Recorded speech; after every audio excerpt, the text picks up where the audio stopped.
We should have audio now. We should have audio now. All right, viewers, should can you have tell us if you audio hear now. us? All right, Wait, we're gonna- we viewers, should can you have tell us if you audio hear now. us? All right, Wait, we're gonna- we viewers, should can you have tell us if you audio hear now. us? Okay, I just heard us in the stream. Yep. Okay, I think we are.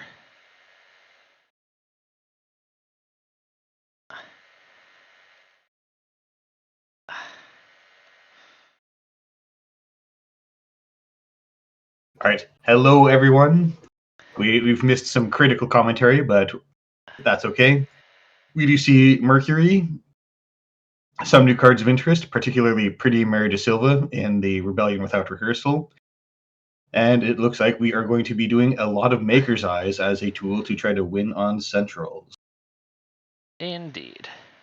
All right, we're good now. You know, precision design, largely unchanged ever since the System Gateway release. And we see a full Regolith unloaded and the classic Tranquility Home Grid to give you a simultaneous refuge campaign along with constantly installing stuff to get your game rolling. Mm-hmm. Now, Tranquility Home Grid is definitely one of those cards that's quietly just very, very good. It's not even particularly quiet. But now we're finally going to see no bypass. We're just going to see what this is. Drafter is a really strong card. I don't think the Corp can justify spending more time on Regolith, but maybe Vovo or Rashida. Well, we saw the bypass off backstitching. Oh, that's true. Yeah, backstitching was spent. Does get in, find the Luminal. And normally you want your Kogates and your sentries on your centrals just because you want to make it annoying rather than actually put an end the run on your centrals. But Yeah, I was just thinking, like, Drifter is... It's a great ice, don't get me wrong. It is also a completely porous piece of ice. And every single tool that Mercury has is able to target Drafter. Mm-hmm. And as is pointed out, Tranquility should be quiet or it wouldn't be very tranquil. Oh, this is entirely fair, certainly. That's 10 cards in HQ. So there's the Spin Doctor here, Dresd. Gonna rescue any potential discards. In the past, some people have used Your Digital Life and Precision Design just because it has the larger hand size, but it looks like that's not what we're doing. I think there was sort of a Your Digital Life package where Precision Design was running actually Midnight 3 Arcology as sort of a 4-2 of choice.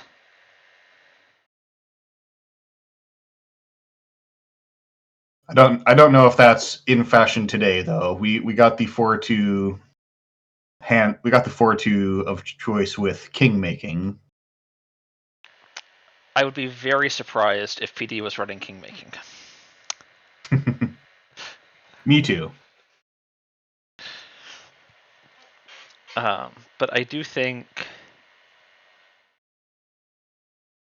influence can be very tight for some of the classic PD lists. Anoetic Void is like the Anoetic Void Menagarm's Concourse package is very strong, but Voids are able to see 4 influence each. We're seeing a brand fire, but we can see that there's no ice in archives, so no need to worry about clicking Brand through it. has an install from HQ option, yes. But can you justify not getting value, free value? You are getting free value, it's a free install.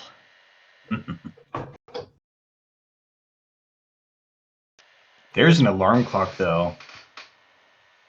Normally, it's really difficult to get through a brand on HQ, but this might just be a good enough deal to click through on the alarm clock bypass. Definitely does sort of force out the Architect deployment test score. And then this is potentially good to deploy, probably not Architect, but very quite possibly a piece of ice onto HQ here to shut off that alarm clock threat. All right. We spent a very potent agenda, a very potent potential agenda to put an MIC on HQ. So now alarm clock is off unless the Mark happens to roll HQ, and we really want to go in for the Mercury access. And maybe we do. This is the first score all game, and we only have 21 cards left in R&D. There should be a lot of agendas in HQ. 21 is certainly not enough that I'm worried about it.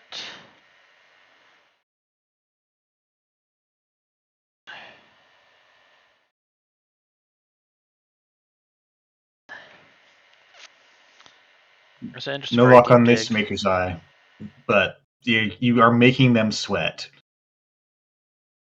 We all joke that Maker's Eye isn't worth it these days, but one of them, whenever you can get into R&D, is a serious business.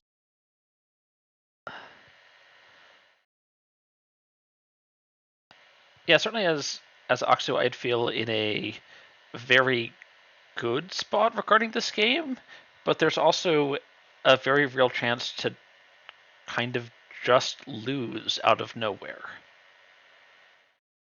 Yeah, the classic fail case of Maker's Eye is 3 is not enough cards, and the corp just ignores you and scores out. And sometimes 3 isn't enough cards, but also sometimes 3 is entirely enough cards. Caesar's, I don't think the deck is on Makers, but we're saying that Mercury plus Pretty Mary Da Silva is Maker's Eye, as many as you want. Yeah, the additional 1 access from Mercury combined with Pretty Mary Da Silva does get you up to that 3, the same as what Maker's Eye offers. I wouldn't actually mind, depending on how the influence shapes up, seeing even a Maker's Eye or even a Finality on top in the deck list. We are seeing the backstitching, and one thing that the current tools often make you do is like, if you play Estobrado, although you can't stack that with anything, so right. yeah, But backstitching backstitching can you be can stacked. stack. And we see Malandrige, which you can also stack with a powerful And a event. Finality would see 6 cards deep. Okay, last turn we did see. Okay, we're using the threat on Malandrige to just bypass the Bran. And Gatekeeper, good install on the Entangler. That is something you can bypass. But now we see Skunkworks. And we saw the Corp last turn scored Ikawa Project with an extra click left over. Mm-hmm. So they could get this agenda for an off-world in there this turn. Yeah. All right, good game. That is Axu taking game 1 with a precision design score out. Indeed.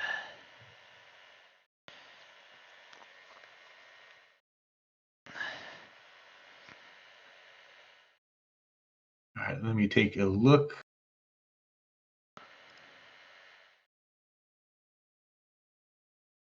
Table 9 says Lou versus Sports Medal. Oh, I haven't seen a Sports Medal in ages. I'd love to see that. If you to go pop in. Yeah, I'll go ask.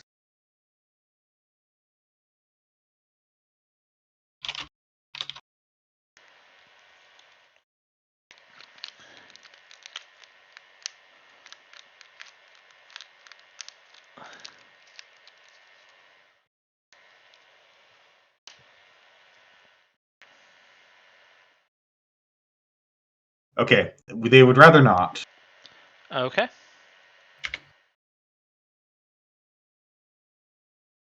What else do we have here that looks interesting?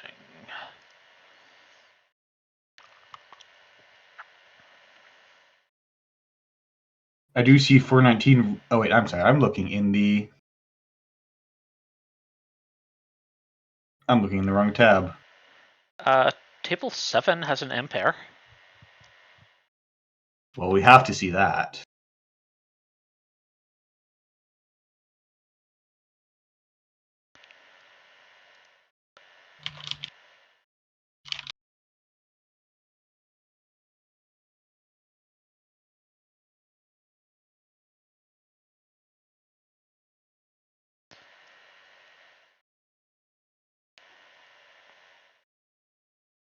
All right, we are good to stream.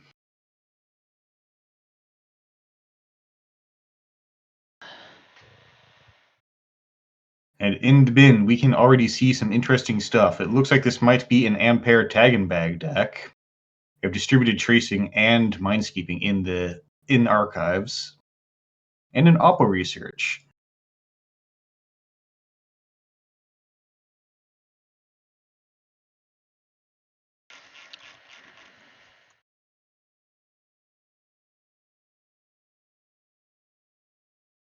However, we also see Arizona on a World's Tree Turbine endgame. So pulling out all of those breakers and grabbing an agenda from HQ. I would like to compliment Arasana on having stolen so far 3 different 1 per deck agendas.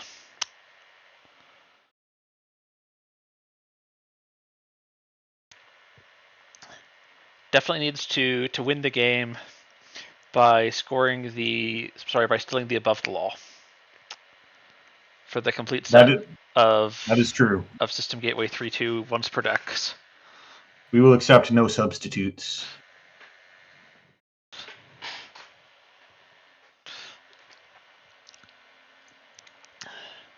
However, Arizona does seem to have the Corp in a very tough position. There's barely anything left you need to install.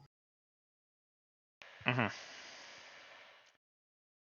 And this Cyber Dolly coming down can actually help defray the costs of runs somewhat.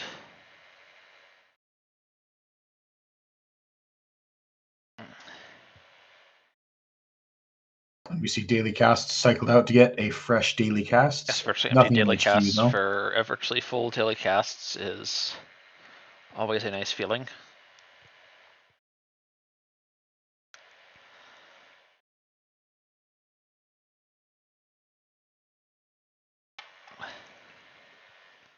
But that's a little bit of solvency. No ice on the remote, though. And nothing in archives. Maybe they've just been really unlucky and drawn not enough ice. Mm-hmm. So ice going down here on R&D. And we do have a Trying to pick their technicality agendas. pointed out in the stream chat. All agendas are limit 1 per deck, though.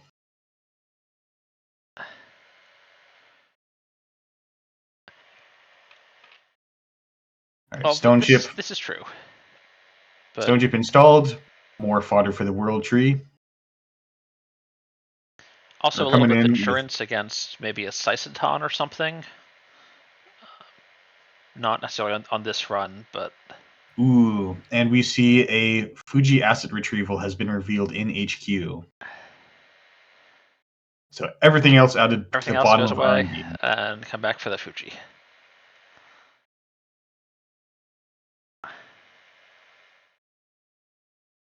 We really see the flexibility of what Burner can offer there. Yeah, Burner's very strong new Shaper card. It's your legwork. It's your multiple imps on a single run. It's incredible.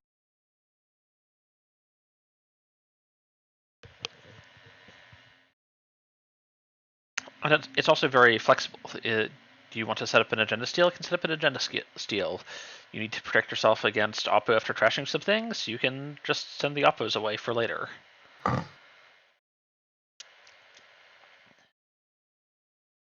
Enables a bunch of different lines contextually. Whereas there are some things that, say, Maker's Eye or Legwork, right, just can't interact with. You Legwork, you see the opposition research, and you go, well, next turn I'm gonna be sad. And, sometimes there's value in knowing that, but a lot of times there's not a productive method of using the information gained this way.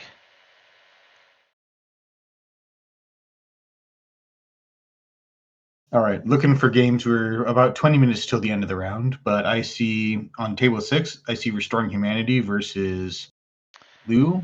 Versus Lou, yeah? I'll ask if we can stream. Sure.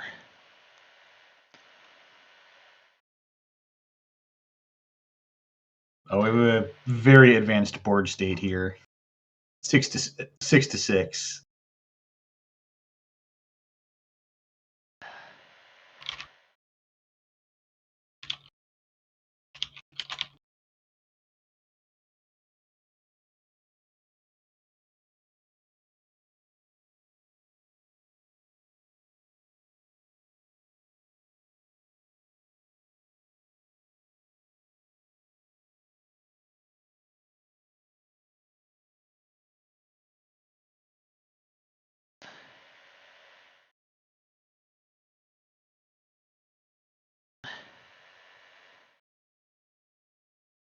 All right, we're good to stream.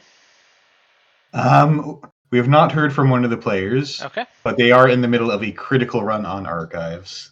sure So thing. maybe take a look around.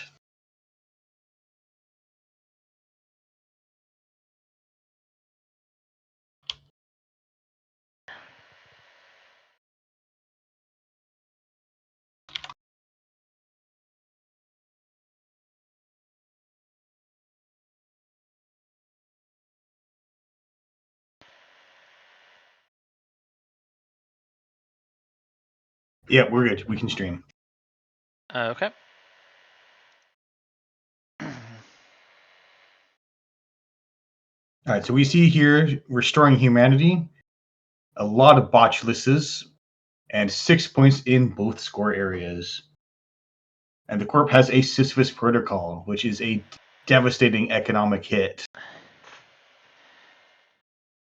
And 5 counters on these botuli is not quite enough to break it twice. Ooh, that's... To say nothing of breaking this Anansi twice. This is a lot of Anansi. This is a lot of Anansi.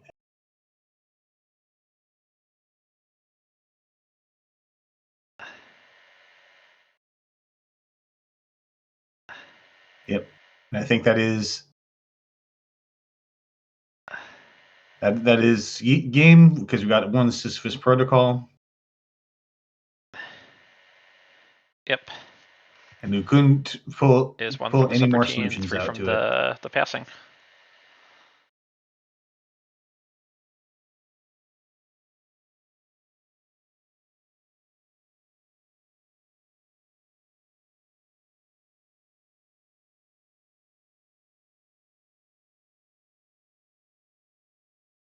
Yep. So going to take a guess that this is your Restoring Humanity punitive list, updated to have a really gnarly agenda in Sisyphus Protocol. And I think it's by... That's In fact, no punitives. Call it no here in chat. punitives.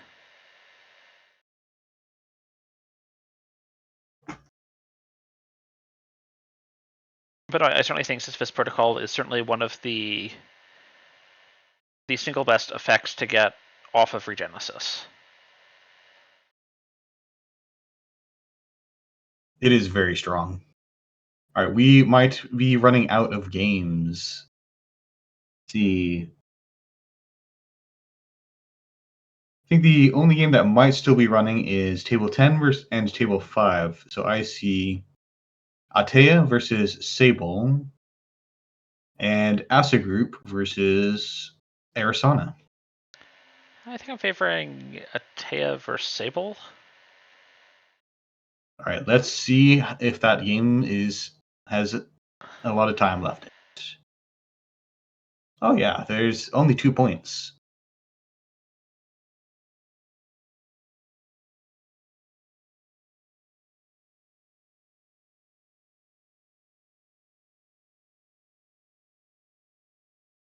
All right, we are good to stream. Atea versus Sable.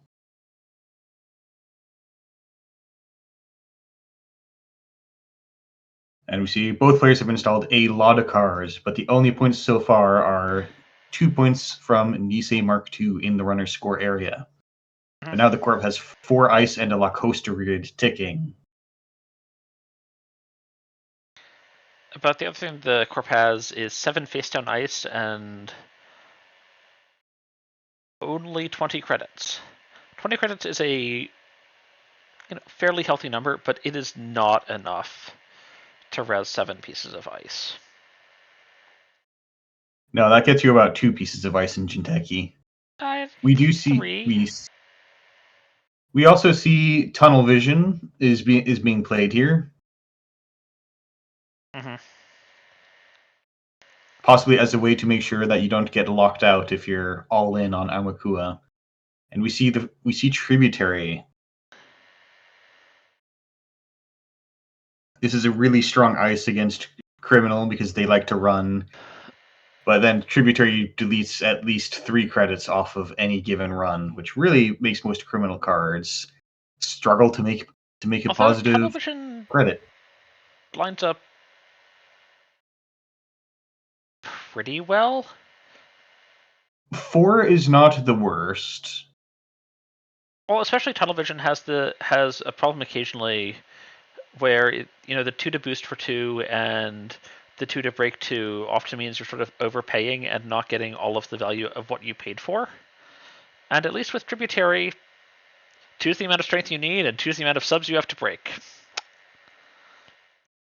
Right, we do see that Diviner was allowed to fire, taking out a deep dive.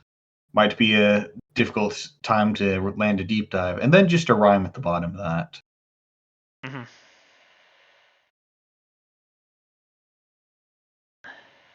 But unfortunately, we are coming in for a single, so all we get is info bounty, no more agendas. Yeah, and all of this ice ended up being actually pretty cheap for the Corp.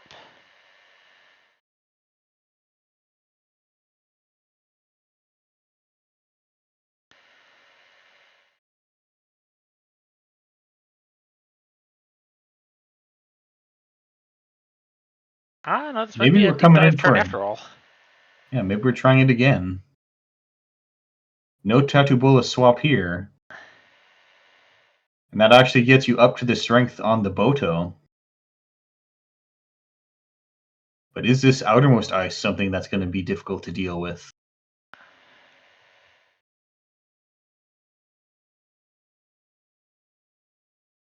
There's potentially options for bypass with Estabrado or Inside Job.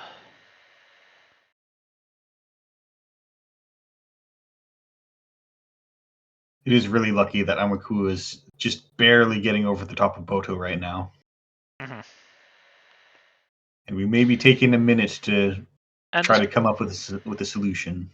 could actually be a virus and server one that's just slowly cooking and looking threatening, which is another thing to think about.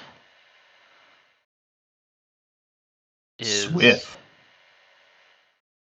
And windows of opportunity.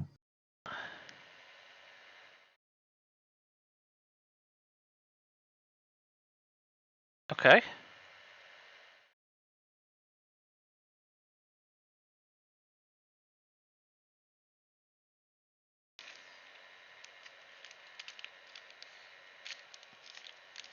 We don't see anything installed on Windows of Opportunity. We could have installed Swift, but then we wouldn't get the click. All right. It is Fenutria and an undo click happening in Yeah, the sorry, I think chat. there was supposed to be a D-res on the Bodo Yes. for the window. Yep.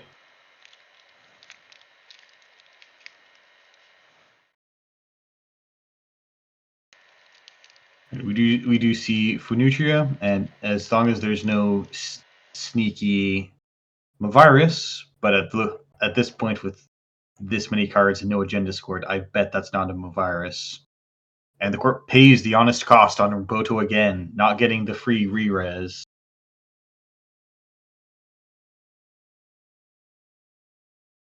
And now with this other set of 6 credits being expended and the 4 for Nutria, 8 is now.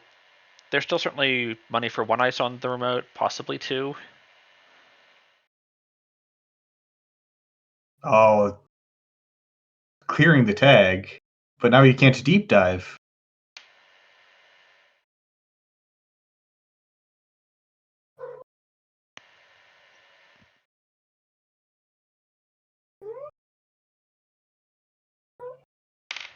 All right, we do see La Costa continues to cook. This might be a 5-3 coming through.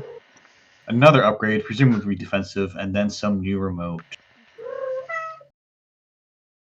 I'm going to take a guess that this is a Bio Vault that just got to 2 advancements. Maybe this is just Yeah. also a Vovo coming down.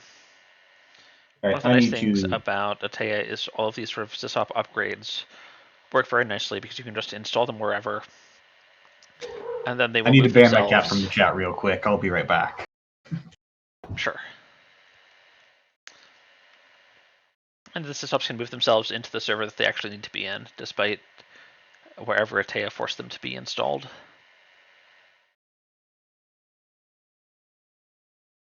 I think we're going to see the rudder potentially look to econ up a little bit here. 3 credits does not seem like a lot.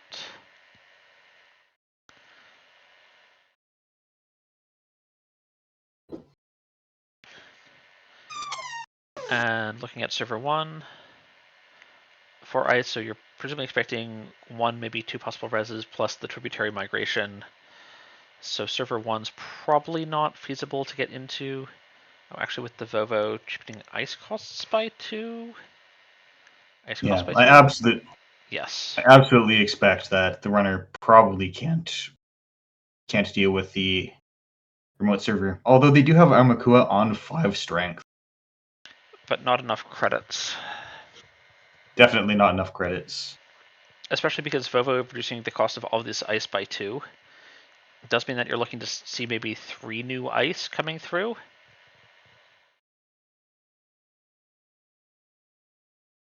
Two off of everything really does add up.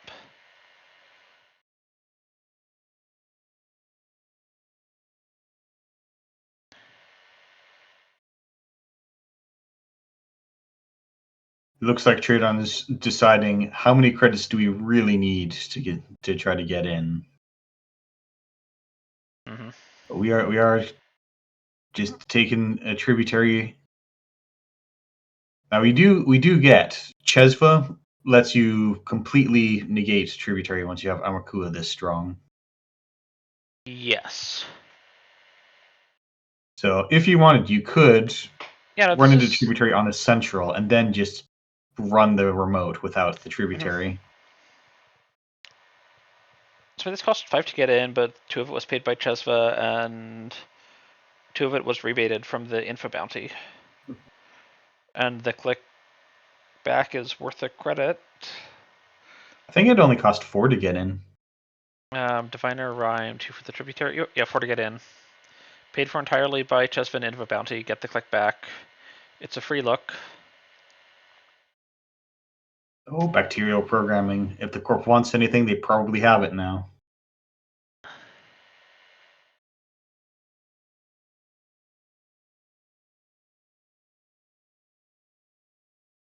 Potentially, and also the corp is looking a little bit poor. This could be an opportunity to find. We've seen Your Digital Life again in some of these bacterial decks. That can actually just draw 7 and then gain a bunch of money, although that's not. The typing on that can be a bit rougher when you're the one scoring bacterial yourself, because usually you're out of clicks to play with. And one thing we have forgotten to commentate on so far, there is no second remote in this Atea list. It looks like the idea is purely being used to make these moving sysops to stack that ice up to 4. Mm-hmm.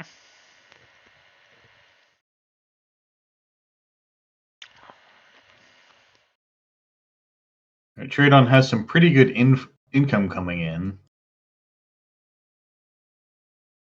And perhaps we are here to maybe fire the deep dive now. Tributary jumps in the way, of course. Mm-hmm. And firing all subroutines. Yeah, so I mean, the Atea has already saved 6 credits in ice install costs, in addition to giving free installs. That's not bad value. All right, the corp gets their free install on R&D. That might make this trying to come in with 7 credits.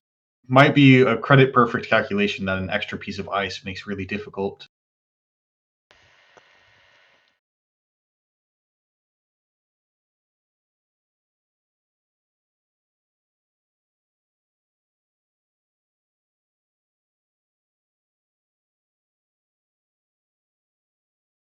But of course, we are running archives because that is the mark, and it's click-free. It is the mark. It has 2 credits from the info bounty, 1 click from Sable. Not a lot to see in archives, though. And that tributary fire could have been dangerous because the Corp could install ice in front of her second remote and then put whatever is to be scored next into the remote. Where La Costa is currently waiting to start advancing something.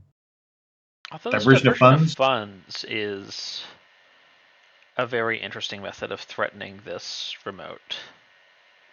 It's a very strong diversion, and the Corp lets it go through.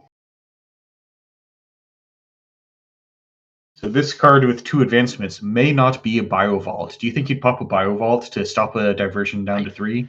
Don't think I would, because this way no, I don't think I'd pop Biovault to stop the diversion. How much does Biovault cost to res? 0. Yeah, that's what I thought.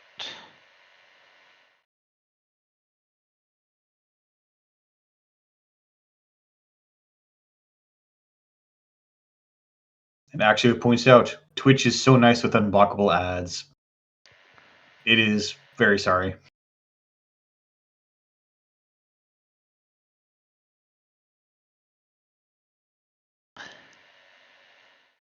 The Corp takes a turn to purge. This is a rather serious setback for Armakua. Because now it's going to start costing real money to use Chesva and Tunnel Vision. And that still only deals with the tributary. Mm-hmm.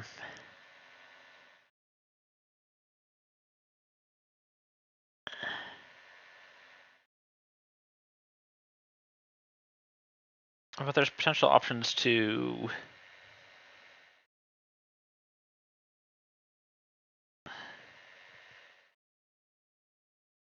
All right, Sable, using the patented Sable economy card. We do seizing see the day. Boomerang was pointed at tributary, and we get a little bit of extra money.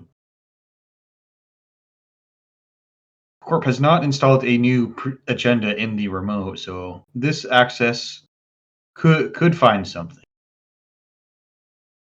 Mm-hmm.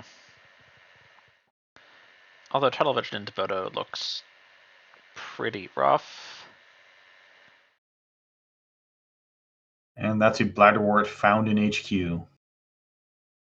Which is That interesting. problem. Bladderwort's not a card I usually associate with Atea. No, it seems like it doesn't seem like it gives you enough money to justify the second remote. And here, where Armakua is on the table, you definitely don't want to create a second remote. Mm-hmm.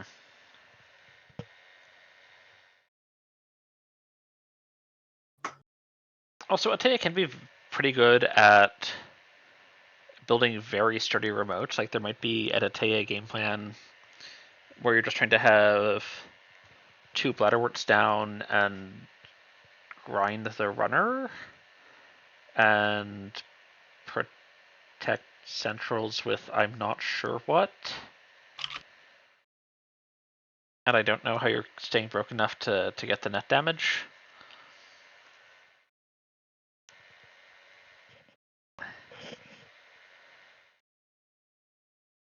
Speaking of being broke enough for the net damage, the inside job bypasses a Tattoo Bola.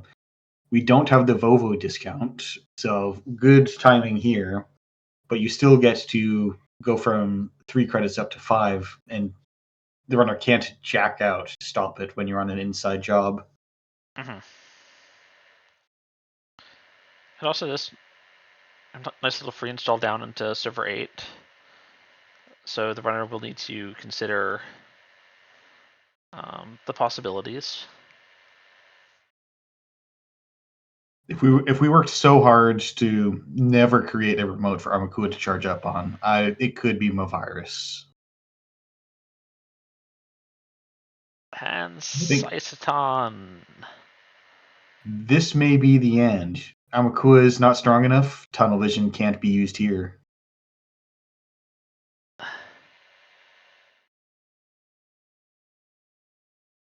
Indeed.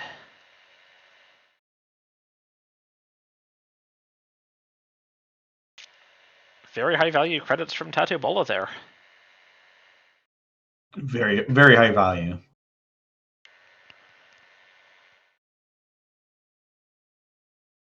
All right, want to take a look at the standings on Aesop's tables?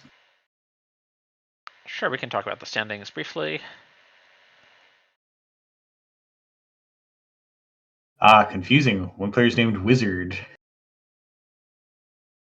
Made me think we somehow had managed to get that ID unrotated. Yes, but no, Wizard appears to be playing Lat. So we see Hasbarid near Earth Hub winning some games, and Outer Group conventional strong IDs. And we see an awful lot of Lu on this table, and Hoshiko. Okay, I overestimated. I see 2 Lus on this table.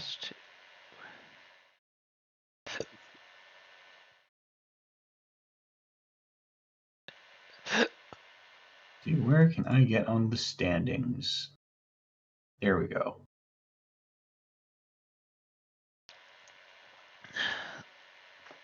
So I'm still seeing a so far fairly corp favored metagame. Among the reporting tables. I do see a Lu win over there. Are these all runners on the right? Yes. Yeah, they are. Okay, so we saw Kit get a win. Kit has some very good cards this expansion. And As McCaffrey. We'll have to make sure to check that out. It could be a Jitinho deck. Potentially. Round 2 is paired.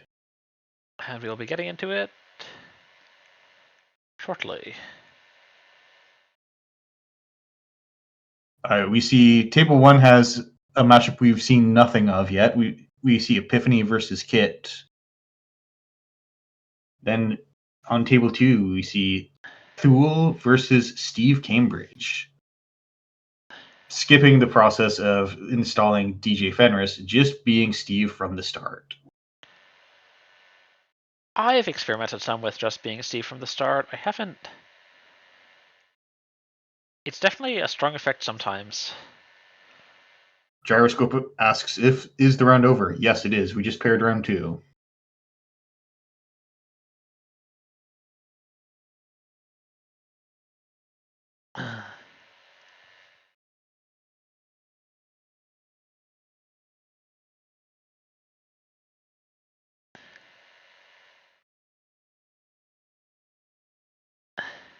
So you see a couple of OB Super Heavy Logistics and even a Nuvum SA.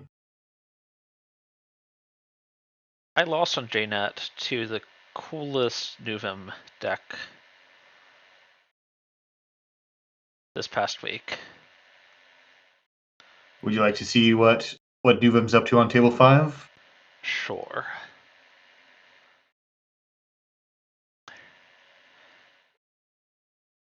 Looks like they haven't made their game yet. But I lost to a Nuvum that Red Planet couriered a Project Atlas for 4. Like 4 Atlas counters. That's a bit of an escalation from Big Deal Atlas. And then I lost to Tutor Atlas, Tutor Audacity, Tutor a card, Tutor a card.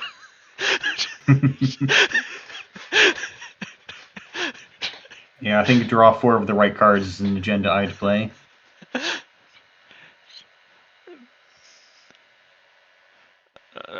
Because I mean, like an Atlas with 4 counters is actually just another 2 points as you fast advance another 3/2.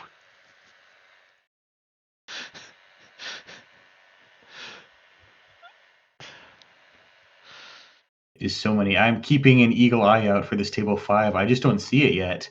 They didn't make it in casual, did they? They did make it in casual. Okay.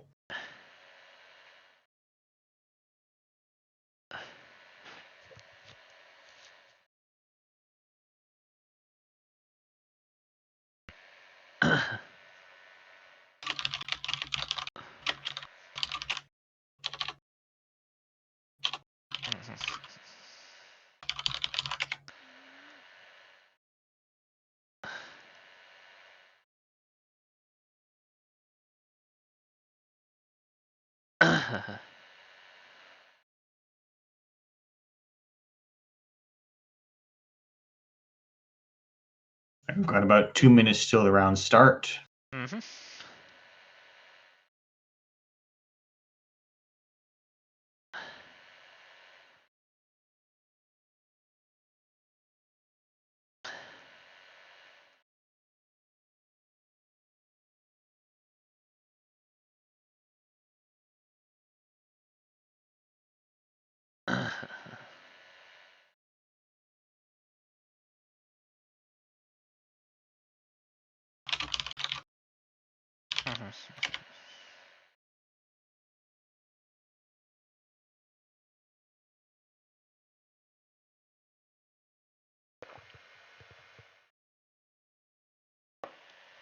All right, we're good to stream on table 5. All right, you said they were over in. Okay, they've made it back to tournament. Got it. Yeah, back to tournament.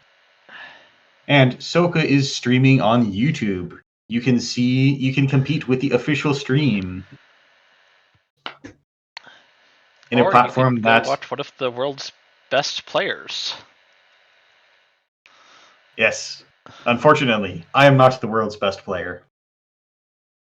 It's taken a long time, but I've at last accepted this.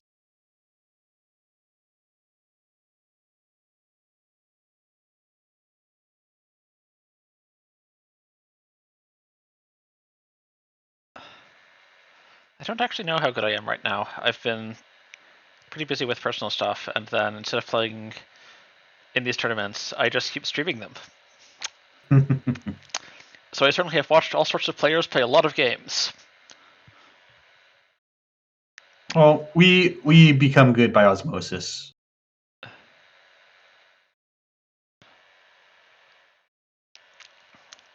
Exactly. So if we look at this matchup was what, Nuvem versus Padma. Nuvem versus Padma.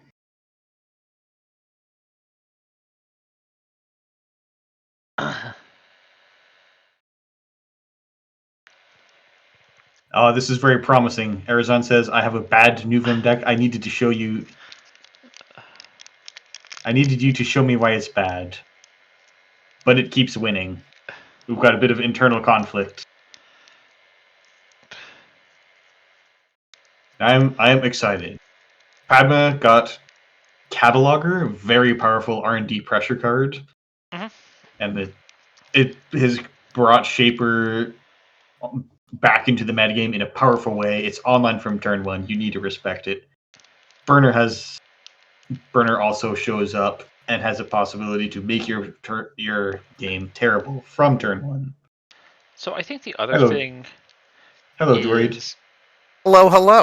Hello.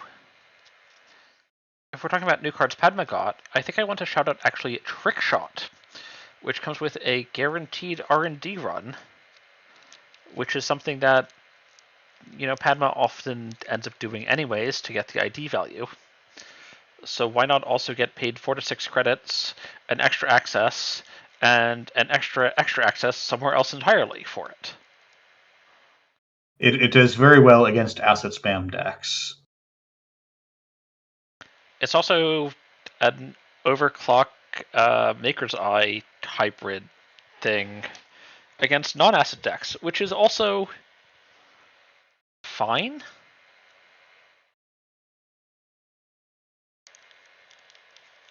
We do see that Arizon is playing Predictive Planogram, possibly because it's a 5-credit operation if you throw a card away with Nuvem. Maybe this suggests that there's some tags to be found. Stoka doing some setup work just to say your good old draw card daily casts SMC. Yeah, this is a very classic sort of turn one shaper. I'll get some money, I'll get some more money in the future, and I've got the self-modifying code, so as soon as I figure out what I actually want, I can go get it whenever I want to.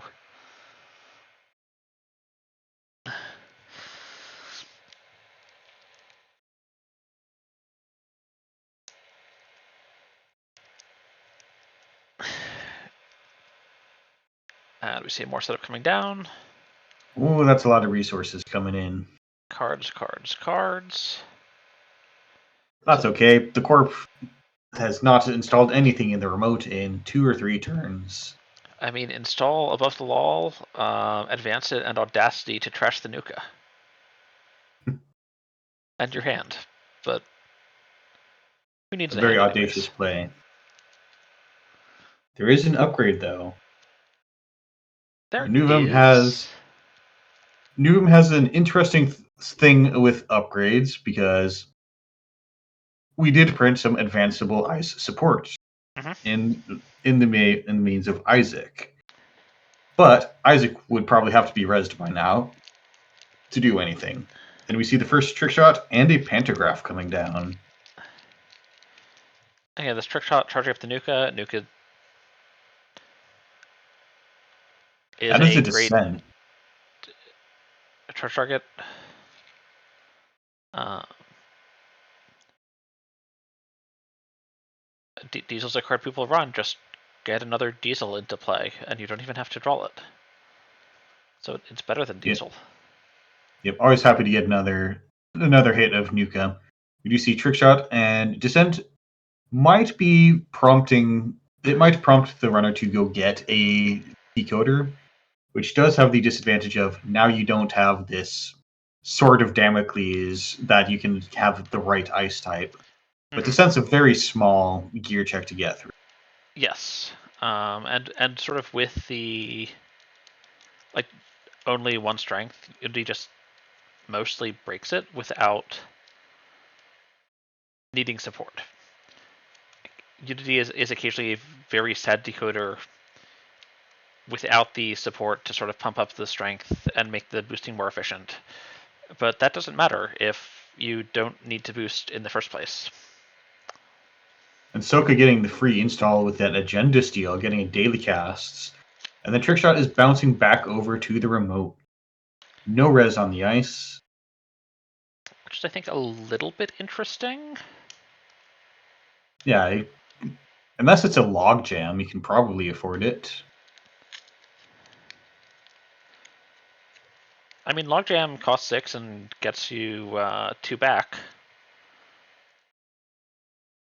Now, Descent is an interesting card in that I've had it in a Nuvum deck for a couple weeks now. I've not drawn it once. The deck is rigged, or maybe I should check to see that I actually put it in there.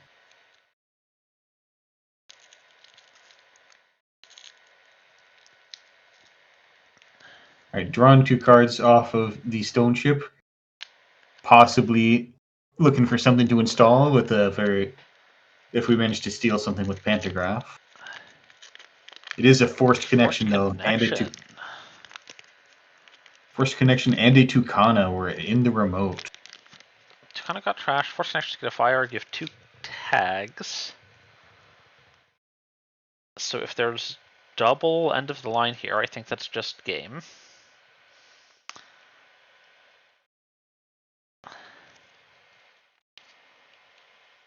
I missed the first part of this game, but this is quite a pickle. Ah, yes. We didn't tell you which table we were on, did we? And I had a judge call as well, so it goes. So it goes. All right, Retribution getting it positive credits from Nuvum. I also And would love to possibly see trashes on some of these resources. yeah, a full daily cast looking positively tempting. As is Pretty the Mary. Nuka. Yeah, Pretty Mary also very fine choice because we're clearly on a couple of trick shots.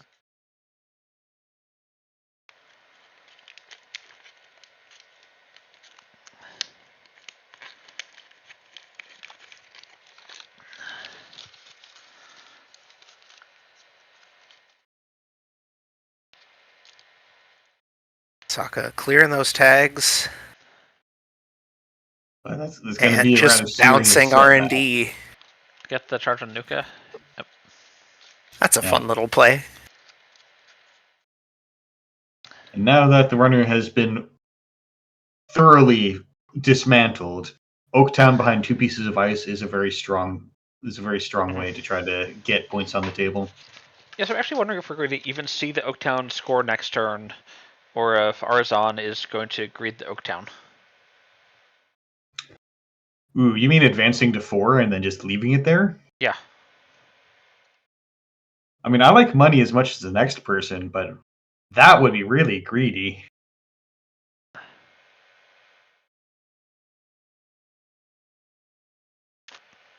All right, we're running And should we just sort to of charge up Dr. see what of Nuka. the dangers of Descent, of all these sort of very non-spiky, just plain ETRs against Padma on R&D?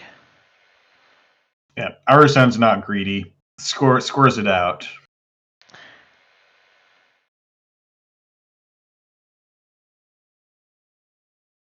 See if And Sokka can stabilize here on the other side. we see that Sokka's actually really leaning into the pantograph by having all these zero-cost installables. Yes. Ooh. And we And we see also an see Amelia. Amelia, Yeah. which is, does combo potentially with sort of the pretty Mary da Silva. Helps you Yeah. get up to the 3 accesses in conjunction with the trick shot. There's this little package here that does, and the jailbreak, of course, can also get you up there. Yeah, there's actually a million ways to get to 3 accesses. So Pretty Mary actually looks like a very important card. Good thing that Sokka managed to pull a backup. I'm not sure how many of these things are Sketchpun find programs and virtuals. So choices are Amelia and Propeller. Yeah. That's right. And Propeller might be very relevant. Nuvem has a lot of good barriers to run. I net decked a Nuvem recently, and it has so many barriers. Mm-hmm. It makes me so sad to see the runner just face check them all and not suffer for it. Yeah, I do think the sort of barrier-centric nature of Wayland can be a little bit of a drawback sometimes, especially into this Padma, where, like, currently Padma just has an extra basic action. It's click, charge a card. I'm going It's to a start pretty good importing basic Karuna. action. Yeah. Oof.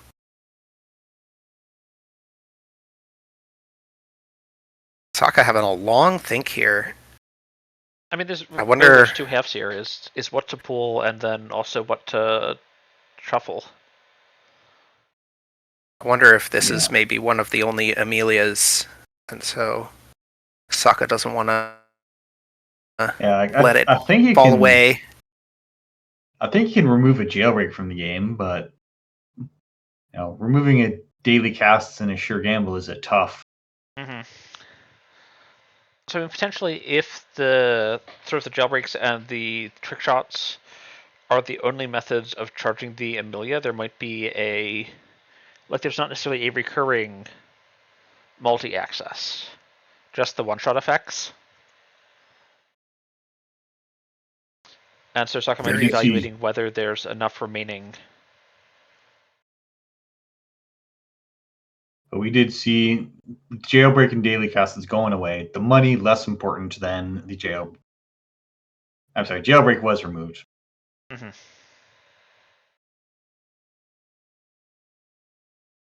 Now Nuveng is storing up that R&D, trying to prevent Padma from just getting that free value.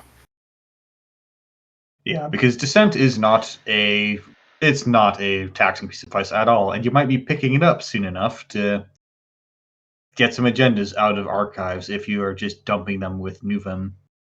Mm-hmm. Yeah, I was so excited when Descent came out. I was like, great, it's a 2-cost code gate. It's going to fit right into my ob deck, and it just wasn't as exciting as I thought it was going to be. I cut down to 1. Mm-hmm. In some ways, it reminds me a lot of almost like Thimble Rig, which is certainly an ice we've seen wander in and out of metas. Ooh. Hammer. Well, now's a good time to go get a Sentry Breaker, but that will leave you unable to get through Descent. There's the propeller. Oh, yeah, that's Code Gate, right. Classic Wayland, even their code gates are barriers. Mm-hmm. Oh, I This mean, when hammer Milk has is Surveyor, even their sentries are barriers. a great card. I've got a player in my meta who is running a couple of them in their Nuvum deck, and against my Amakua-based Anarch, it's really annoying. Yes. yeah. So if Sokka lets it fire, then you can bail the self-modifying code out, go get your decoder, and then you're not going to get a program trashed. However, trashing a resource or a piece of hardware has a lot of excellent targets. You can survive losing a pantograph, but Pretty Mary De Silva might be really important. There might be only 0 of them left. Mm-hmm. And of course, nobody likes tags, but we Well, there's can also the clear potential that tags. there's, one Ashen Epilogue somewhere in this list to just recycle everything for another go around, and maybe Okay, something Hammer survives it. fires. We're not bailing the SMC out. Yeah, so SMC just gets Antigraph trashed. gone. SMC gone.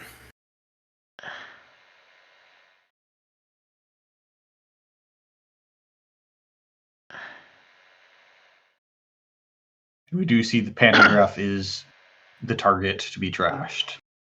However, that does leave Arzon on 2 credits. Yes, the credit hit here for the Rising the Hammer was definitely pretty substantial.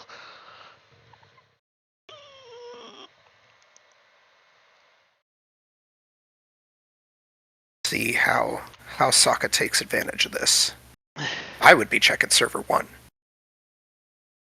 Yeah, 2 credits. There's nothing scary to be rezzed. I want to install Amelia, then legwork.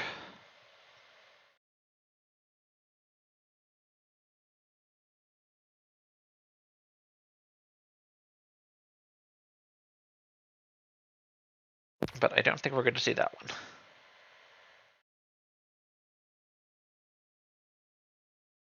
How it can be rezzed into Descent can be rezzed. Ice Wall. DJ Steve, legwork. Here we go. There is the Ooh. legwork.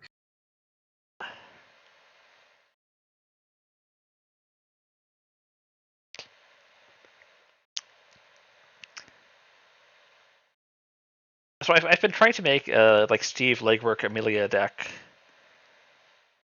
just maximum econ pressure work, and it was not being consistent. It is tough. They put a good piece of ice on HQ. All right, we are on public trail and 2 pivots.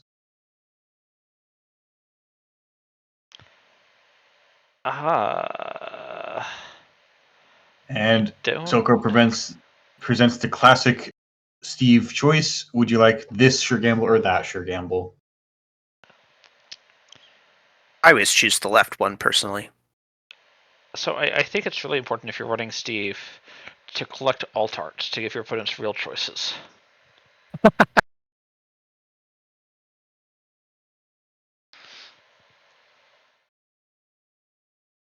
Now, Speaking of alt arts, now, do you remove your favorite sure gambles, or do you let them have them so that you can see them again?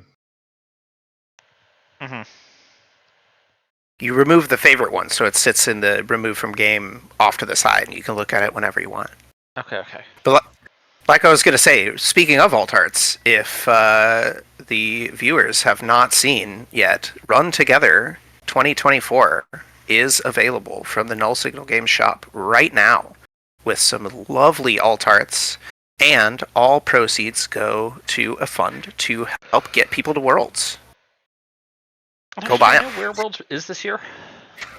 California, San Francisco. the United States. Okay.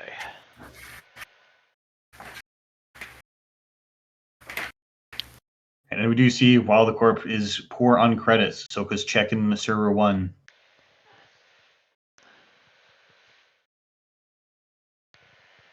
It could be another forced connection. This is true. We did see the one force connection earlier. Oh, that would be great. And Saka jacks out.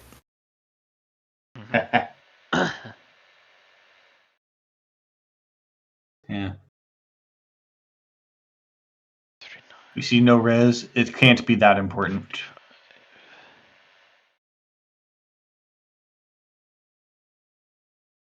This also makes you unable to be hit by public trail. Which, true. Which Arizan, we have seen it in hand, and this could be used to get rid of DJ Fenris. Yes. And we now see Predictive Planogram probably in there because public trails are in there.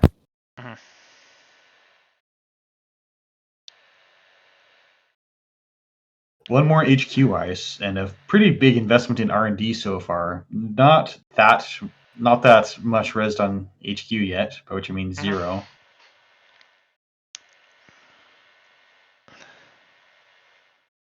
Potentially seeing Saka just look for money here. Yeah, I'd like money at this point. Hand's pretty full, but found a sure gamble in the Gachapon. That's not bad. And this Gachapon can potentially unlock the ability to just run next turn. Yeah, we do still see the. I mean, there's only 9 cards left in stack. 6 off Gachapon's going to see most of the stack. Yeah, we do see Amelia again, SMC, and then a couple of trick shots. We're still a little light on tools to actually break ice. Unity hit the bin earlier with Retribution, and we have not seen any kind of way to put it back on the table. Yep. We've seen 2 propellers off the first Gachapon, one of which got shuffled back in, so we know somewhere in the stack is a propeller, unless it was drawn.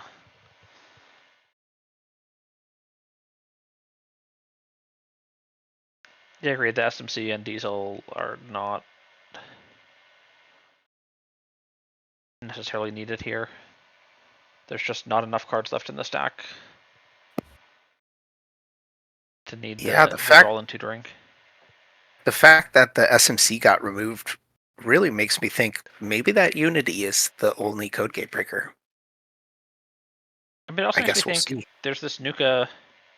Like, there's only 3 cards left in the stack. There's a Nuka with a counter.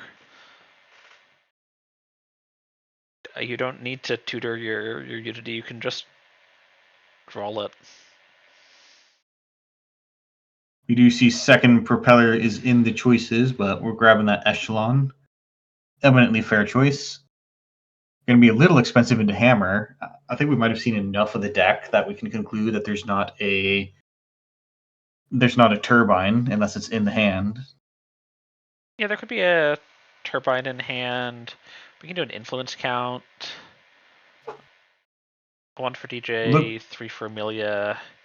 Gachapons are 2 each. 3 Gachapons in the bin and a legwork, so that's 8 influence in the bin right now. And then we're seeing another 4 in play. That's 12. There's 3 outstanding. So there is still space for Nash and Epilogue being potentially in the deck. Well, we know what happens when you play Ashen Epilogue to get a breaker back. It always removes it from the game.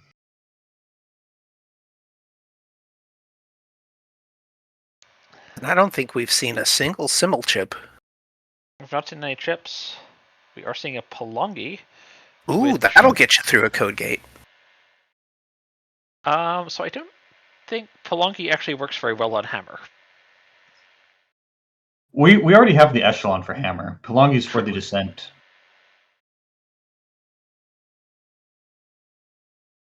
And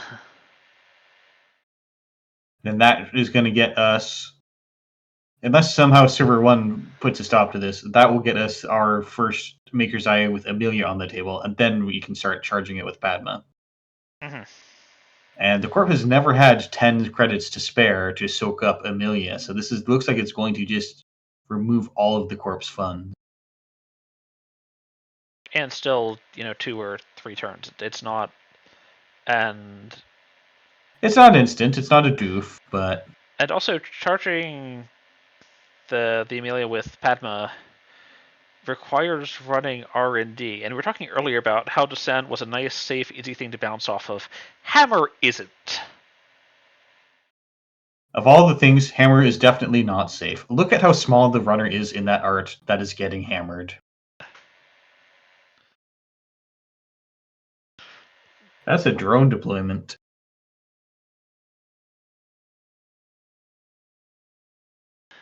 That poor propeller, it never got to break a barrier.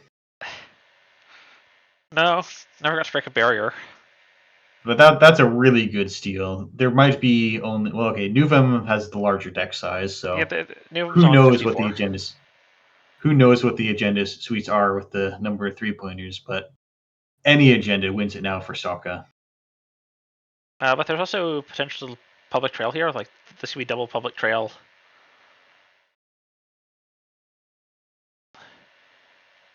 All right, what is going down with the trail?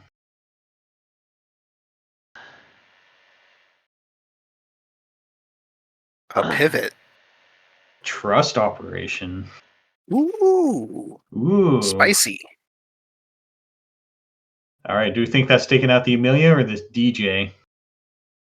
Yeah, I'm not sure. I think I take up. Taking out DJ. Ooh. And a free Pharaohs.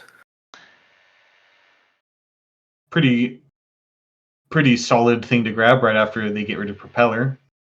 Mm-hmm.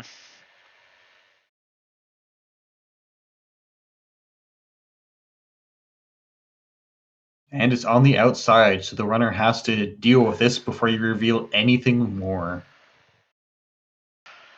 And this nuke that got installed on, I believe, the second turn of the game is finally leaving us. What a workhorse of a card. Just draw on the entire deck. Mm-hmm. However, I must point out, we can still get into R&D. I think that requires money, which is a little lacking. It does. Well, that's just where you pull another trick shot. Yes. It could happen. There is a chance.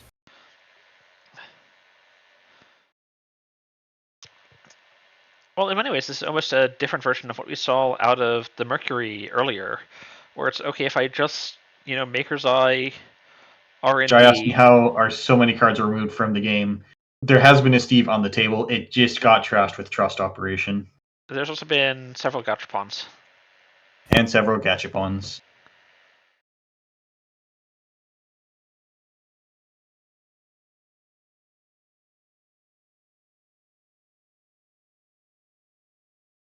So it's my way similar to the Mercury saw earlier, where it's just okay. We're just gonna Maker's Eye every couple turns. Yeah. Sokka taking the click loss on the Creative Commission. On the Creative Commission, yeah, and then going for a trick shot, ignoring this tag, believing in the win. The Corp did shuffle R&D last turn. R&D is fresh.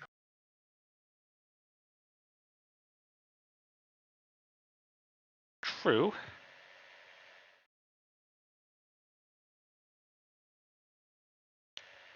$9 to break that hammer.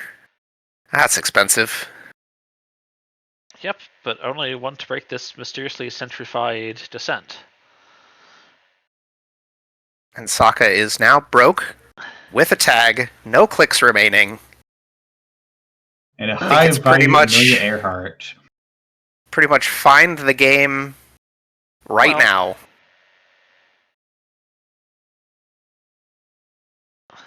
No, that doesn't look like it. I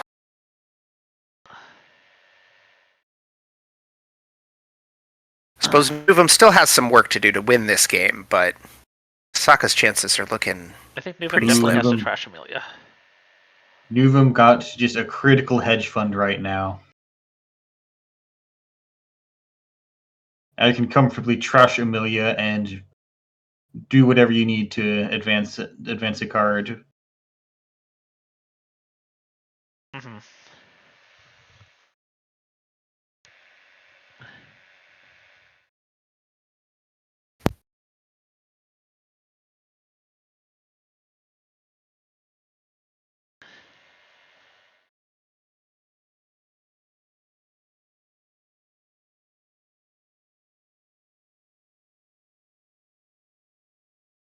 All right, we're recovering. We're clearing the tag to try to save Pretty Mary before that goes down. Mm-hmm. Or, of course, this deck is probably running multiple retributions. That's Atlas with a counter. That's I a mean, good the counter can start. go find the next agenda, and you just jam it in server 1. Yeah, I think you look for your 5/3 while they still don't have a barrier breaker or Mm-hmm. enough cash to get through Pharos.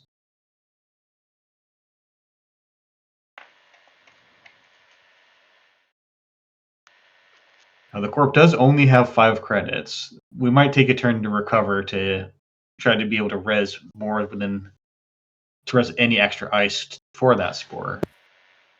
5 Jailbreak credits coming are into HQ. exactly what you need for SDS. You got this, Res Pharos. Mm-hmm. Oh, that's a ping now, and that's on the last click, no less. So many tags in this Nuvum deck.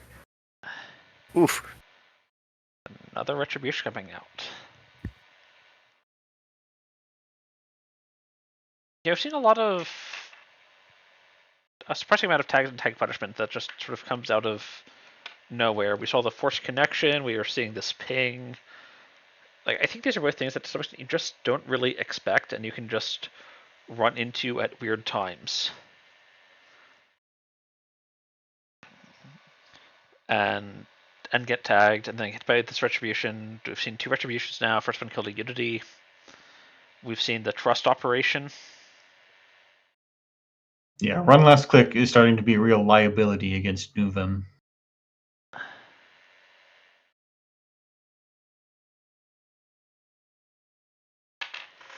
And I don't know if there's enough influence to also be playing seamless launches, but if you've been lucky enough to draw 5/3, a seamless could close the game credit perfect. Actually, no, you have Also extra money. potentially slash and burn, Slash and burn is also a possibility. or even the Dwayland standby audacity.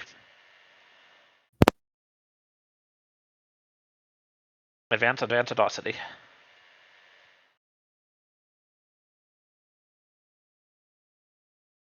All right, Sokka is really hoping to find a 2-pointer in HQ. Yeah, Sokka sees this as the game and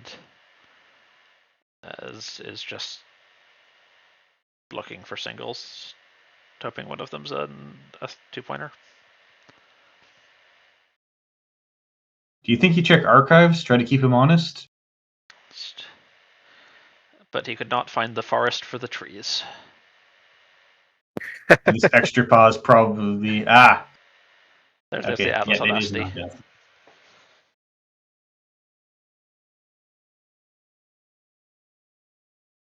What a game. Such a punishing Nuvum.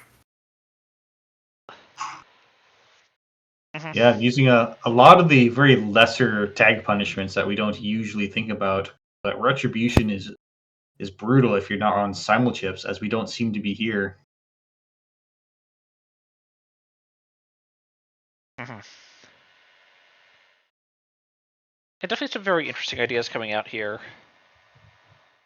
And we definitely saw sort of some of the weaknesses of Descent showcased, where it's just very flat to bounce off of in this sort of matchup. Yeah, and Spin Doctor that you have to spend to click on. Like, we've had Descent available all game. And there was, in fact, a Project Atlas in archives. The Corp was being dishonest.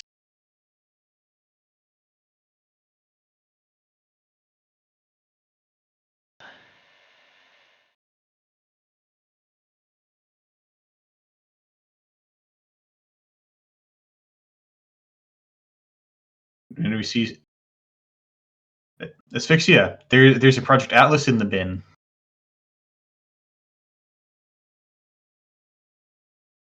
Arizan maintaining an absolute perfect poker face. Mhm. All right, well, we have 7 minutes left in the round. I don't expect there's much still running. Looks like tables 2 and 7 are still going on. I'll take a look at table 2. Oh, table 2 is over.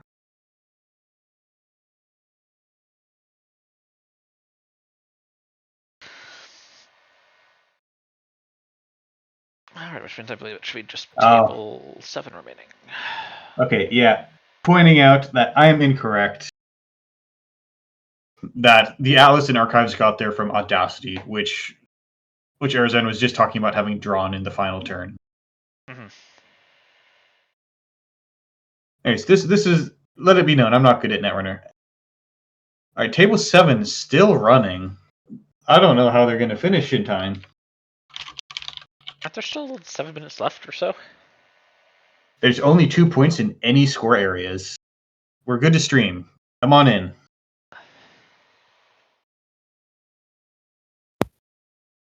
Wow, this looks like it's been a grind of a game.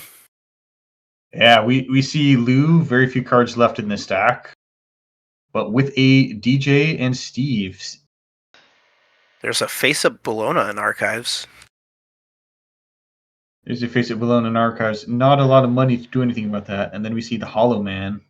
Probably how they're intending to score, but Knobkerry Imp gives you infinite destruction. Infinite That's a very Trashless hard certainly thing looks to do. good into NEH.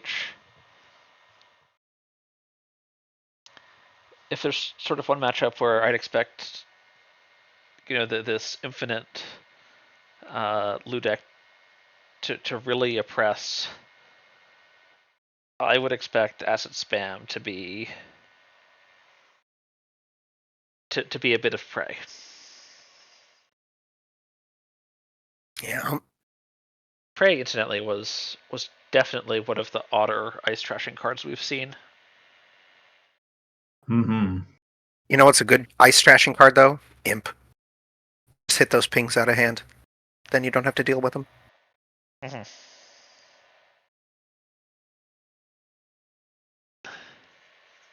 NEH going even wider. Resing a Even spin wider. doctor. We see a Spin Doctor. And that can put back the Bologna, but there's only 12 cards in R&D. You need to find a solution. At this rate, you might start going Imp on R&D and just say, I'm going to mill you a card for every turn. Mill victory. We haven't seen that one in a while. But the challenge is that there's only 5 minutes left. Well, if the game goes to time, the runner wins 2-0.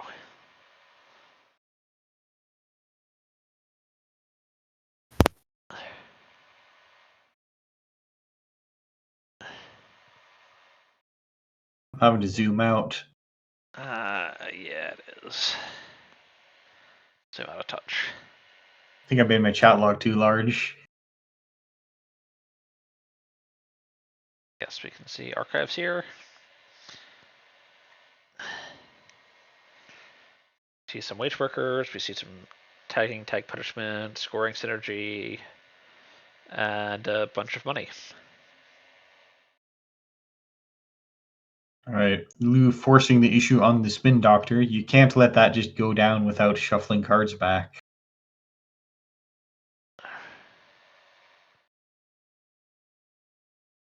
It doesn't look like Lou's going to have money unless you click for credits. Honestly, a small mode Oppo research might be enough to cause problems, though Solidarity Badge can clear tags. Mm-hmm. Lou has a fermenter ticking, so there's some potential money on the board. True, and with the Solidarity Badge, like that frees up a click to actually click the fermenter with.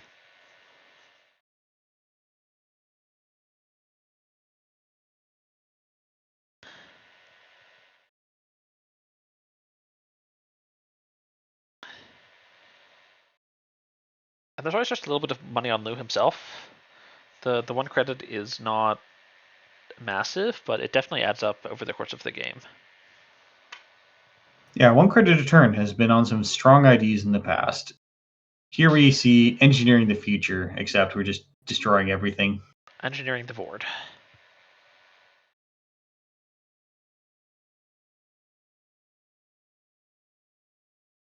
We could spend that 1 advancement counter to make Lou lose the last credit.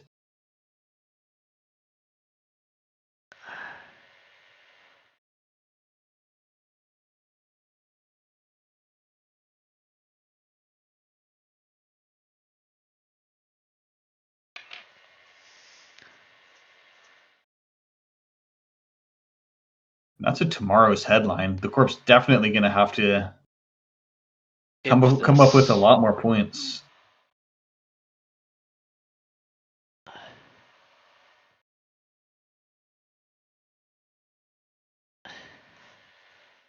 Especially since only 1 minute remains.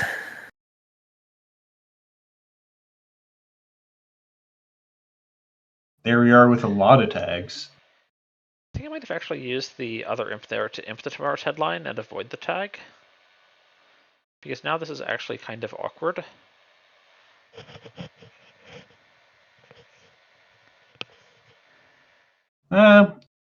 If you want to be completely safe about it, you can crack fermenter and remove 3 tags. Crack the fermenter, remove the tags.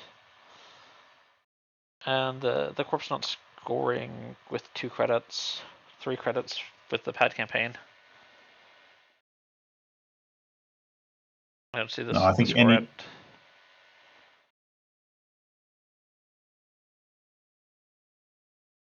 Yep. Yep. Alright, that's it. Lou cooked NEH pretty good.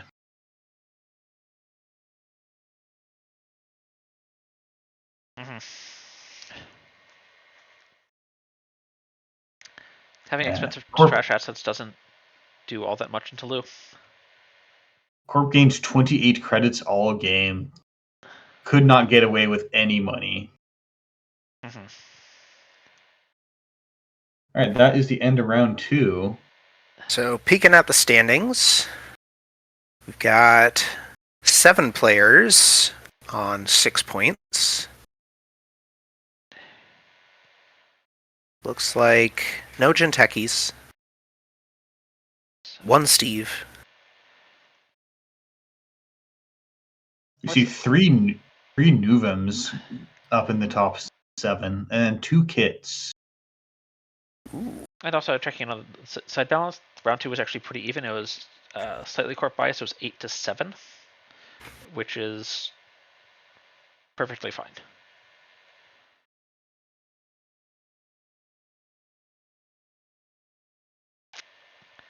And it looks like sort of all a wide assortment of runner IDs picked up wins. We saw Kit, Steve, Tao, Hoshiko, Lou,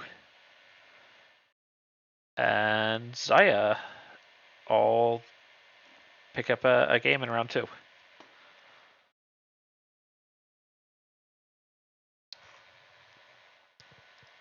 We do see round 3 is paired to start in 3 minutes.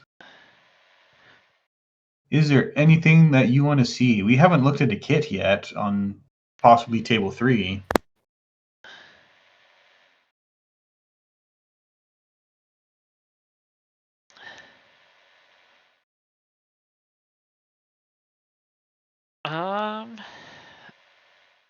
I've seen Arizan already. I think we have some other kit players here too. That is true. Apparently not this round. We don't have any other kit players this round.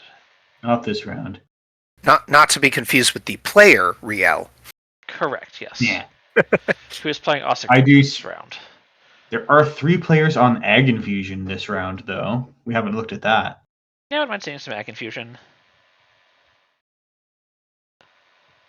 You could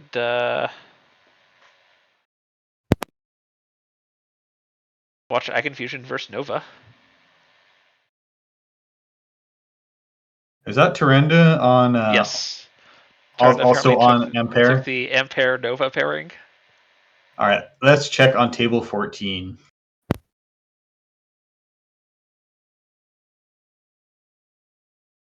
Oh, Finding a Place has betrayed me.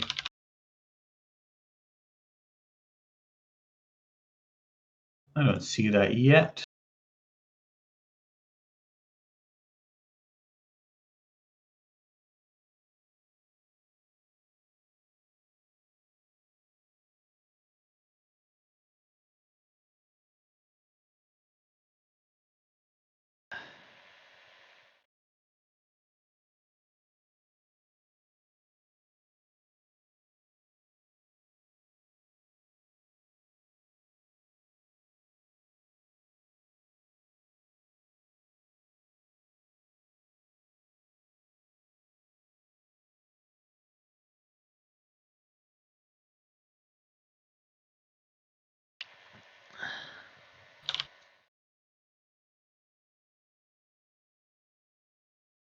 I'm not missing it, right? Y'all don't see table 14 yet? I do not see table 14 yet. So, what sort of tech are you expecting out of Nova? Honestly, I'm going to take a guess at Amelia Earhart. It's hard to pull a lot together, but if there's anything you do want to do, it is multi-access, and you got maybe enough effects to be able to try to do that. So I think there's space to do like a really big rig setup where you get Turbine and a Chesva and just 3 breakers of choice.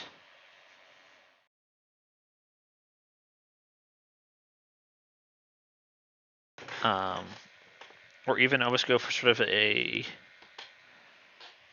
Okay, we almost may like have spark to line pick. potentially, although finding the spark can be a little bit tricky in that case. We may have to take a look for a different table.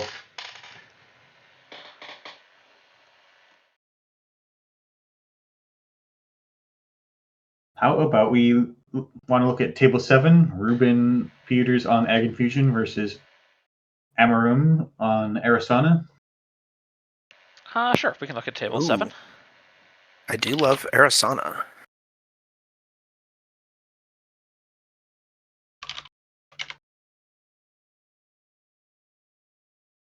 I've been playing Yasengrin's list that he built on stream the other day with the Fizarm Entanglers and the Aesops. Mhm. Such a fun deck. So many options. You can get lost in there, but boy, is it fun.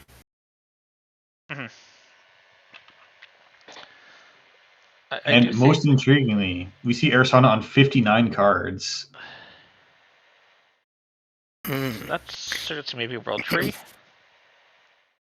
Given the profile picture, I'm inclined to say yes. Also, we saw this Arasana in round 1. Oh, okay. I've got a poor memory.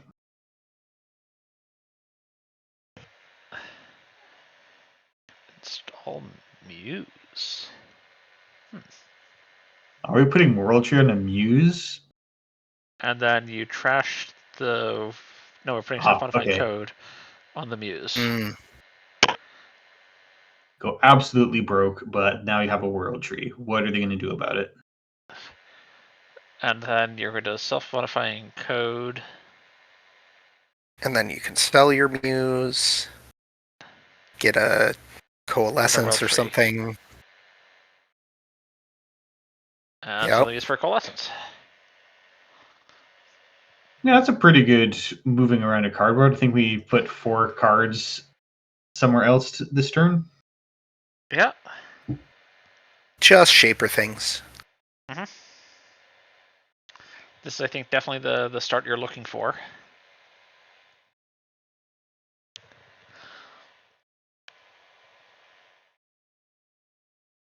That behooves Ag Infusion to start sealing up these servers. Mm-hmm. Yeah, I just want a cheap ETR to stick on Archives and R&D right now. Yeah, World Tree decks really are always on a desperate urgent clock to get rolling before the Corp can ice up their servers. Because you get your servers iced before they start pulling breakers out, then the deck kind of just suffocates. Yep. There it Speaking of which, goes. Ruben run a hedge fund and ice for all the servers. Egg Infusion decks are full of ice. And I think Egg Infusion has a lot of interesting play into Arasana, just due to the inbuilt way to trash your ice with value. Like other corporations, you look at your ice, it's got, you know, a Trojan on it, and you go, well, I'm just never gonna res this, said it doesn't do anything. Whereas you look at your ice that's got a Trojan on it and go, I'm never going to res this, and it's still going to force an encounter with something else at some point. However, Arasana does have good tools for if you're going to divert everything onto a single Anansi, because that's just a cost-efficient way to do a lot of damage to the runner's economy. Then you put the Trojans on that Anansi. Mm-hmm.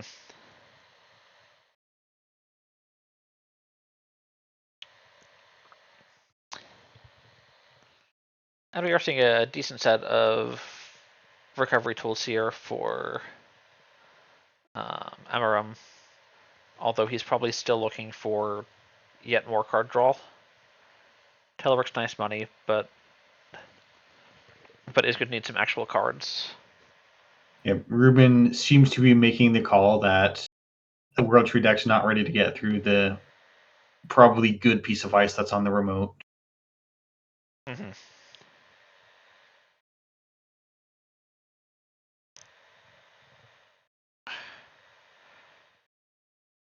Although there's potentially the option to sort of force server one, force the res there. If it's a good piece of ice, it's probably also potentially more expensive. And then come back for the actual World Tree trigger somewhere else. All right, I do like we're just running into danger here, which you do have to do, otherwise your deck is done for. Mm-hmm. That is one thing that you can fall into a trap of if you're playing a World Tree deck, which is you try to avoid taking all these risks. And that is a toll booth. That's a lot of money. It's also interesting. I sort of don't feel like we've seen toll booth around a lot lately. Yeah, toll booth, especially with Physarum Entangler in the mix, you can dodge the 3 credit tax for just installing this Trojan that costs you 1 credit. Mm-hmm. The 3 credit tax also gets completely wrecked by Hush. And especially in the context of Hush, toll booth looks really weak into Turbine Buzzsaw. Yeah, and if you're trying to have one monster piece of ice to always divert the runner into, toll booth doesn't seem like the strongest option because money matters, but it's not like an Anansi. It's not an Anansi. It's not a potentially a Seraph or a Hydra.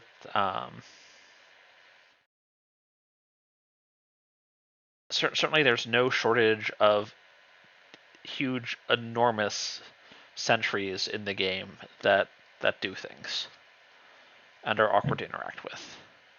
And we do see, as prophesied, the runner used Simulchip to bring back the Muse, pull out a Physarum Entangler, getting through the toll booth for just 1, completely dodging the runner must pay 3, and then cashing in that Muse for an Echelon.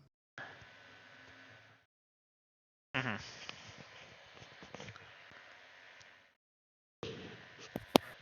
Just value plays.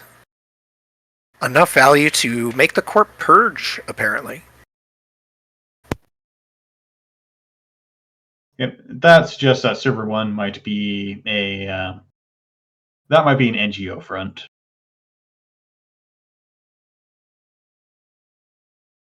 I mean, could be Charlotte.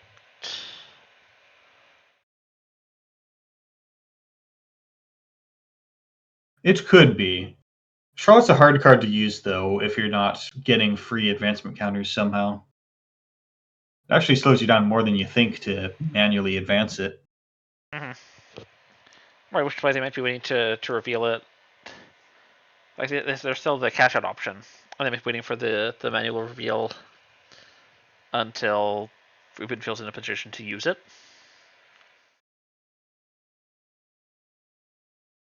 All right, we do see, so Ruben purged virus counters,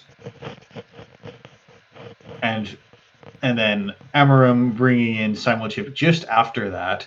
If that had been on the table, then there'd be a really brutal counterplay to purge virus counters where you bring back Muse to bring back the same Physarum Entangler, and then you have more World Tree fodder.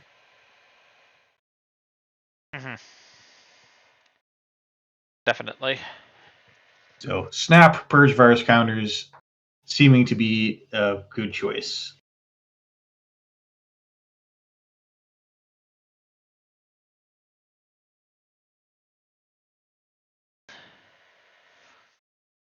Cataloger coming down to keep up. Yeah, Tollbooth now looking like a really good piece of our style in R&D, and perhaps we should have foreseen Cataloger in Shaper of all factions. Especially with sort of as part of the Tributary. World Tree package, where you can go get it whenever you want, and then also that's where you can use only one of the counters, rearrange some stuff to make it awkward for the corp, and then sell the cataloger off for value. Right, we get a Tributary Fire, and now Tributary is online for the rest of the game, which is a bummer for run-based economy, which is what World Tree is.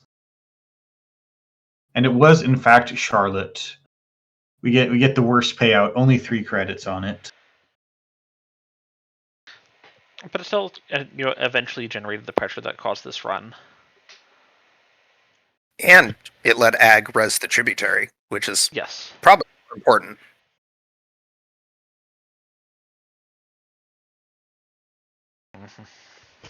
Yeah.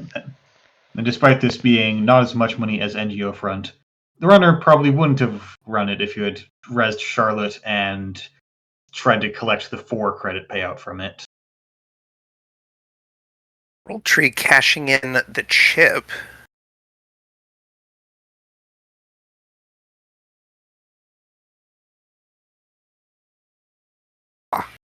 That's a good engine piece. Lily pad, get some draw going. This could be so many cards over the course of the game, potentially. You always want to get your console, and in a World Tree deck, you don't want to suffer the indignity of playing multiple copies of your console, but then you need to trash hardware to get your console, and there's not actually a lot of hardware that you're happy to play outside of your 3 simul chips. Well, okay, I say this with the cataloger sitting there. I mean, the other thing is that World Tree is very MU intensive. Like we mentioned earlier the possibility of simul shipping the Muse back and getting the Sarm Entangler, but there wasn't actually the MU for that play until the Silly Pad came down.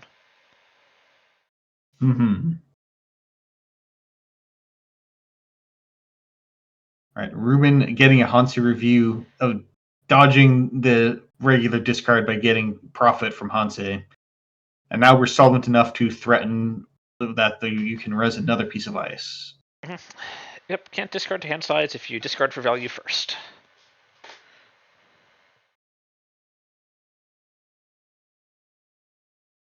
And Tributary looks even better if you're on Hansi Review as just a way to draw cards to discard for it.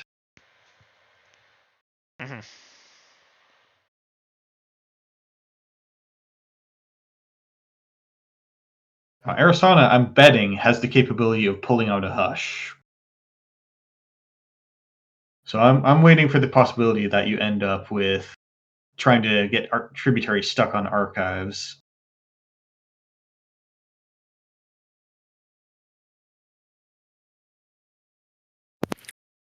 There's probably a lot of hushable ice in this matchup, though. Yes, Hushes can definitely get overtaxed.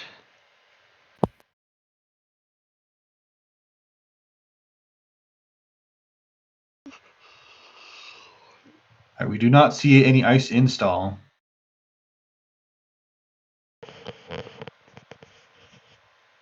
And we are getting the air sauna install on Coalescence. Click free Coalescence, cash it in immediately to the World Tree.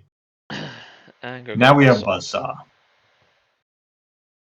And if I recall correctly, this list is running the full turbine rig. So eventually this toll booth is going to melt. And this tributary will melt pretty quickly as well. Yes. One credit is not nearly as bad as letting tributary fire. Yes, but I mean, a Hush toll booth dies to turbine buzzsaw for 1 credit, and that is a pretty porous toll booth, shall we say?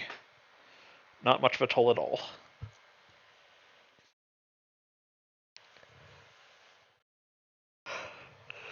And despite all this cardboard moving around and all these credits sunk into ice, no agendas in either player's score area.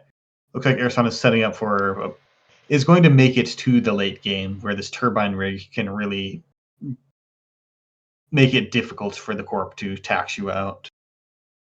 Mm-hmm.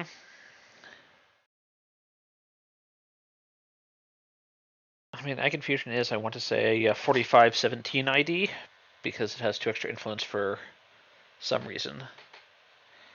So assuming that Ruben's on 49 cards,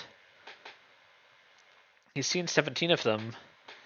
There's, on average, a third of the agendas in the deck in these 17 cards, and they're hiding 2 face out in archives, 1 in server 1, and 5 in HQ. For 7 points between those 7-8 cards. And we do see that the runner has managed to just draw a turbine and install it from hand.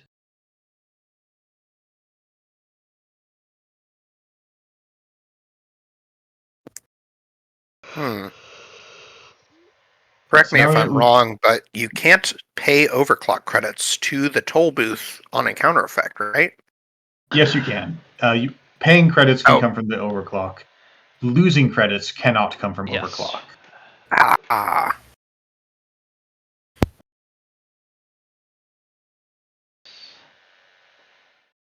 So we cleanly get into R&D for overclock dollars. Mm-hmm. Telework turns into daily casts.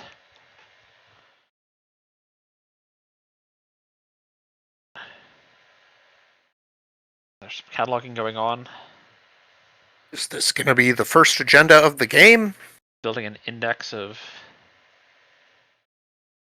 R&D. It depends if that's Spin Doctor. There's a new unknown card in the remote. But no action from Ruben.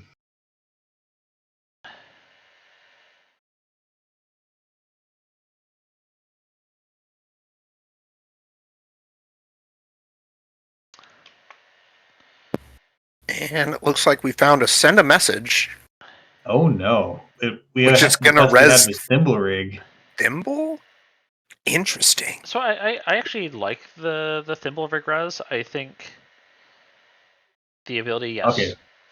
Really wanted to have the thimble rig to shuffle your ice around and get your positional ice into the right positions is really strong in the Arasada matchup. Either moving Trojans off to hang out at archives. If you watch just 4 or 5 Trojans pile up on ice in archives, that's guarding it. While you have real servers elsewhere. Now see Ruben also managed to draw subliminal messaging, which is a little hostage negotiation between either you let me get subliminal messaging or you run to tributary every turn. Mm-hmm.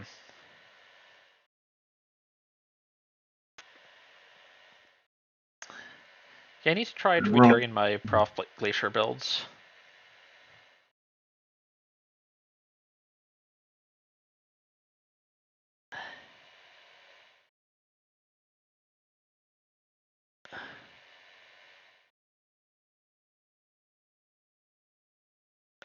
And now we got upgrades. Oh, this is looking to me like this might be some sort of scoring push. Yeah, the runner does like these turbine rigs. They do have this fantastic endgame of ice not costing them very much, but it doesn't often come with a honest amount of money to deal with upgrades. Mm-hmm. Just sort of this is like a La Costa Charlotte server for a bit.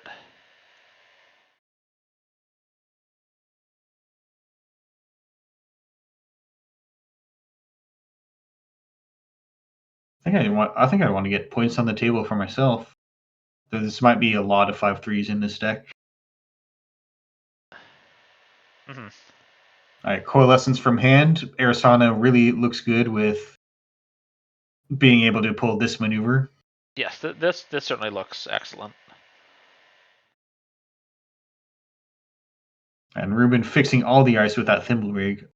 I think we can guess that that R&D's got better ice on it now.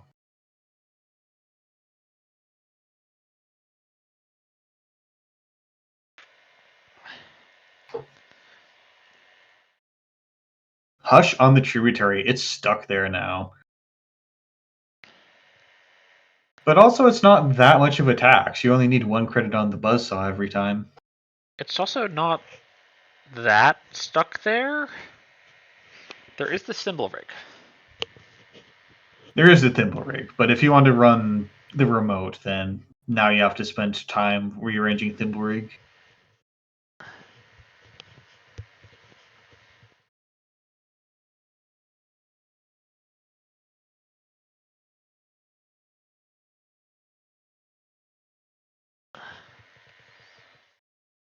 Ooh, bacterial programming rip from HQ. Mm-hmm. This is last click, so this is going to give Ruben Peters a lot of setup for what he wants next turn here.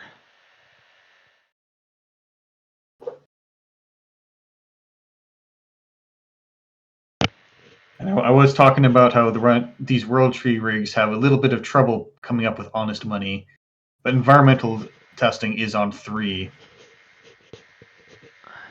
So if this what's currently in the remote doesn't score an agenda, then the runner is going to have money to contest a possible agenda Go check push it, next yes. turn. Though, let's see what's in Is this a punitive window? Do we think Ag is on punitive? It's not the usual suspects. This Ag doesn't look like the toll booth is a little odd for that. Although I guess toll booths are only 2 influence, we haven't seen a lot of other influence. And Ruben very politely summarizing what's going on. And we saw Ruben draw a bunch of cards and then use Charlotte, and we're going to draw more cards. That's so many cards in hand.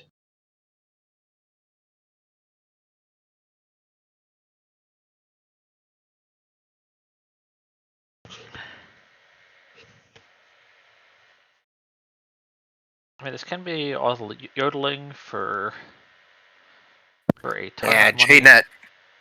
JNet doesn't do this ordering correctly here with La Costa Charlotte. Yes.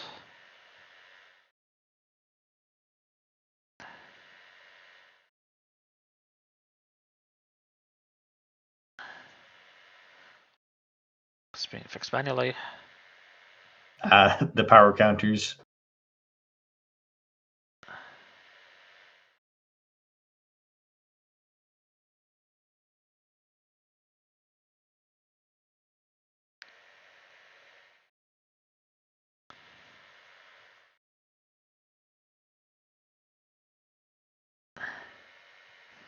It's certainly a lot of money. This If is a there lot are of money. punitives, there is enough here to win with them, but I think with how many cards we just saw, either we've got the incredible misfortune to have not seen the punitives in the punitive deck, or this may not be a punitive deck. They'd have to play 2. Looks like no punitive. Now we've got a tough Sure game to remain. Cannot let the runner score any more points.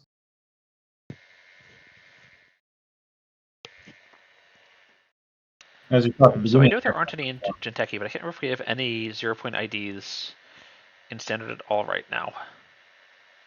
0-point IDs? Sorry, 0-point agendas. No, I think that Is Gene Splicer still legal? It is. It is not an agenda. It is an asset, or yeah, it's an asset that you can advance and add to your score area for agenda points. As is on the subject of things you can advance and quote unquote score, false flag. exactly what I'm expecting.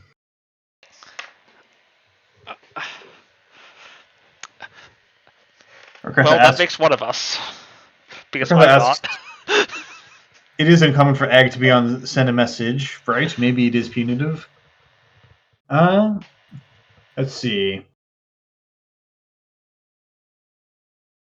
Yeah, I think Jinteki, like Bacterial is the best 5/3 in faction, and then you might be looking more at Fuji asset retrieval. But send a message.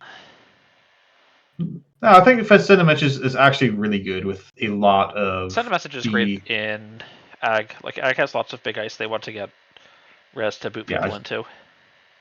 We saw it on Thimble Rig, and we were deeply hurt by how few credits were avoided. Honestly, But I like the Resident Thimble Toll Rig Booth, res. It did a lot moving around. It did a lot. But also in a deck full of Toll Booths and Anansi's, there's just great targets for send a message. Exactly. Or even Cloud Eater now, right? Cloud Eater's really not it because you lose the on-res The effect. res is awkward, but if it's the big sentry that you have installed, it's still the big sentry that you have installed. Yeah, Ruben's still drawing so many strength cards. sentry, not easy to break. Mm-hmm.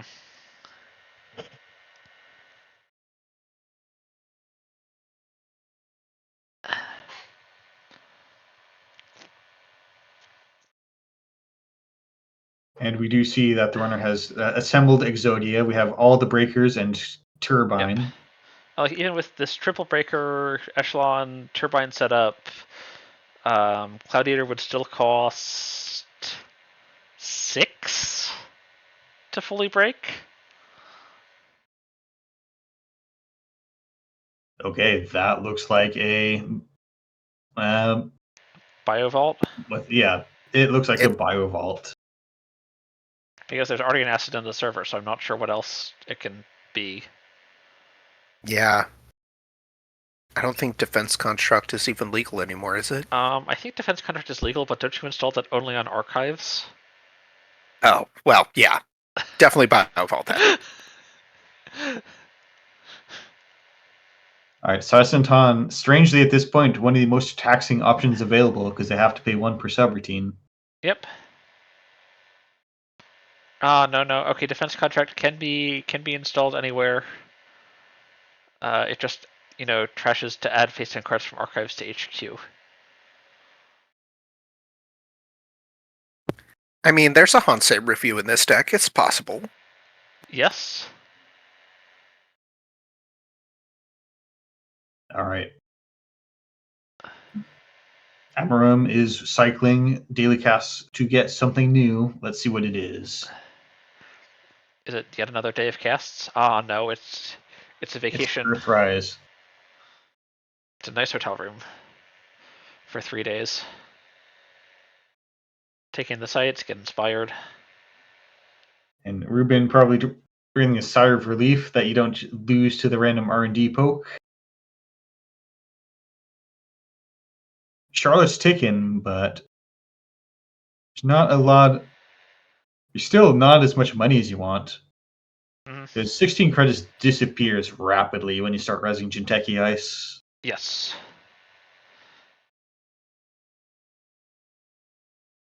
Yeah, there's a bunch of 10 cost ice in standard right now. All unique, or at least the 2 new ones are unique. Hydra not yes, unique. as is Maybe Tier, it should Hydra be. is not.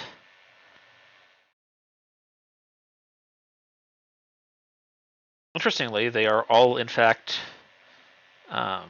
sentries. And to counter them, there is exactly one 10-cost killer.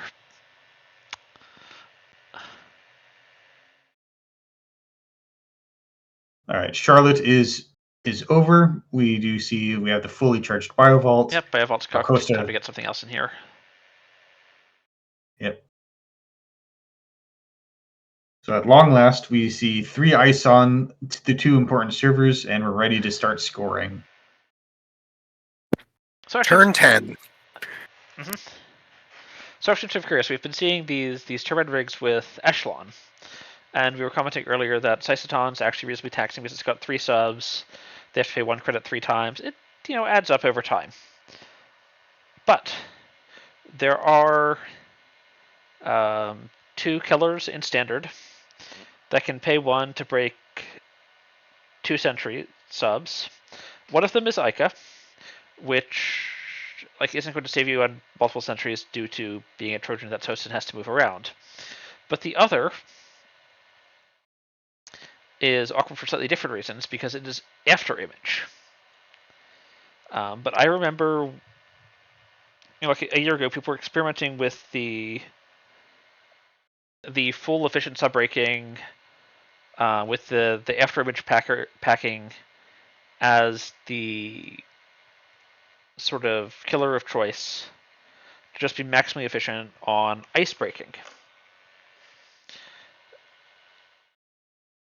And I'm sort of wondering why we think that fell out of favor, because especially with right now people are on Turbine, but we've also seen historically the Takobi as another option. And Takobi can actually double boost an after image if you need the strength to get up to break, a Cloud Eater or a Hydra or a Seraph or whatever. So you're thinking that we don't actually run any stealth and we just use other boosts to play after image? Yeah. It is a spicy thought, but I have a suspicion that may have turned out to be inconsistent. Oh, so I think it's huge also burner. just really soft into Drafter because it's 2 base strength, and not being able to break Drafter until you go find a support piece is awkward. All right, let's talk about what's happening right here. We do have a burner in a moment where the corporation has. We've gone a very long time into the game without the corporation scoring anything. It looks like we have. Correct. We have 2 agendas in the score area and what looks like another agenda in a secure looking remote. But we are close to. We're closing in on 2/3 through the deck. We should probably have another one in HQ. Or more than one, for that matter. No spin doctors to be seen even. Yes. And HQ is very lightly defended, apart from Ag Infusion, which can just deny all events of this nature. Mm-hmm. Which is what we see. The burner gets bounced into R&D. Unfortunately, Cataloger is really strong. Mm-hmm. So the runners might just convert this into winning the game from looking at R&D.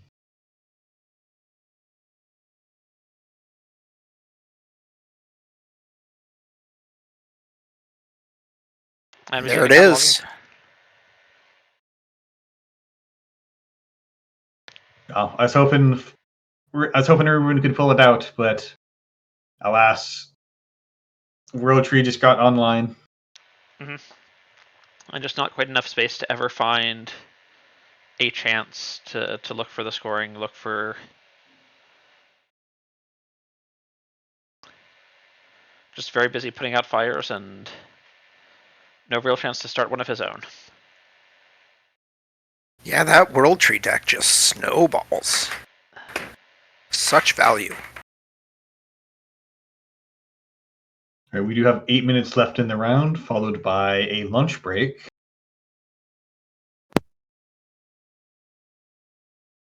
Let's see what's still rolling. The only possibility is Table 13. Table 13. I will take a look. And that game is done. Looks like ASA Group scored out. All right, good round, everyone. All right.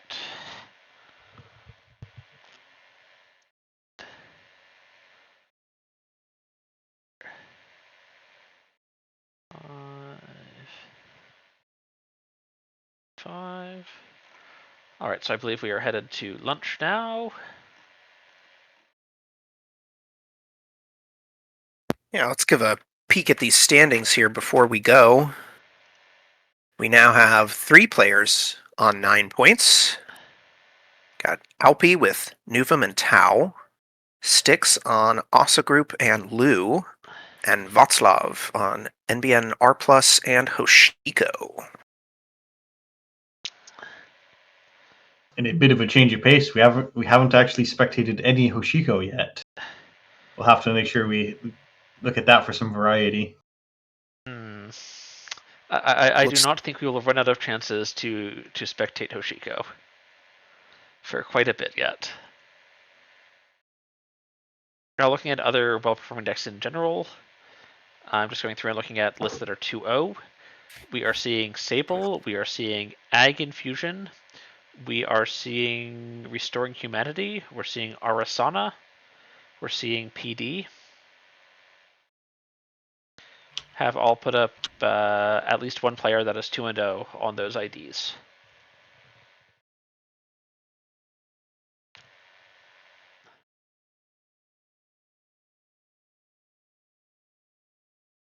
I'm happy to see Nuvum up at the top after being somewhat panned by popular streamers. Still putting up results.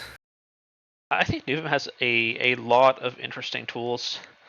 One thing I think got cut from the audio issues that we were having earlier was I got completely wrecked by a really spicy Nuvum list, I would say earlier this week, that used Red Planet Couriers and scored an Atlas with 4 counters. And let me tell you, Atlas with 4 counters is just another Atlas inside of it because it's tutor Atlas, tutor Audacity, tutor 2 cards to discard to Audacity. And that was rough. All right, and we have a question: is this open deck list? I don't think so, right? They just need to choose an ID. The cut, I believe, will be open deck list. Yeah, we'll show deck lists in the cut, but not during Swiss. But yeah, Swiss is closed deck list.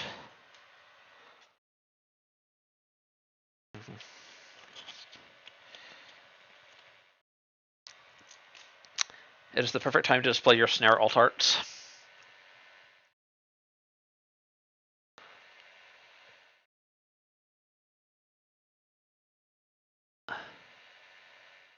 I'm always a big fan of snare. It's been a while, but I put it back in my deck, and I've had some spectacular blowouts because people are just forget that snare exists. All right, I'm off to eat some brunch and probably do some dishes. We'll see y'all in a half hour. All right, thanks for watching the stream. This is the April Accelerated Meta Test. We will return from the lunch break in about half an hour.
We have one report of no audio, but we see Kiev getting off to a decent economic start, just laying down setup. Decent economic.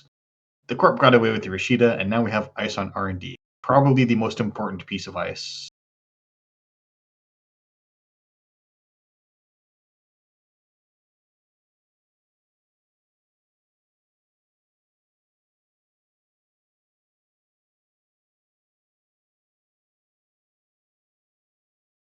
That's true.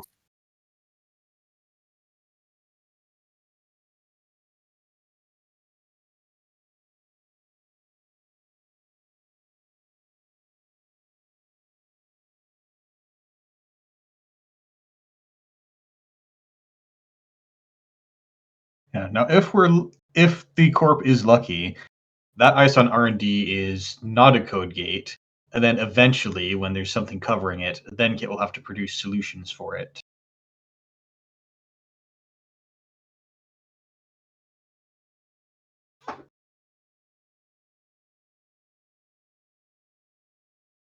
Checking this outside, it's an NGO front, as suspected.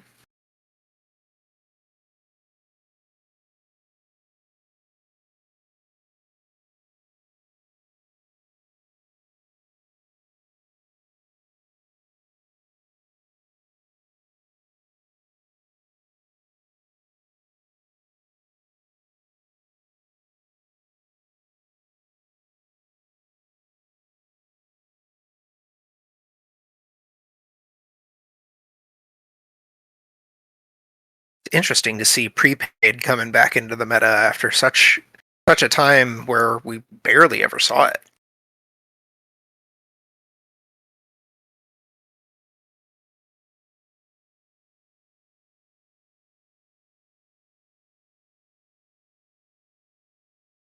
It's good.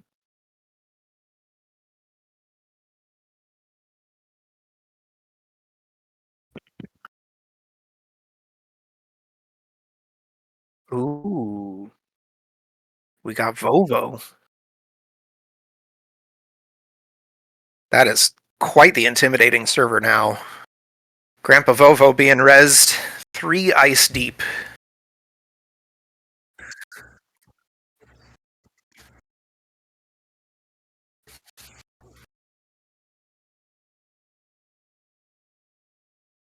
I agree pretty strongly about Lobosomem being the inciting incident because that made Spark of Inspiration a thing you could do. But now you can't include programs in your Shaper deck. And this is such an existential crisis that we start looking at the events deck.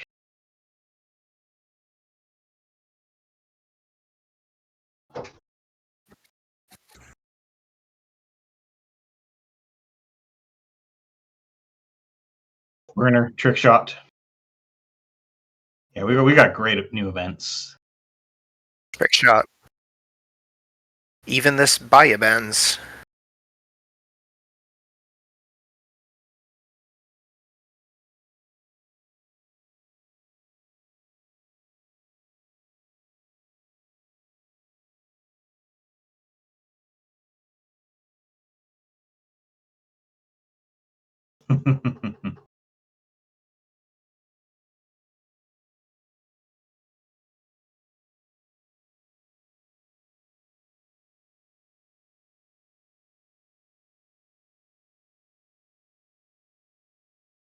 Ooh, I think the interesting worst play part of pattern here.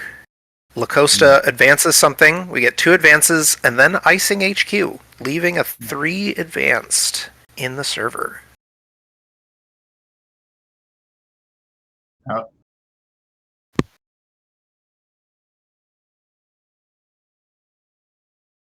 yeah. And in fact, they have a really strong challenge on at this remote because what are the odds the corp can res multiple ice?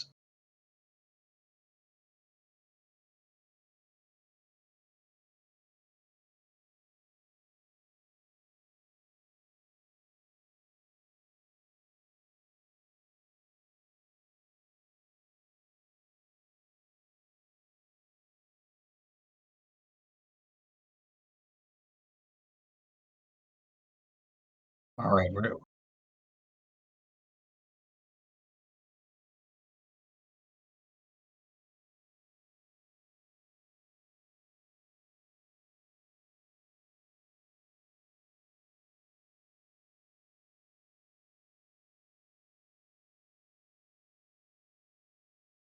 And they're not going to score Atlas with 3 counters on it, as we were threatening. You know, Project Yagi-Uda with 3 counters just isn't the same.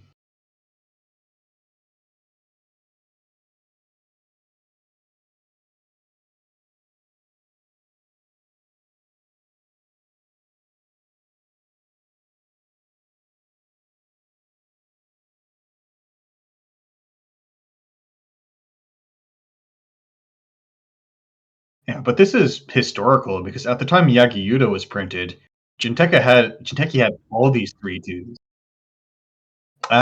No, Brain Trust I believe rotated. This was rotating Brain Trust, but they had Medical Breakthrough, which was a 4/2 that made subsequent copies one less to score. And they were the one faction that had to limit one per deck 3/2 with Phylotic Entanglement.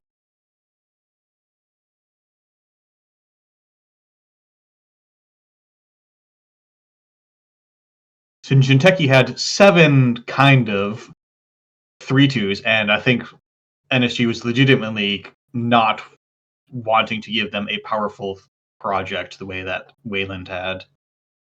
But now the card was changed so much that now we see, well, now Jinteki's not doing so hot, and we have this bad project.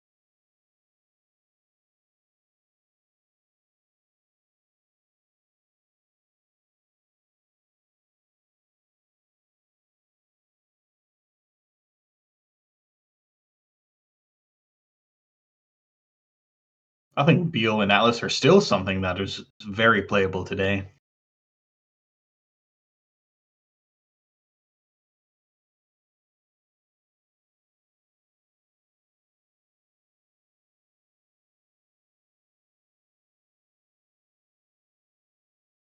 Seven credits is a very tough thing to compete against.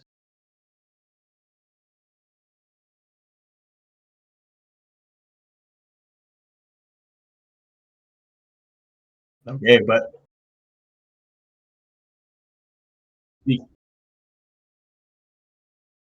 yeah, speaking of scoring out, the Atea is just off to a really strong start. La Costa is cranking us through the agendas, and the runner hasn't challenged the remote. We're just accumulating money, possibly wanting a Century Breaker. Oh man, I ran off to a judge call and the runner has 25 credits now. What happened? Well, That was a sometimes pile of cash. that is a pile of cash.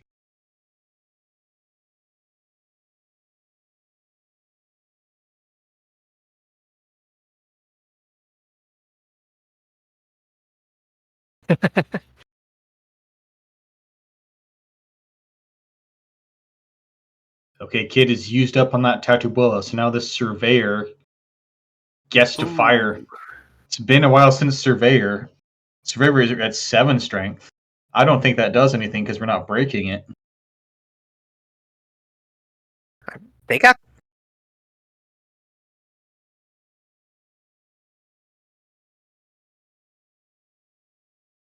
they got the money for it. Why not? I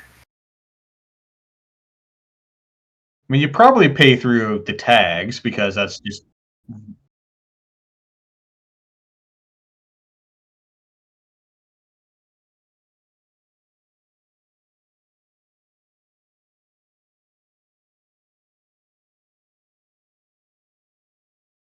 Especially since she only has 1 click left. And lots of juicy resources. Now that is a good idea. I've been trying to make a tag Atea deck. I should play Surveyor. Ooh.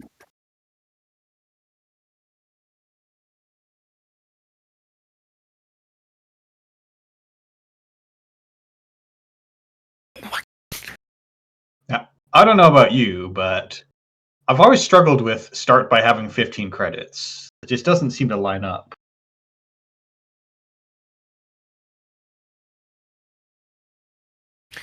Oh look, Vovo gets an advancement. So nice.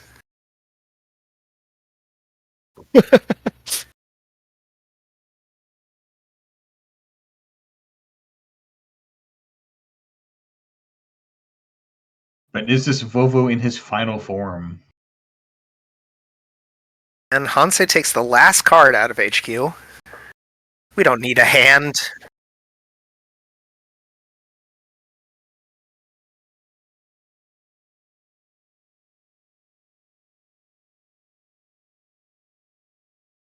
Yeah. And there's this new card in the uniced remote, which sure looks like a spin doctor.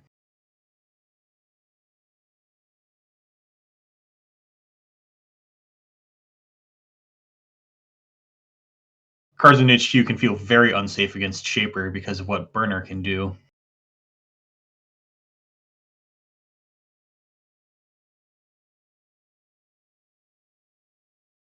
So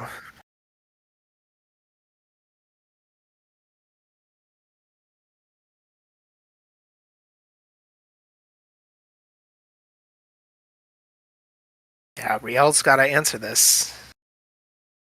Otherwise, it could just be the game. The Corp doesn't. Yeah, Corp not resing because you do probably need to save that for the other ice on the server. But currently in a good position, if they, assuming they can res that ice, because surveyors.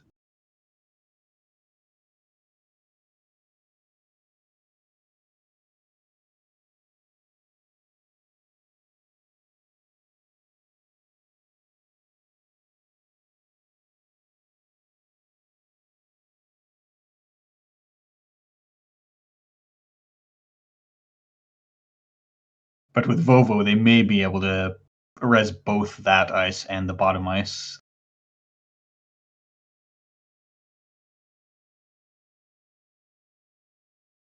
Yeah, I've been playing Vovo in Ossa group, and when it gets going, you just save so much money. It feels so good.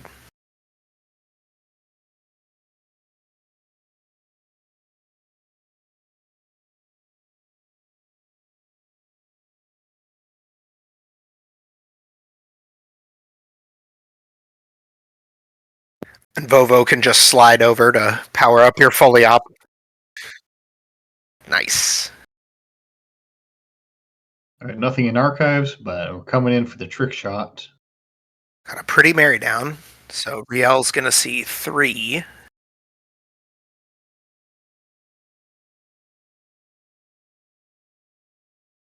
But We're in there's a tan. definitely no chance to win. The runner has no points.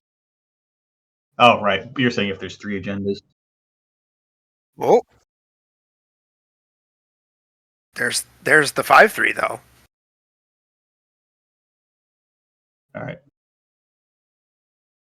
And we are coming into the tall remote, but Thimblerig has used up the kit ability, so we have to deal with all of these in honest ways.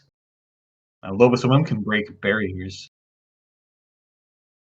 Very old school. This looks like an old what was that? Ginger grid. Looks like a ginger grid list. This does look like Ginger Grid. Are we paying through the surveyor? Yeah, I guess.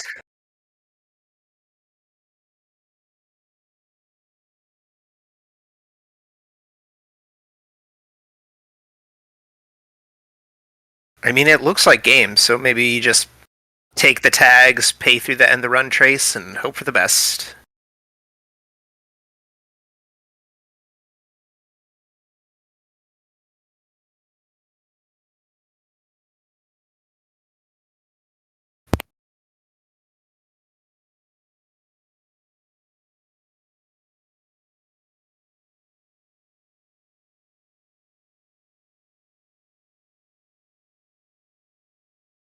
Yeah, I mean, even with that 30 odd credits, you can't do this more than once. Ooh, it's another Speaking of more surveyor than- on the inside. Speaking of more than once, I mean, the runner's got 8. She could pay it.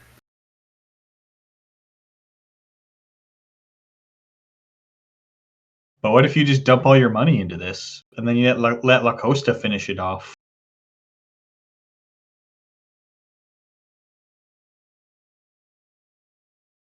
hold back 3 credits to be able to advance, maybe?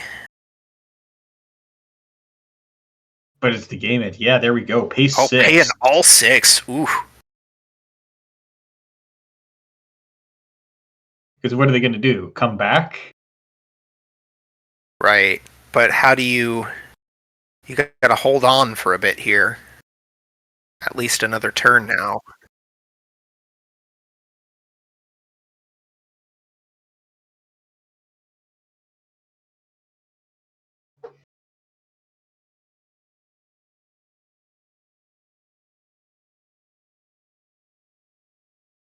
Yeah, I don't see too much of a way through there. Secret hush tech, maybe.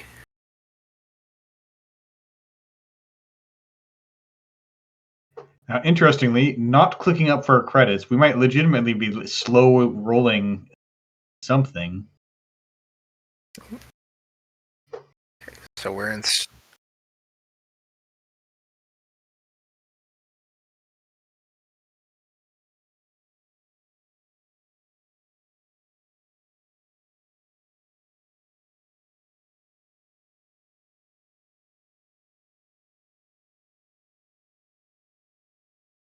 Yeah, but now the surveyors are up to trace 20 total on just end the run.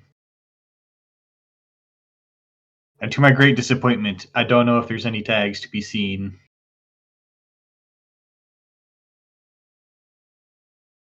Well, there's 4 tags to be seen. I don't know if there's any tag punishment though.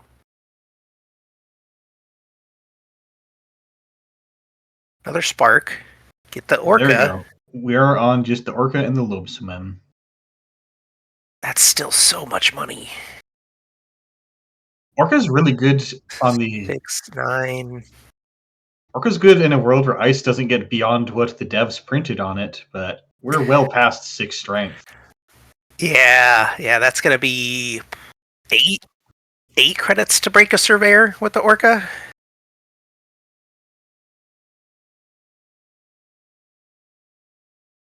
Fair. It's still more money than Riel has.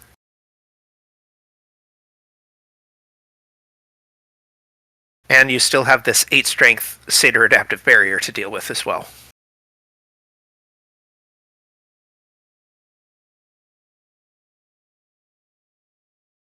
Yeah, that one costs 4. It's a little more affordable, but Only 4 for an 8 strength? Wow. The werewolf. So good. yeah. Lobesman is pretty good.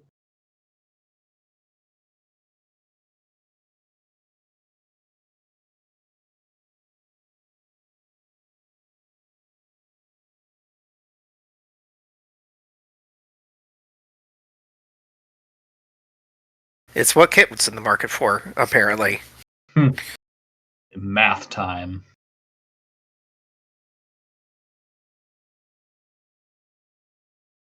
I don't envy this math puzzle. The numbers are simply too large to count.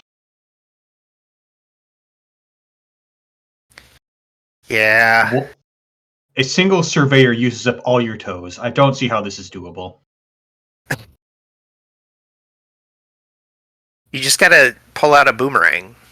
Then you don't care that it's 11 strength. All right, chat points out that the stream title still says March 24th AMT. Is that true? All right. All right, let me try to ping someone.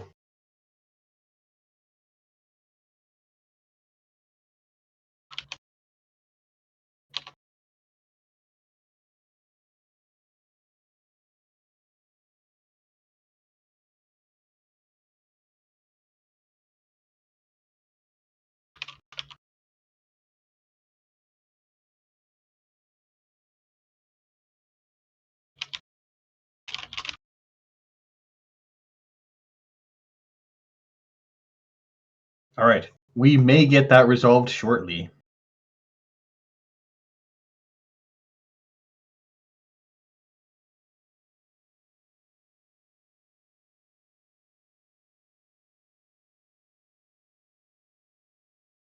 Yeah, I don't think Kit can get in here another time right now, but Atea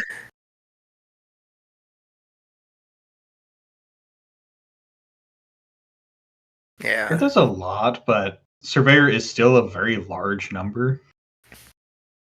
Atea's not threatening the score next turn though, so you could just wait and hope. Yeah, that's very true. I'm very surprised that the Corp didn't just click for credits. I guess HQ must have been a real liability.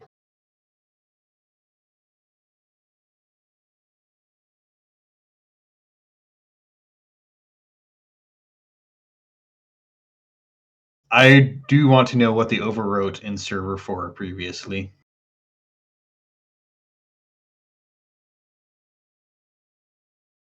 Going for the Right, trick shot.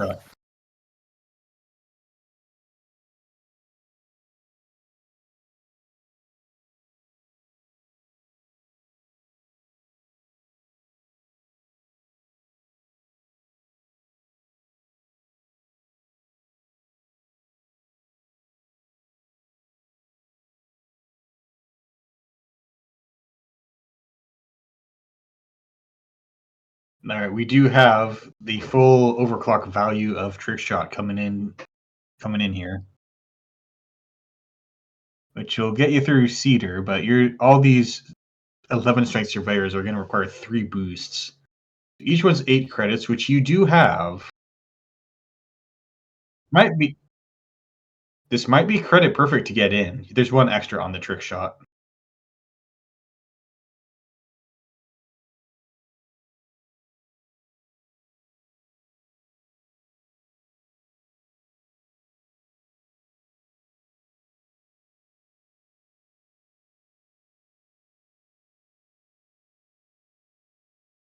Looks like the math was figured out. The Corp could not res this outermost ice.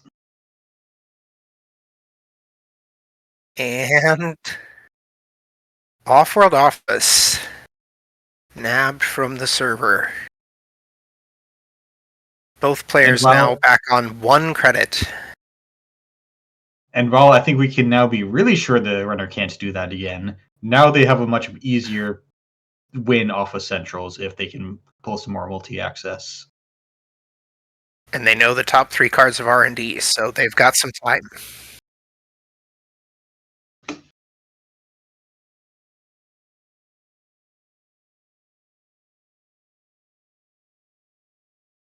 Spin Doctor will get you through it quicker. Now that makes me think maybe this face down card was installed just to stack the ice and get it out of HQ. If we see Spin Doctor shuffle it back in.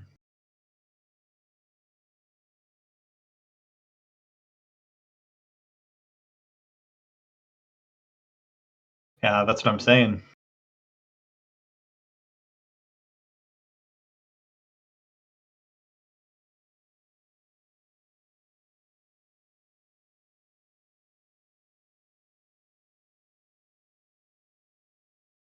The Corp has a tough decision here because they need to break out of R&D lock. But also if you don't they can do that with the spin easily, but now they need to click for credits to threaten a score out next turn. They've drawn 1 unseen card.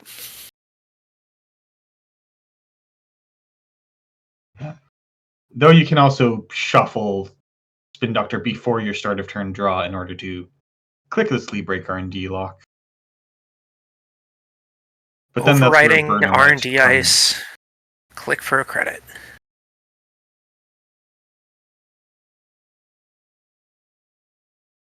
Corp trying to claw their way back into value here. Yeah. But as I say, if you give the runner 2 turns, they can break into anything, and I'll bet they can break into R&D. Build script. Rigging up for a turbine. Turbine makes this math look better. Build script does make a sick kind of sense, sort of, if you're not on prepaid voice pad.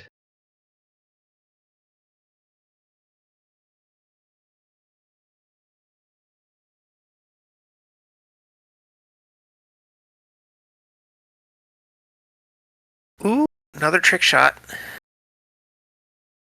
Yeah, would you pay 1 influence for Diesel? I guess you would. I banned you.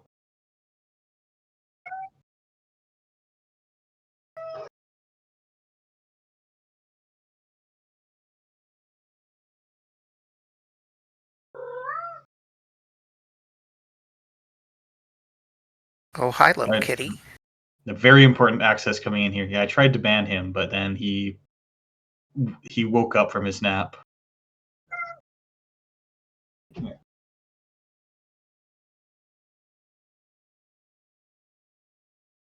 Shuffling in the unseen. Maybe it wasn't an agenda.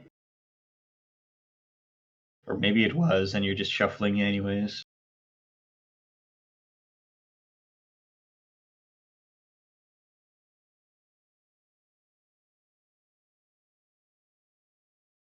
It's real established. Looks like we didn't find the win. And I'm going to take a guess that this doesn't turn into a run on the remote.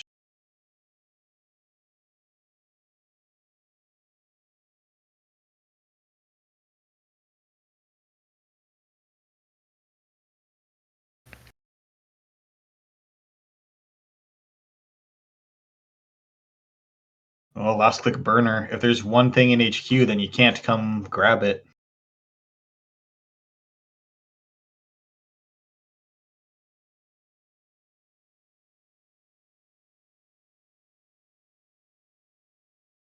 Two to the top or bottom.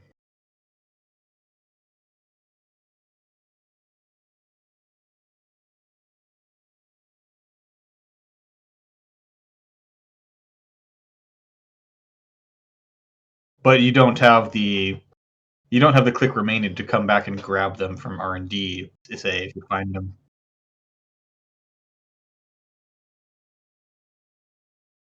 But most of these cards came through R&D lock. There's not going to be more than one. There's maybe one. We know one's a Tatubola because it just got returned. Oh, it's all ice. All ice. Magnet, Tatubola, Rhyme. Tatubola might... back to the top, Rhyme back to the top. Interesting.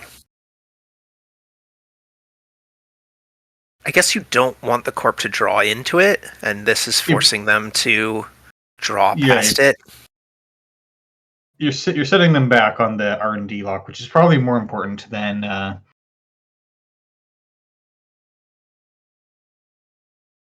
yeah, because now you're really sure that it doesn't matter if they manage to stack more ice on the remote.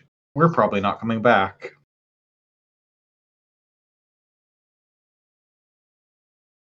But they have no credits.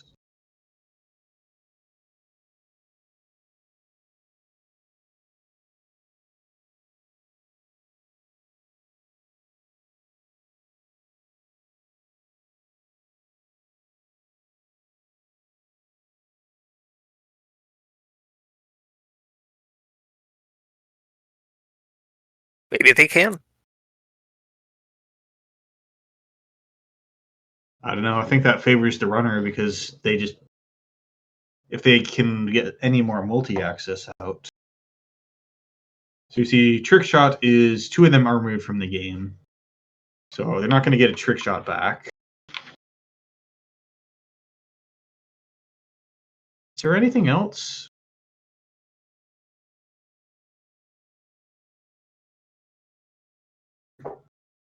Yeah, as far as I can tell, the only multi-access is Trick Shot and Mary. That's a bit rough. Only having the couple of cards. They could have like one cataloger in her hand or something.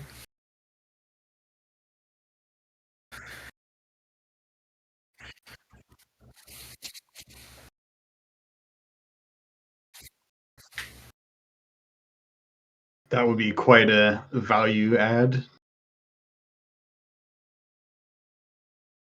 Stack more ice.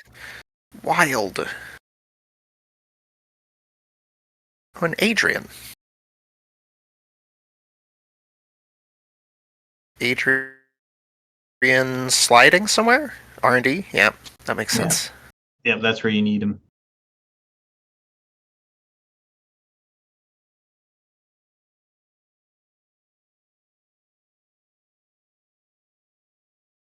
Yeah, we already have the infinite ice tower.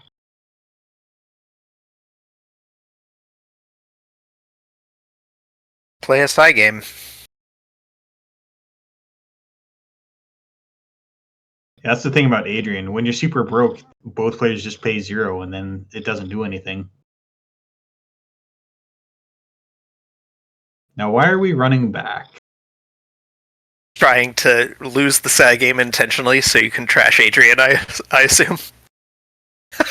They both paid 1. Now, do we pay 1 again?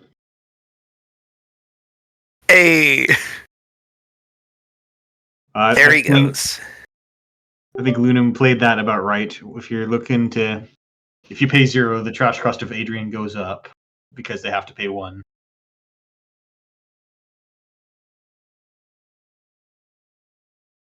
Jam in the server. What did you find? Is it Rashida?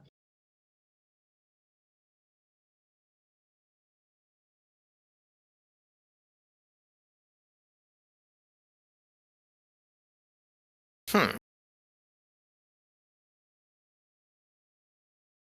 we drawn unknowns? Could it be an agenda? I wasn't really checking. I think there might have been one unseen card that has just been hiding. It's been in HQ for a while. If it isn't, yeah, it's either something that's been in HQ for a while, or this is just something that's not an agenda that's been found.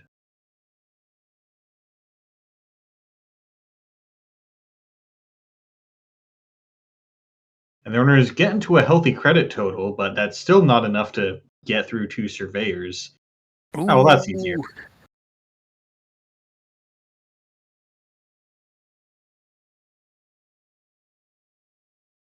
Brick shot. What a card. Classic Altea problem. You've got 7 ice on the remote, and you lose on the centrals.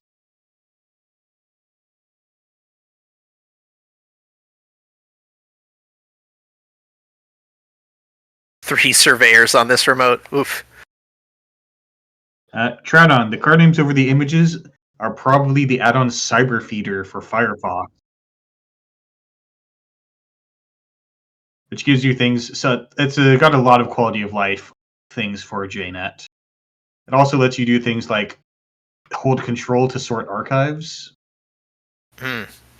Valuable feature, especially for all those like Dredge Anarch decks that want to play 3 Laborites. That's right.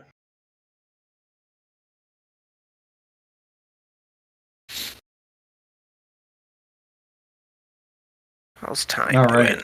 Is that the whole round? 6 minutes left. Yeah, let's. It's like table 14 might still be going. That's the only other table.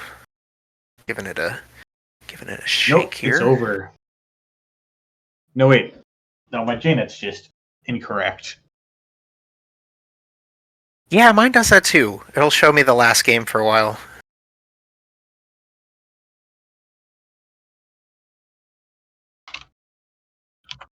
It's still 5-2.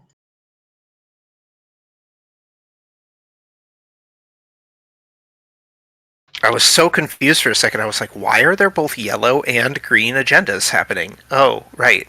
It's on pair. All right. All right. I think we have permission to stream, Yeah. although I don't think we have a lot of time left in the game. Hoshiko has 50 credits and a 4-counter conduit.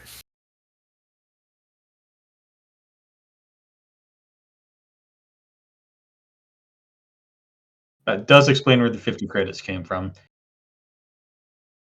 I bet that. So, reminder to everyone: you can click a card and click to auto resolve its ability. Very useful for Aeneas.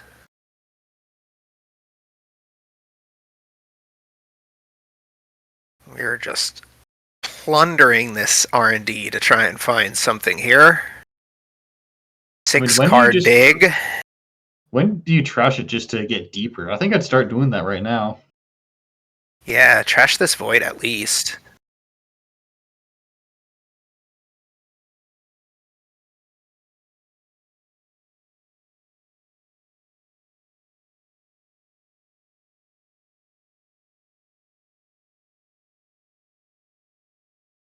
Well, no cards in the top 7, or no agendas at least.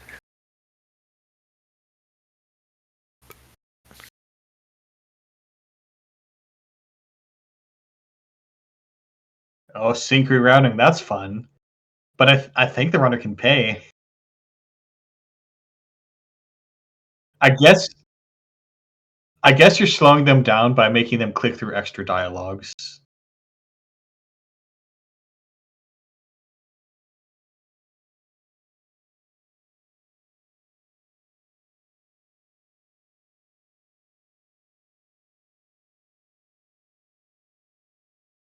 But you've also got them on a pretty strong R&D lock.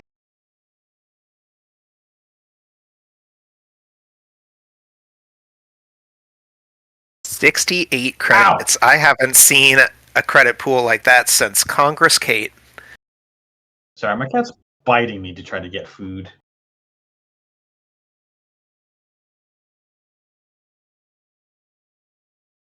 You. What? I never saw that. That's wild.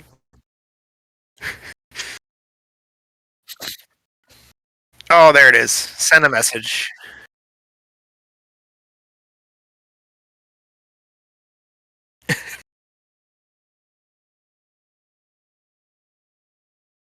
All right.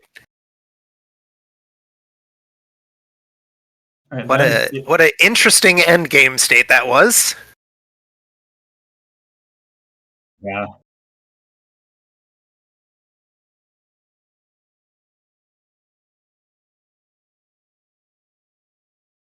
Yeah, this may be Ampere's on the wrong end of the Hoshiko this time. I don't think that makes sense.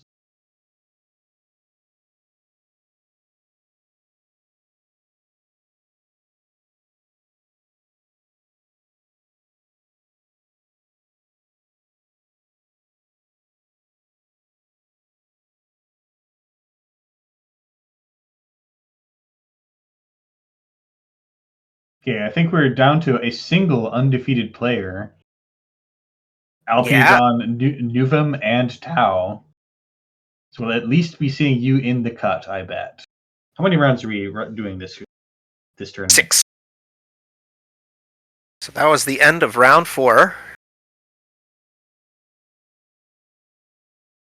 Got a fairly large bubble. The 9s go all the way down to 10th place.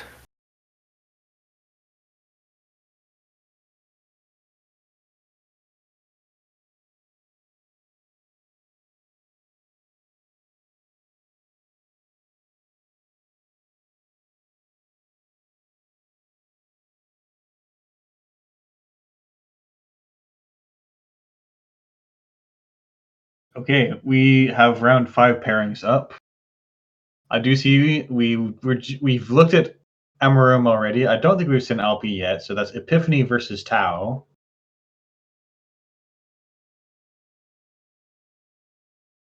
We're gonna see these. Yeah, we're gonna see these players. Let's see. I don't think we've seen Styx or Václav on Asa Group versus Hoshiko.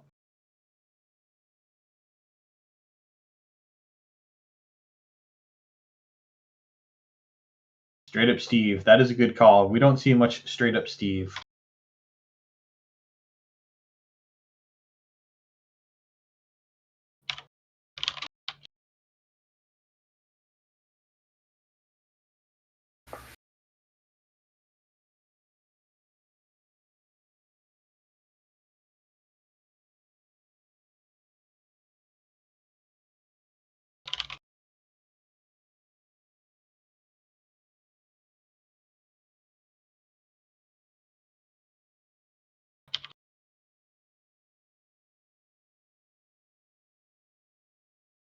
All right. The runner's not in the game yet, so we'll take a minute. All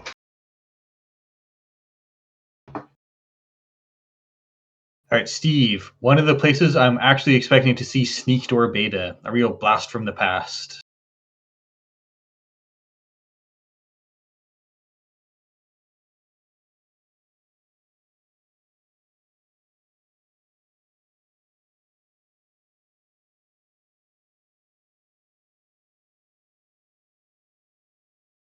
It is, but getting you Steve back online is pretty good.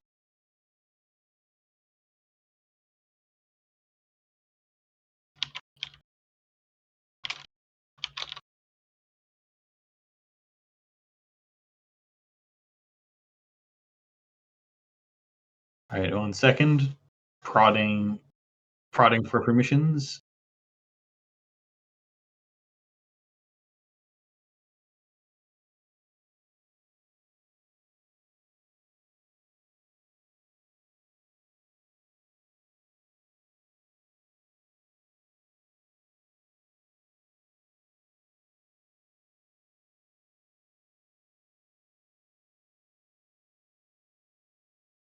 And we do see NBN got some powerful cards. We'll be interested to see what happens because, as we talked about with Hoshiko, there's a lot of shells you can do with NBN. They're all very different and mean. I've been having fun with 3x end of the line R+.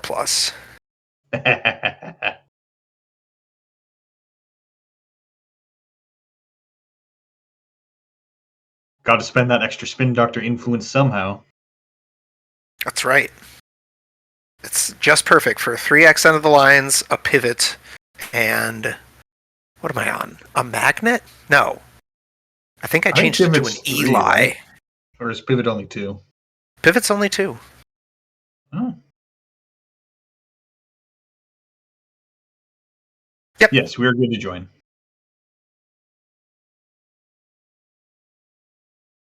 Starting here in just a moment. What's your suspicion on this Steve deck?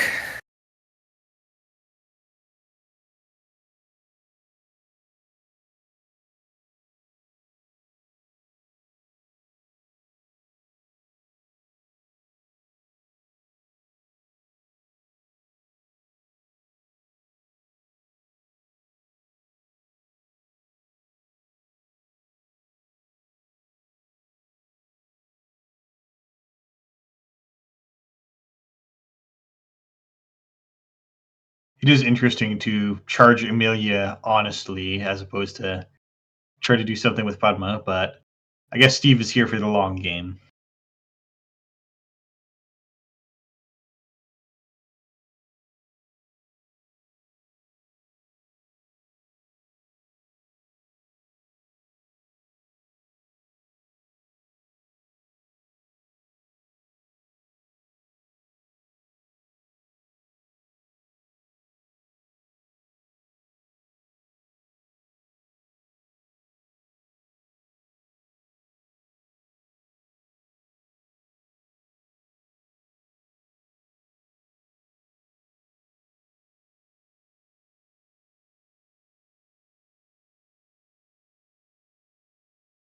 As they say, yeah, patience is a win con. By the way, Steve here has 46 cards. Succumb to the temptation of we can't cut that last flip switch.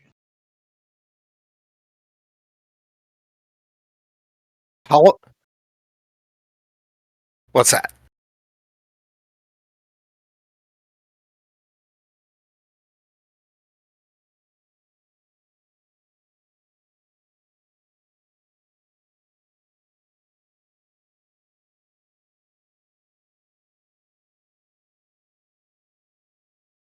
Do your weird BS. Yep.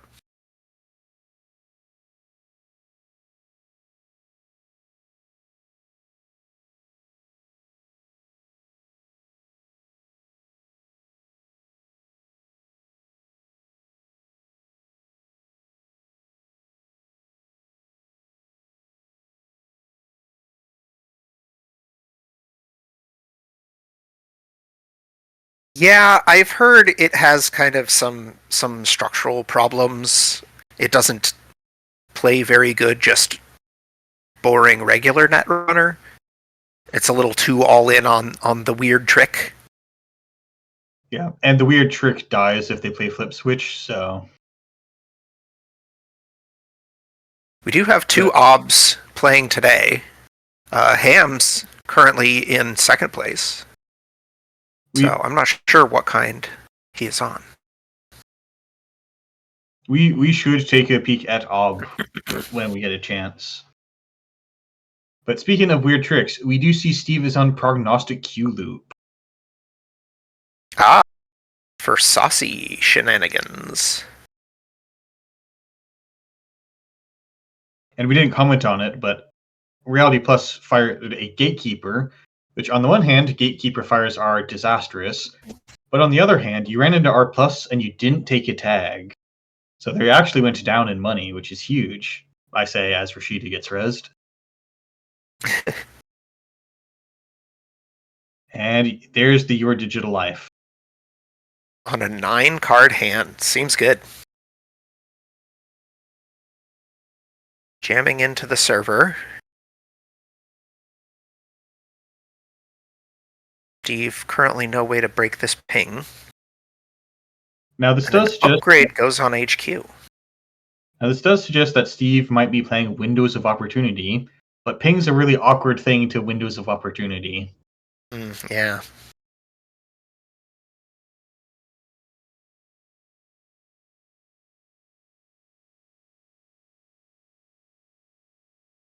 That's right. Yeah, I don't. What are they going to do? I don't want my Not create a credits off tag? of Saucy that badly. All right, Crew is the correct answer here. You take a As much tag, as- give you take a R plus tag. some more value. So I'm on Team Ban R Plus. Who's with me?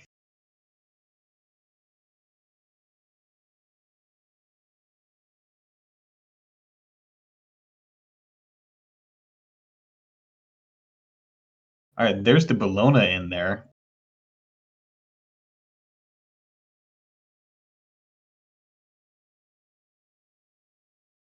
In a rather perverse thing, one of the worst things R Plus can actually do to you if you're tagged is play Market Forces. That's pretty bad, though.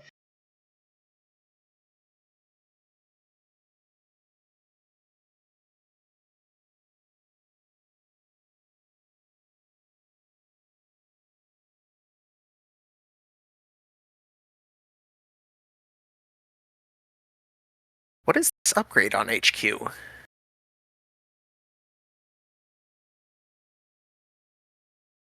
That makes more sense. Hollow Man? Well, that's another ripoff of HQ, and we're checking what was discarded.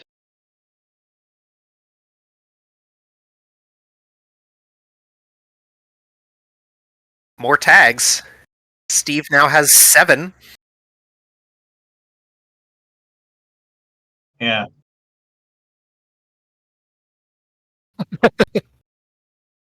Now, back in the Hey, day, that's we had paper rotated. tripping, which clears all tags.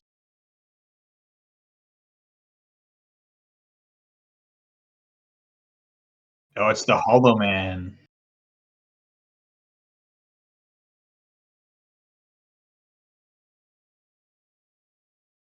And Hollow Man's expensive, and it really only fast advances a 3 advancement agenda.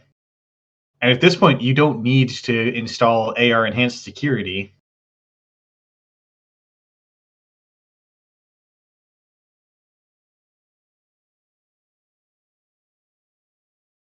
Ooh, Trust Op gets a free Hydra on R&D. That seems pretty good. Okay, that's pretty mean. But we just said it looks like Steve's playing Windows of Opportunity.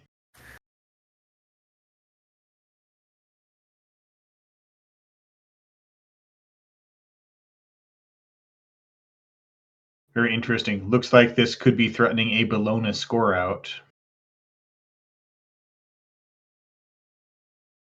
Huh. Using the Hollow Man ability to install double advance. Kind of While cool. still being able to trust Operation the Hydra. You know, not Expensive, everyone plays. but cool. Not everyone plays Biotic Labor to install a piece of ice, but I respect it.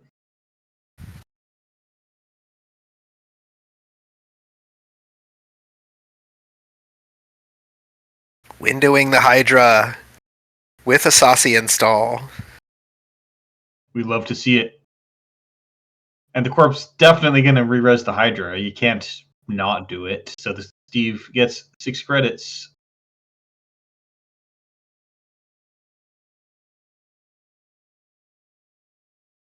All right, there's the ping.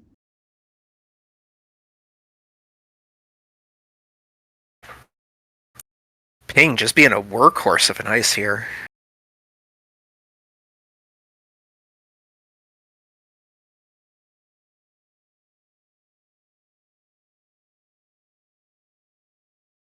I assume we're gonna get a Bologna score? Maybe?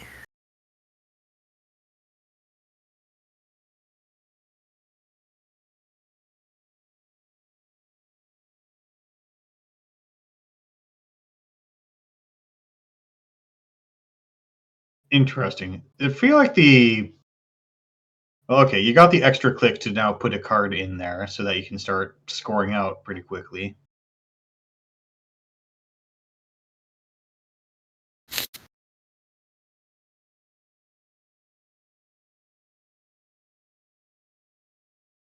Yeah, this does look like the kind of hell agenda suite where everything except maybe the Beal or crypto crashes causes you to take a tag or pay credits. Right.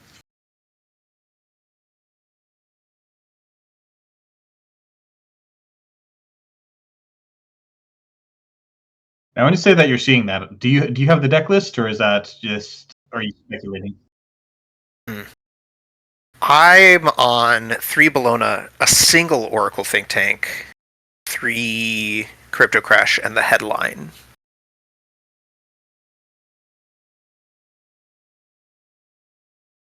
Yeah.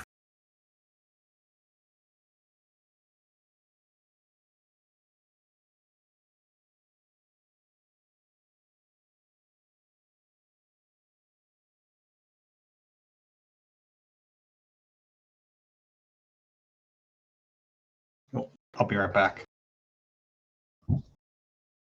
Tend to your bread.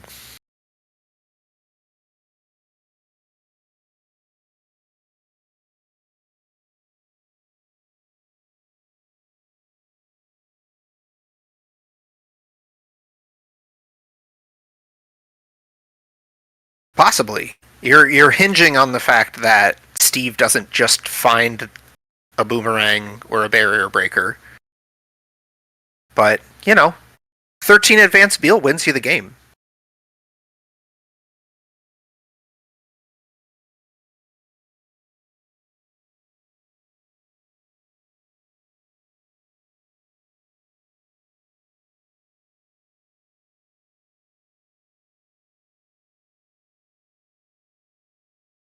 Yeah.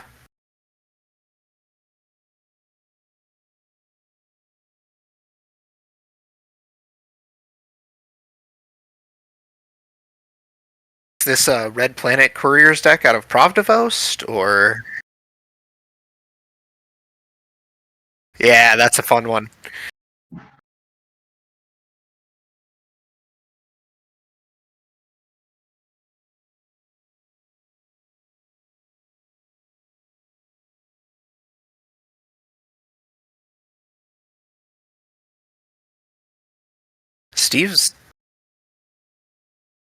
Steve's on enough tags, Psychographic Spiel would win the game right now.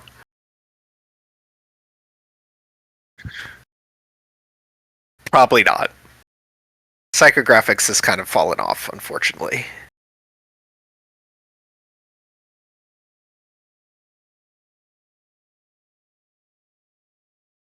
Yeah, it's just Shipment from Vlad is just better, I think. And that doesn't even see that much play. Oh, we've got another jam into server 2. Hoping this ping holds.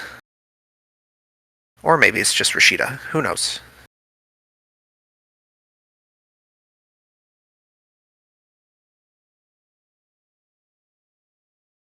Free ping. I guess that's one way to use your trust operation. Doesn't give a tag. Wasn't during a run. But Steve's already so tagged. It's fine.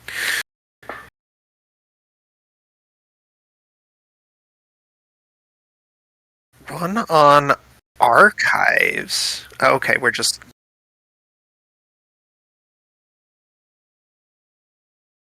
some value.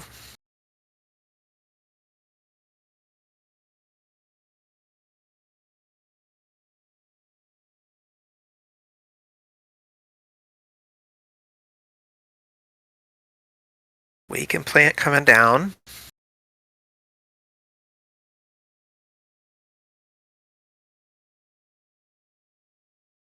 Brew. Kill the gatekeeper, I guess?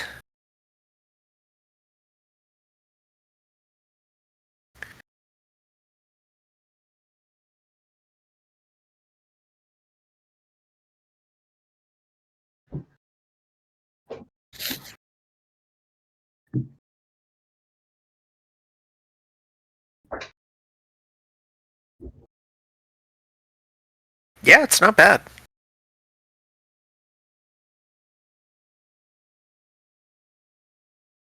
Pretty That's a strong. lot. Yeah. Despite how far into the game we are, Steve's on only We have 14 another cards into the 3-point deck. Beal.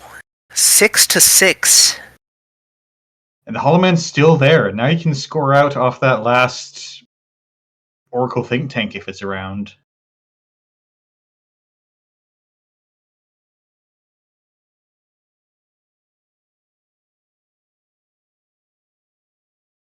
Yeah, Steve would have to find 2 tools to get through that. You probably could have just let this Beal cook. Yeah. Do we think Steve has no fractors? There's got to be a Kurapira in there, right? Yeah.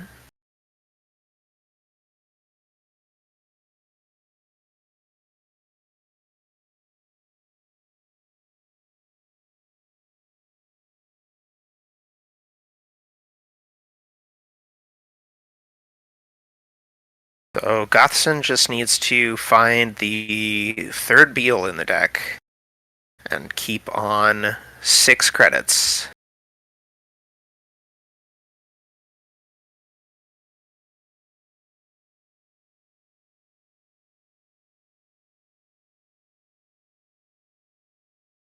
Yep. And that's it. That's all the points you need for R+, because it's a small deck.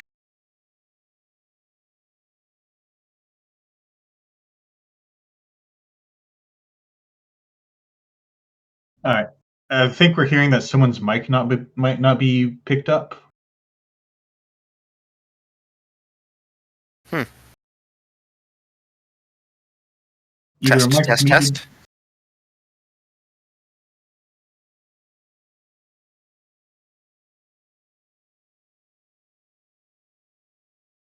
Do we accidentally have like Discord muted to the stream or something? Yeah. It says either a mic is muted or it's a combo with YouTube chat. And no, not cross-streamed. Okay. My mic was muted. We might be able to hear me now. Ah, we've got it. So I've just been talking to myself. No big deal. Yeah, exactly. I do that anyways, it's fine. Yeah.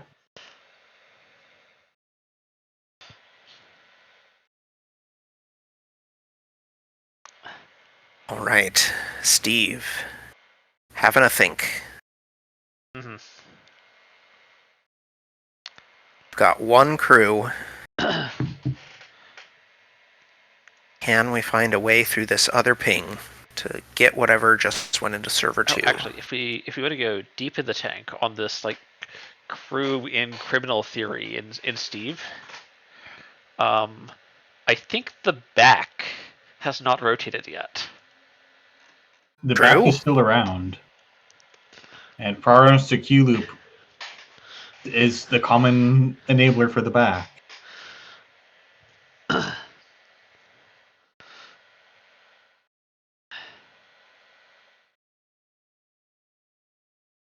Public Trail.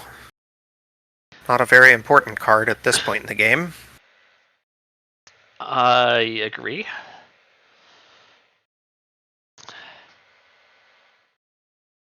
I'm sort of surprised we haven't seen this crew be trashed, actually. Oh yeah, you could just do that. Yeah. It's very easy to forget about that when Steve has had, 8 tags for several turns. No, but also sometimes this isn't the most ice. If you trash a crew, that might bring you below some important thresholds.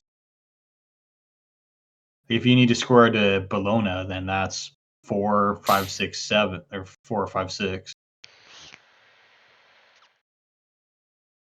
Gatekeeper rezzed on at this R&D. There's no cost to using. Well, there's a very slight cost to using the crew ability to take one tag to lower the strength, because R plus will, get some value off of it. But You don't need that ability with 9 leech tokens, though. true. I was just gonna say, you don't care about the tag. Oh no, I went But from you 8 care a tags lot of. to 9 tags. But giving 2 credits to R plus is Rough, definitely. it's important. Crew gone. And then I assume just jack out, because, yeah, no way to deal with the Hydra. Yeah, that was definitely an attempt to get rid of the Hydra. I'm gonna see the Hydra There we advancement go. again. Bologna wins the game. And makes $5. What a scrappy game. That was very just back and forth. A lot of interesting things going on here. I did love some of the Steve tech, even if it didn't quite end up getting there.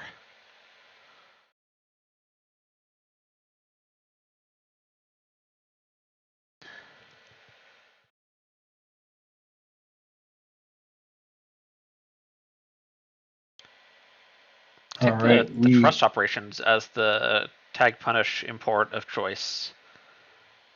We have 21 minutes left in the round.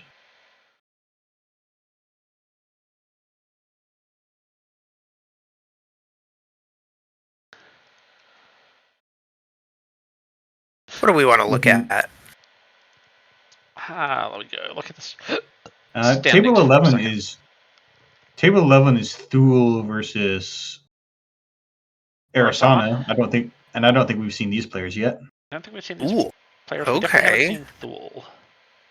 All right, I'll ask you if we can stream. Sure.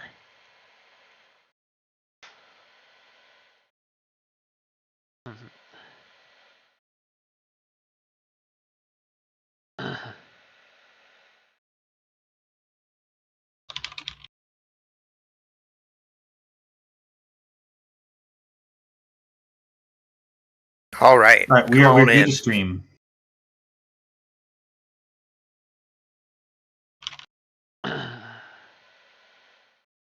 Selwyn is on World Tree Arsana with the full Exodia assembled here.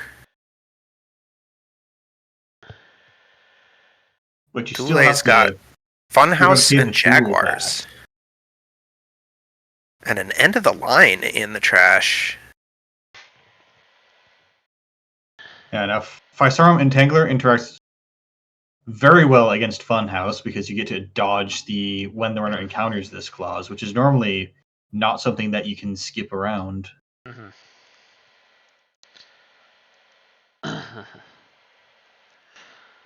And we're conduit digging. Exactly. Also, a Gachapon install coming down to... Not entirely sure what this Gachapon installs to do. Probably just gets, I don't know, some... I guess your program's... All your MU's full. Yeah, MU's full. It might just be... So you're not getting a coalescence. Yeah, that's true. Just sell the Gachapon to get another Cyberdelia or something, maybe. Yeah, exactly.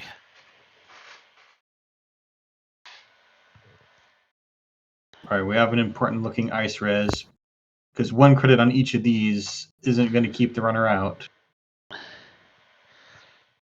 Hmm.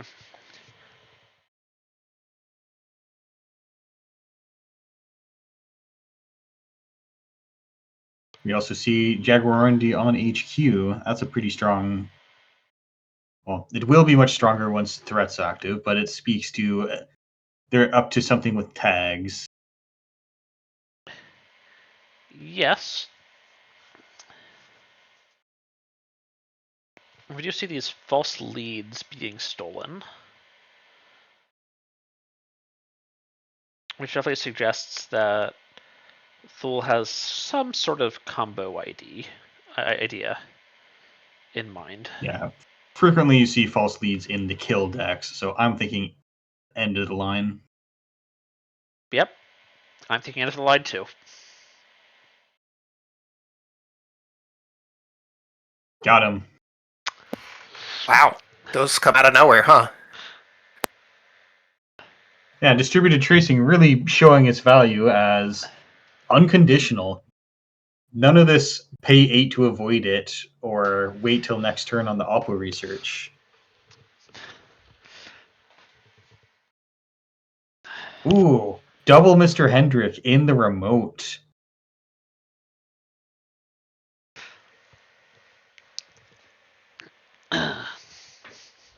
So investing heavily in the core damage, but also if they just go low on hand size, you can just murder them. Mm-hmm.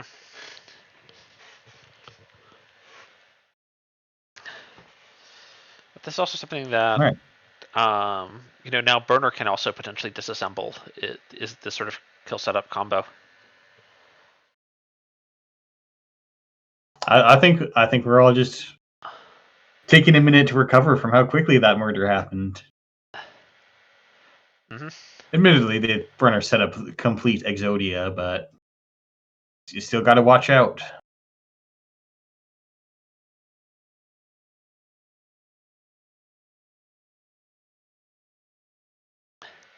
Exactly.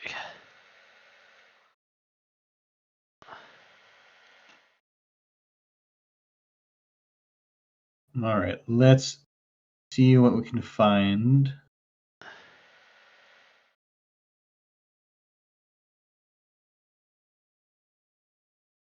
I think we've managed to cover most of the players by now.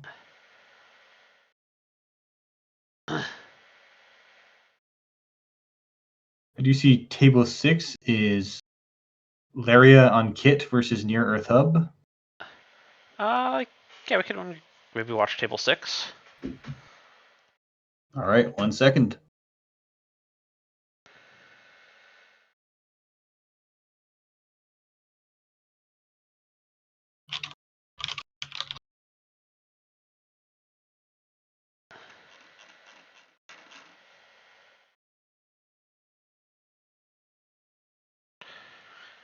All right, it looks like they're saying that the game is just about over.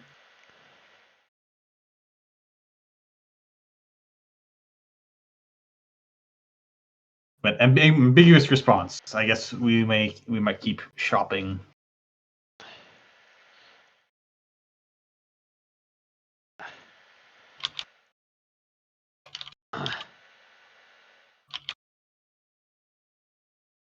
Next one down on table 7 is Jat on Ag versus Kitsuragi on Hosh.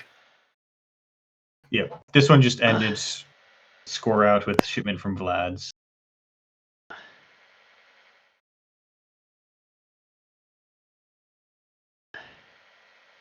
All right. Table 7, you said?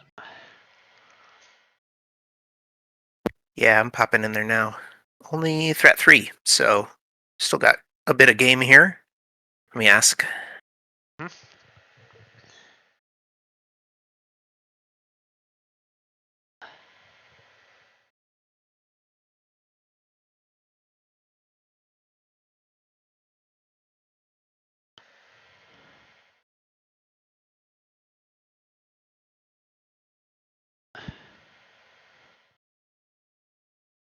Come on. All right. And we're in. And Looks what like we've are got we in? we're in 7 twin encounters and a run on R&D. Okay. That's getting booped over to server 1. Okay. So I think I see 720 encounters, and I always think to myself, is there any chance of divide and conquer? There's always a chance of divide and conquer.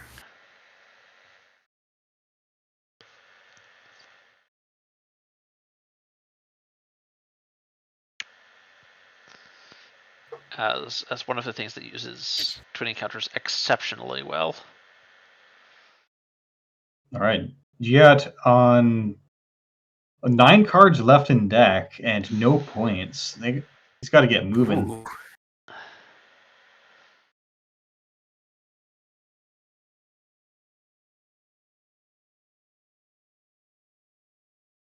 Well, there we go. Bunch of cards are going into the server behind 2 Brawn. Although this is a cleaver turbine, so they're not exorbitant to break. It's 4? 4 each. Yeah, 4 each. It's not expensive, but it's not cheap, and 2 of them does certainly add up. Yeah. But of course, there's always the solution some players have landed on, which is what about second turbine? Yes.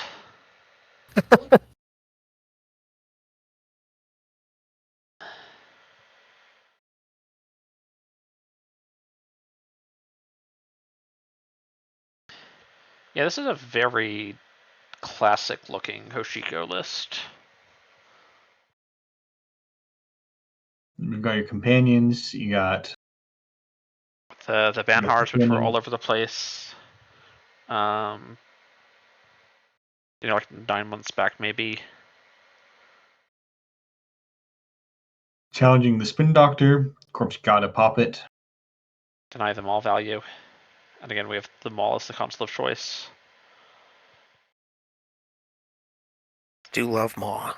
Not the knobkery of mulch or the currently in vogue patchwork of just look at this lots of money. We do see that there are 3 Charlottes and a La Costa grid in archives, so I'm going to take a guess that Giat has been making a lot of money without Charlotte. Mm-hmm.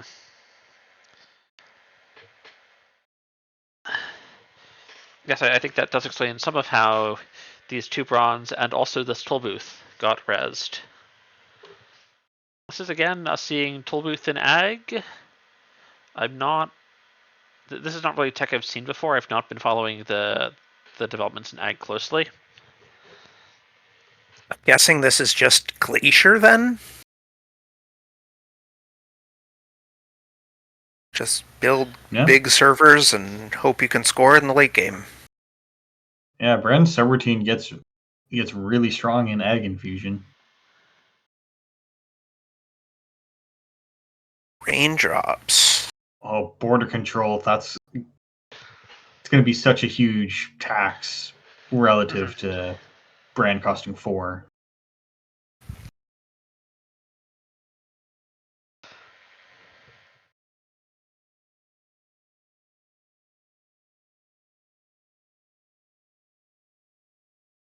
Letting the subs fire.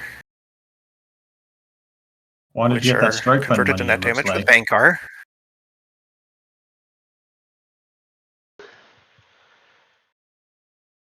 So I think this is actually a little. When does raindrops draw? After the run It draws done. at the end of the run. Okay.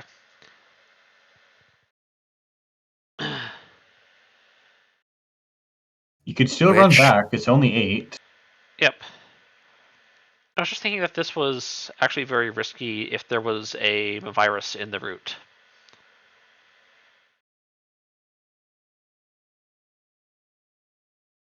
Everyone always forgets that Mavris does one net damage. I've seen it kill a couple of people in my local group. It's very exciting.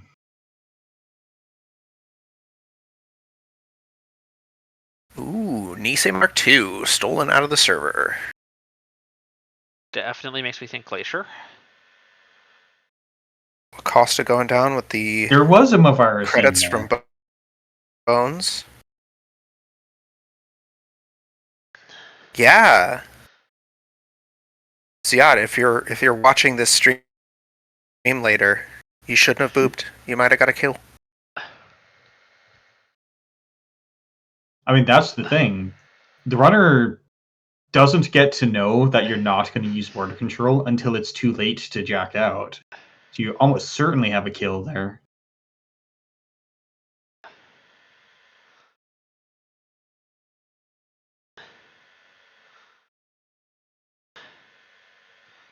Points and 8 twinning counters. Hoshiko just needs to find a way to see some cards here. Yeah. Those agendas got to be somewhere. There's only 6 left in R&D. Although being Hoshiko is certainly a good idea if you want to see cards, at least in your own stack.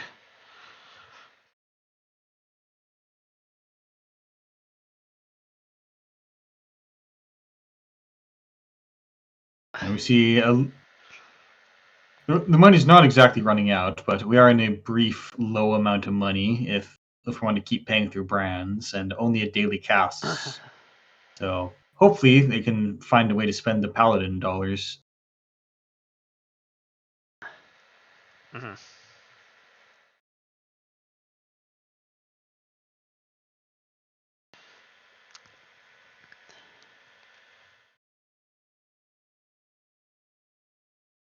It does seem like we've sort of gone back to Paladin and Mystic as the companions of choice. I know when the Automata initiative initially released, some people were experimenting with Fencer because of the Bahia Band synergy, and it was a very asset-heavy meta. Oh, that's fun. There's still an awful lot of trash cost floating around. Mm-hmm. But I think that Fencer just doesn't build up credits as quick as you need to actually be a good asset spam card. Yeah, if I wanted to play a Anarch resource that would give me incremental value towards trashing assets, I'd play Scrubber. And even today, Scrubber's often looked at as the lesser Ms. Bones.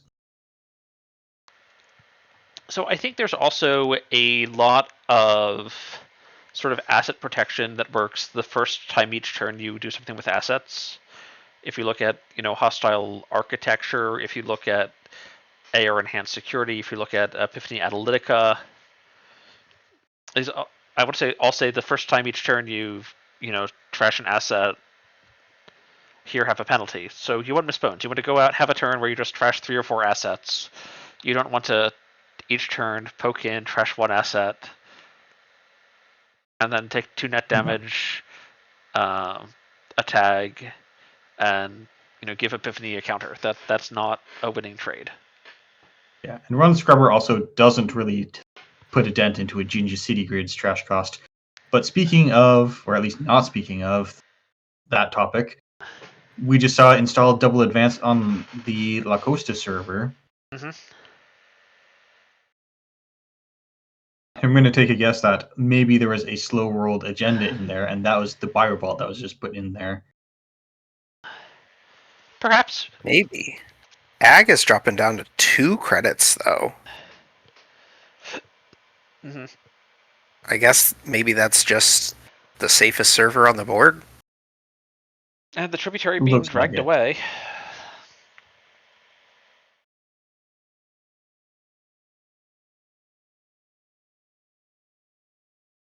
Right, using Banhar to just cycle some cards out. Yeah. I mean, trashing a steel skin for value always just feels very nice. And just jacking out. It's We're just probably done drawing cards with Tributary at this point. That was just to get it off the server. exactly. Though if you're going to Banhar, well, okay, I guess you probably just let Banhar go through Tributary on this run.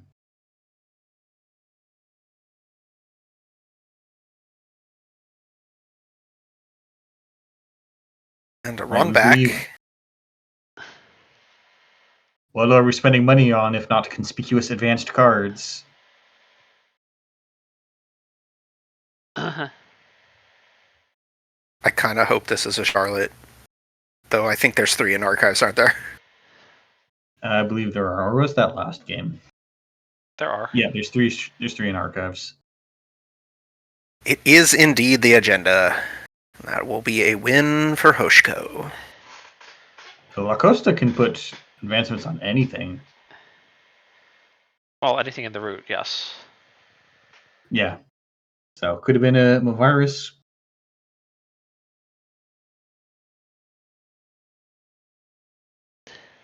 Yep. Kitsuragi pointing out that Mavarus would have killed.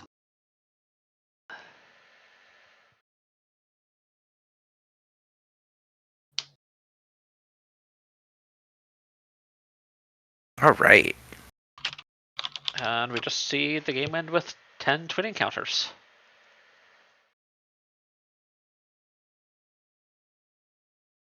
Two minutes left. I want to take a look at the standings.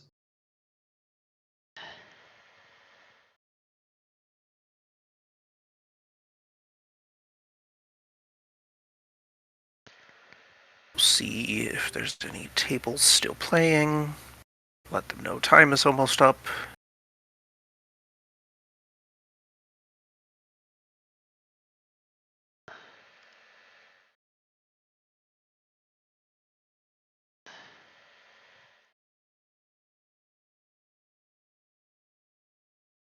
It looks like only table 10 is still operating.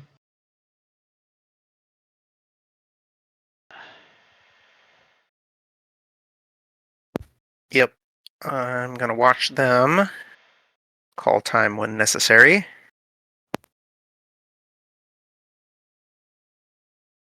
All right. Well, I don't think we've seen Epiphany. It does look like we're going to get a chance to do so in the top cut, and we'll have to make sure we do that. Very exciting game of Thule Sub C. Mm-hmm. And running all those tiny little agendas does provide this unique angle of taxing that having a turbine doom rig doesn't really help you with, Yes. as much as it expires pretty rapidly.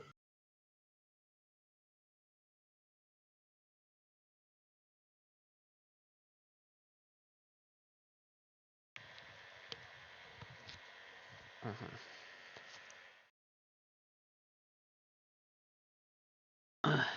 And then we've only got one round left. See, I wish that we could get partial standings. We only get standings as of round 4. But it looks like Alpi did take a loss in round 5, so not undefeated anymore. Everyone's been defeated at least once.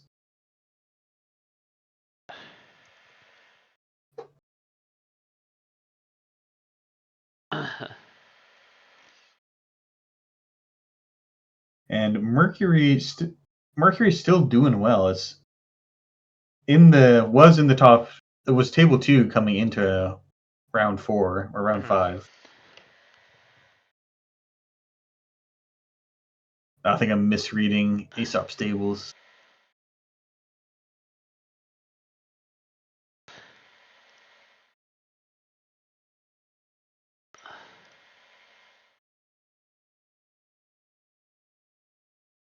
So other things we have not seen Op, we have not seen Epiphany.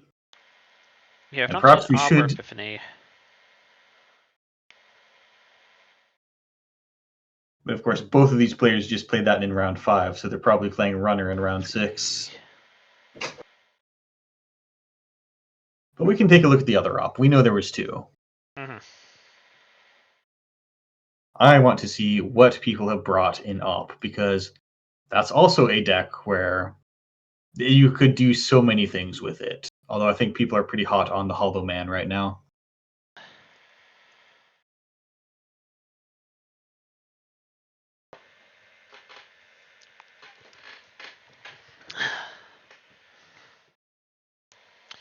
I definitely feel like Hollow Man is good, but people are a little bit less excited about it than perhaps initial expectations were.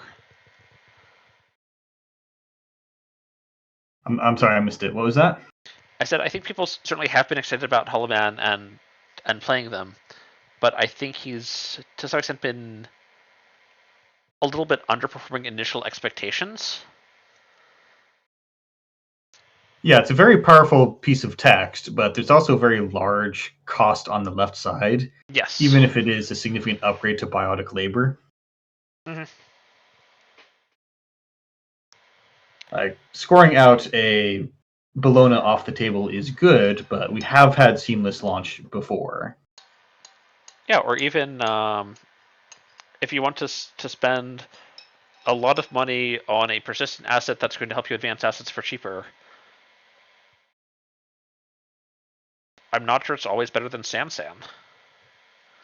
Certainly it does things that Sansan can't, but yeah, where we probably see it. All right, that's shining. conclusion of round 5. That's conclusion All of right. round 5.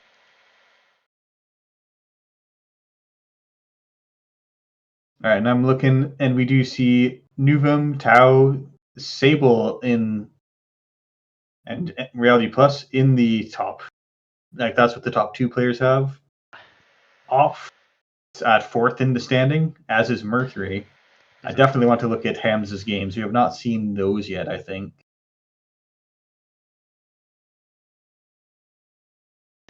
And Epiphany is in 6th.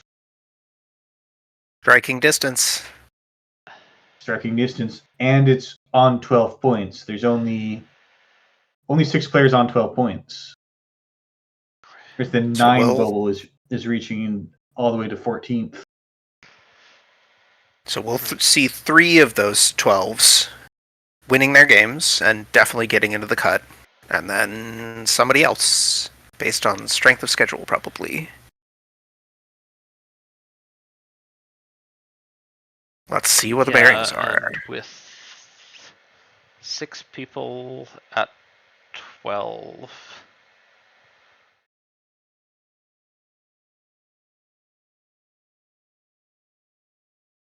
You can't really ID, I don't think. No, I don't think you can. Do we have a top 3 or a top 4? 4. Top 4? Okay. Single elim. All right. Well, I see Axu on PD versus Hams on Mercury. I really can't remember if we've seen Hams yet. I don't think we have. Then we, of course, saw Axu very early into the tournament.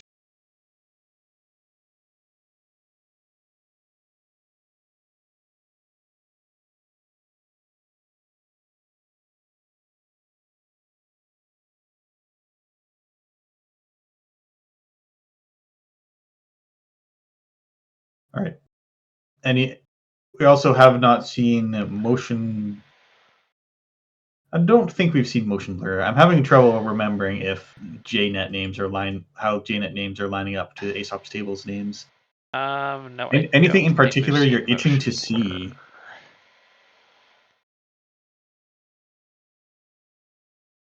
Let me go look at these pairings for 1 second.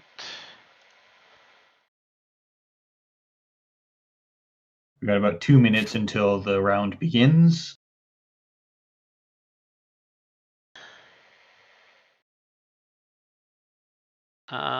So I think.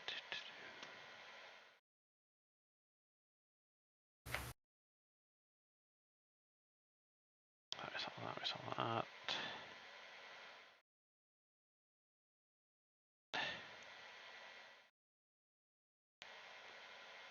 So if there being 6 players in at 12.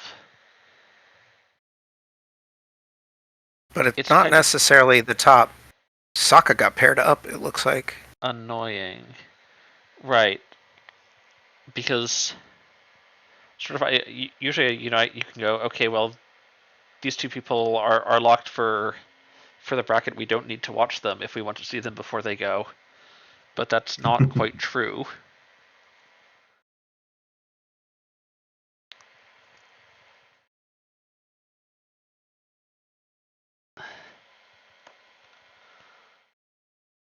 There's nothing I'm feeling strongly here. If there's something you're excited about, I'm happy to jump in and watch it.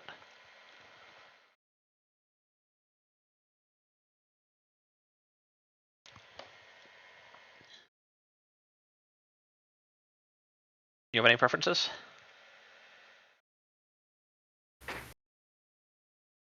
We have not seen a lot of Nuvem. Yeah, I know that so we've got 2 down. Tables 8 and 9 are both on Nuvem. I think we just saw Giat. I mean, we've seen all these players. Mm-hmm. Table 1 is IDing, so they will not be playing. Okay.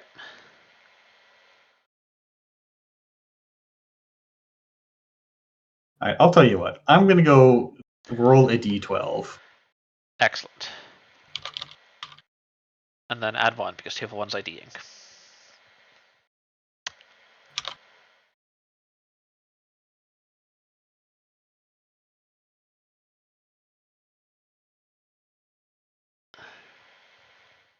All right, table 8, it says, want to check out Nuvem versus Arizona?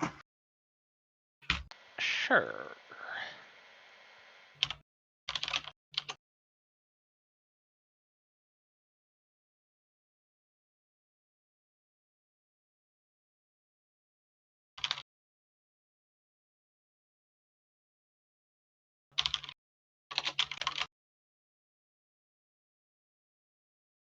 I think both these players have agreed to stream previously. All right, we're good to stream. Table 8. All right.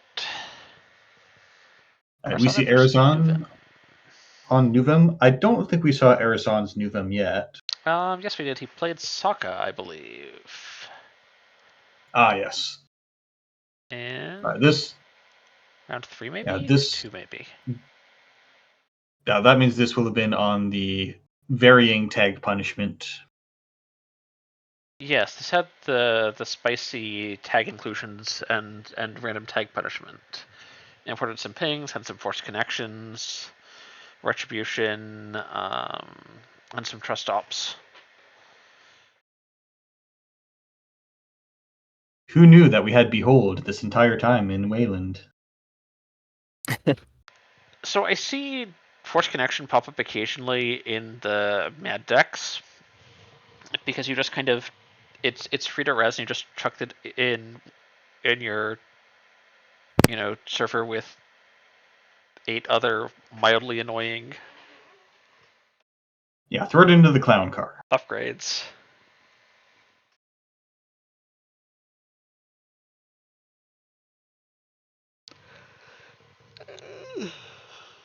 Right, we're checking everything, making sure that we try to get rid of that hedge fund money. But nothing much to see. We just see a public trail.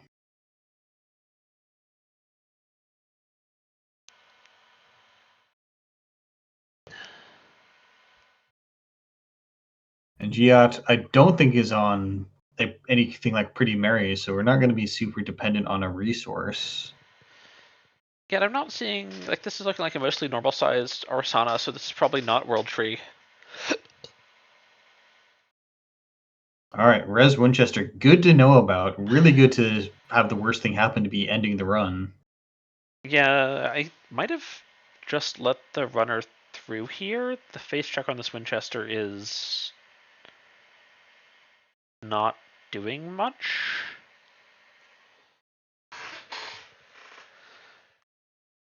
Other than causing a lot of clicking on JNet.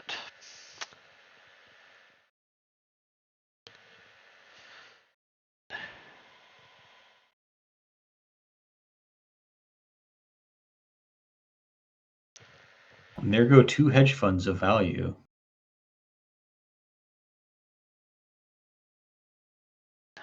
You got starting with a pretty respectable amount of money. We're not seeing anything on the table yet.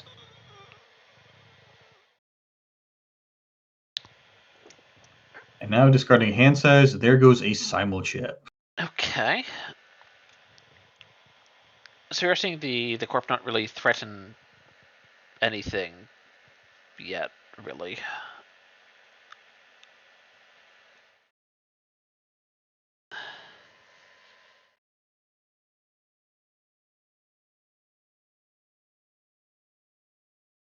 Oh, I know why this is happening.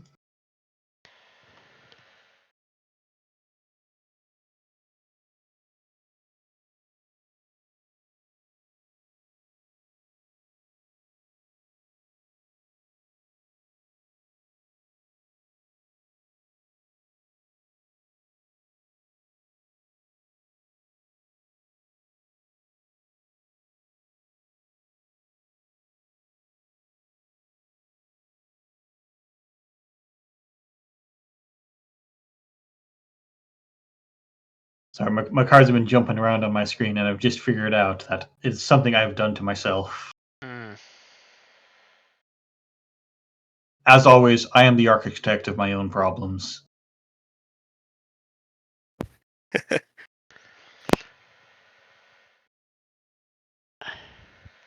All right, Sick Burner, threatening to just pay through the Winchester.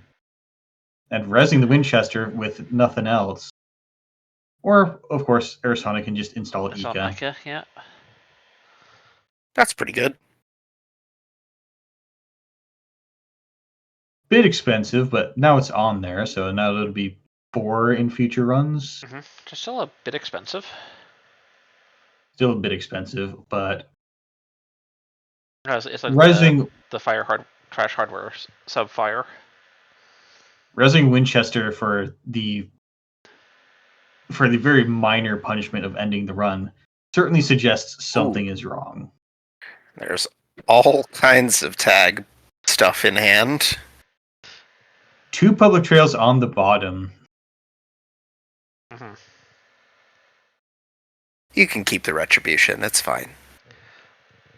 So I am expecting Nuvem to have border controls in the list somewhere, and also potentially Descent and Spin Doctors. So there are definitely sources of shuffle to get these public trails less stranded. Border control does not shuffle, though. Oh, right, yeah. I'm sorry, I'm thinking of the ob interaction where it always shuffles. Wow, 2 agendas. Wow, we're excited to see the trails go. Well, I'm going to get Descent does shuffle. Mm-hmm. These public I trails could too be anywhere automatically now. assume all Waylands are ob. Yeah, we've actually been. I think we have 2 or 3 ob decks this week, which is up from 2 weeks ago where we had 1 ob, which was a mad list.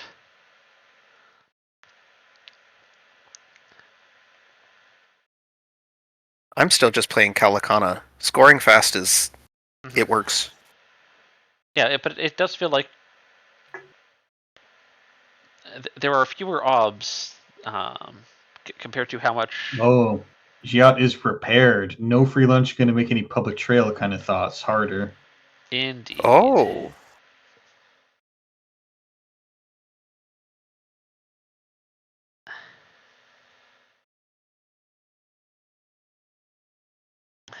Cleaver, getting through the tree line.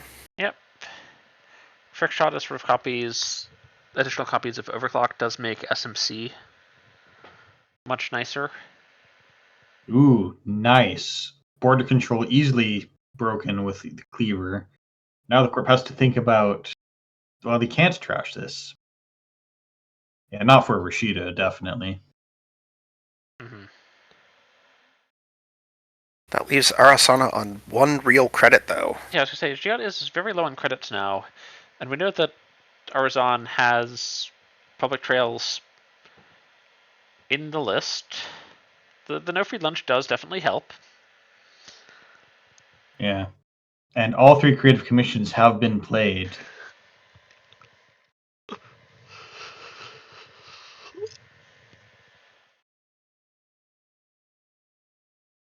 Found one already.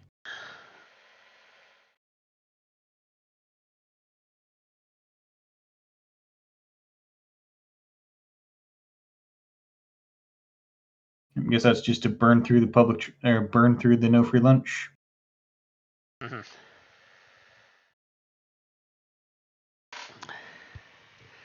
Yeah, there's the potential for just another public trail next turn, depending on. Yeah, it turns out repeatedly playing public trail does eat through their resources really quick. Yes. Wild. And here's Oaktown. Pushing an Oaktown.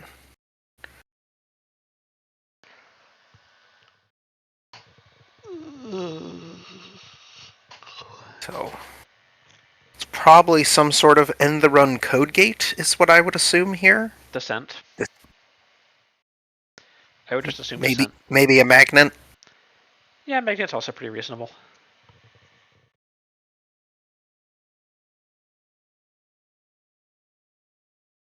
Or even like Dorner is Ashar. poor, but Cleaver going through border control makes that server not nearly as strong as 2 credits on the runner would suggest. We're an overclock away from possibly coming up with something.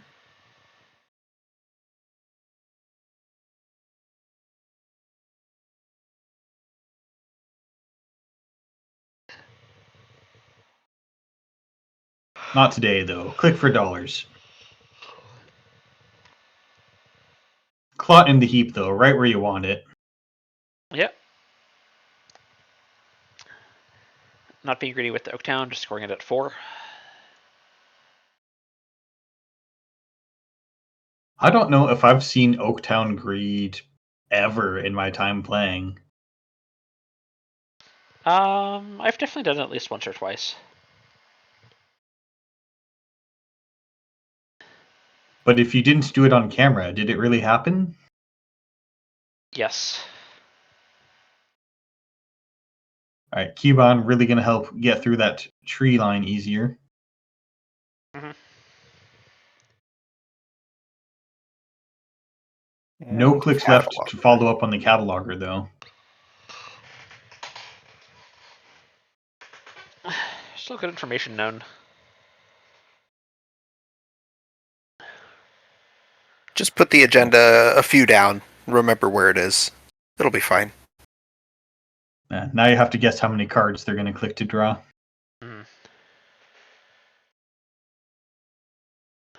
But it always feels great when you get it correct.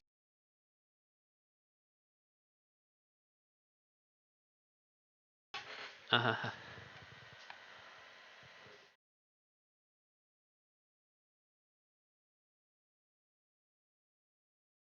Jam double Going advance. right in.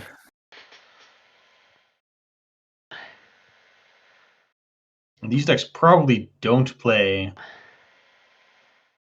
They're probably not going to be playing NGO front. So that looks like something important. Mm-hmm. SDS would be pretty funny. There's a symbol chip.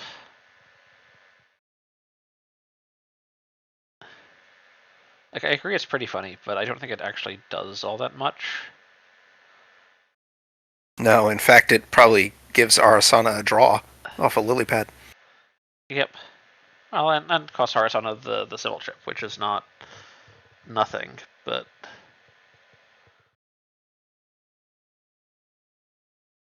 Gonna trick shot into the remote, looks like.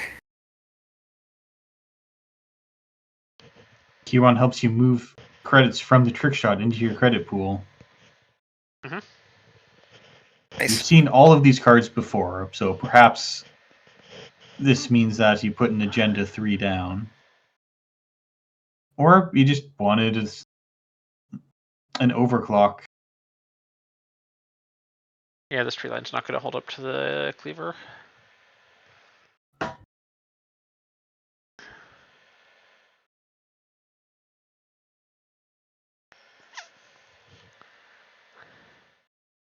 Not giving up a border control. We know that this Jarn deployment is going away one way or another.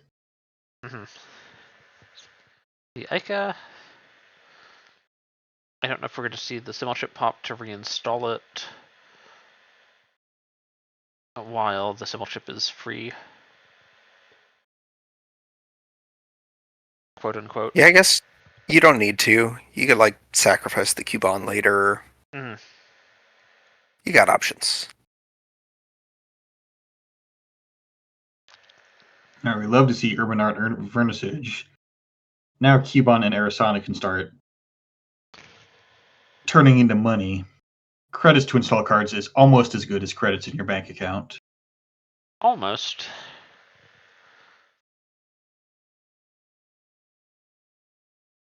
Here's a We know very which slight advancement on this tree line. Yeah, we know which companion is the best companion. Dag? Taka? Oh, it's Poemu, as cute as Dag is.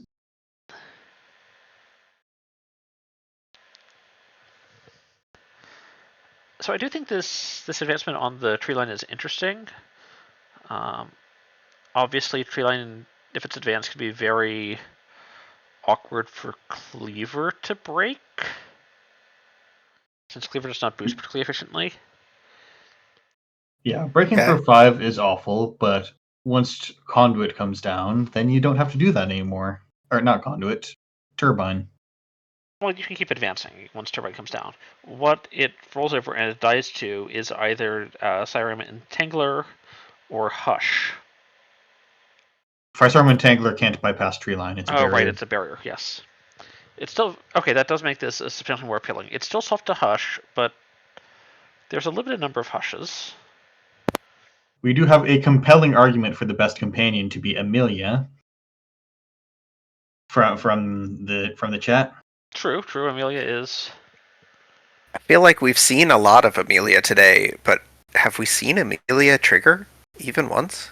Like to steal credits? No, we saw We have Sokka not. get Amelia to 3 credits, and then it was trashed because he was tagged. Oh.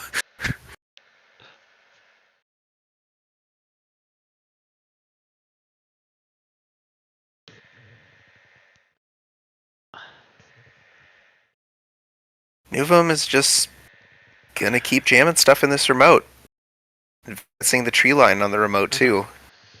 Getting And very we do expensive have- to get through that. We at long last have advanceable ice as FFG envisioned, where you just advance ice to make things more expensive. Yeah.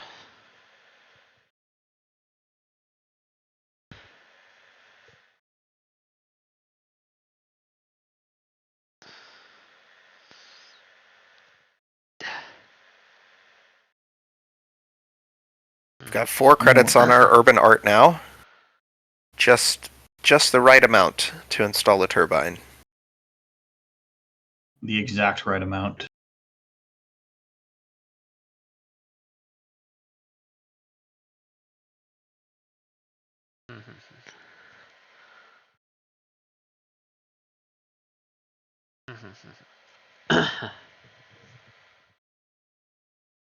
Spending a real click to get the Cubon down. Guess we're trying to draw to find pieces first before running. Yeah, maybe conserving the Arizona for the real run. Buzzsaw coming down here. I'm Why? not sure what the urgency is. Well, when you see that many hosted credits for installing cards, you start getting nervous from the Paladin muscle memory. Okay. Oh, that's a good Oof. reason to get rid of those credits. Yeah.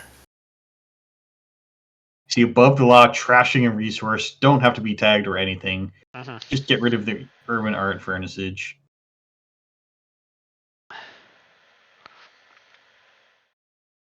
Vernissage, as I looked up the other day, because I was curious, is a private exhibition of art before it is shown to the public. Hmm. Yeah, it's a private showing. Another Cubone coming down.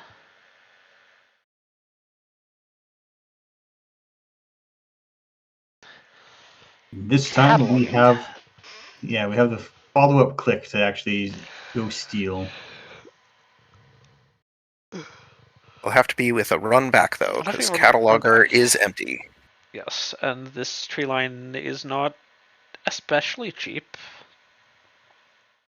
I'd pay 5 to get up another agenda. Yeah, I mean 5, especially when you get a rebate of 2, it's fine, but does definitely add up.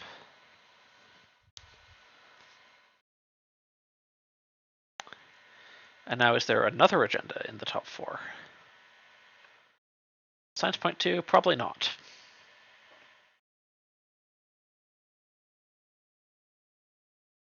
£5 is pretty good, though. Yep. Then Although using there are 5 subliminal threes. to yeah, like just such huge value in op. Oh, We're subliminal probably going to in Nuvem is Nuvem. really, really strong.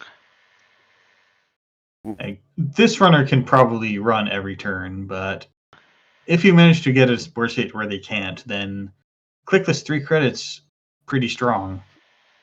Nuvem using this seemingly scoring window here with the runner only on 1 credit to jam in this remote. Could just be the game here. Exactly. Like Daily Quest completely enabled a lot of Yellow Glacier, and Daily Quest has a lot of awkward text on it. That subliminal trades out for different awkward text. Yeah.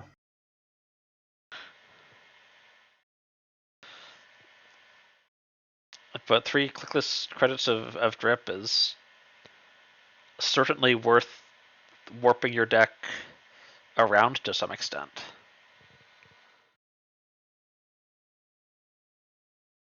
All right, you got thinking. Let's see if Arasana can find the line here. Is there a way to just cycle a bunch of programs, get this environmental testing? You got a symbol chip and a self-modifying code. It's maybe possible.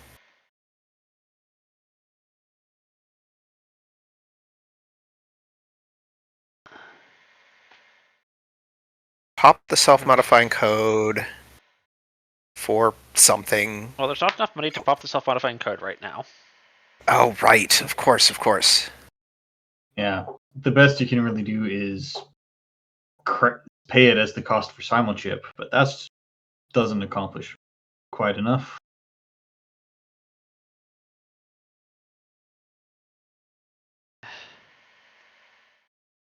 Like, what are you installing with the self-mod?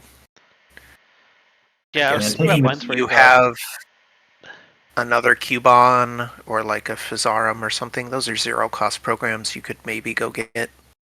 Yeah, see, a line where you got coal, but like then if you pop the SMC to get coal, you can't actually sacrifice the coal to the symbol chip to bring it back because you've already trashed the program this turn. But again, Physarum doesn't do anything because it's all barriers, as Wayland intended. I'm not sure that's what Jack intended, honestly. I don't think I saw the lore blurb about how Jack laid out his vision of I'm going to bring man to the barriers, all the time. We'll just have all of them. What was it? Advanced cyber walls? Is that the one that gave you barriers +1 strength? I think it Oh, also yeah. gives you a credit for barriers, or maybe you can give the Codegate one that does that. There's a is it Jinteki that gives you code gates? Yeah, it's got like one of those Japanese style gates on the art. I can't remember the name of it. Oh, Tories? Superior cyber walls, Wayland 3-1 gives your barriers 1 strength and a credit per each raised barrier. Yeah. I'm pretty sure there's one that does the exact same thing for code gates. Okay, we're just installing a Physarum from hand to get an environmental testing token and a draw. Mm-hmm. Doesn't do anything on this tree line. Use that for code. Yes.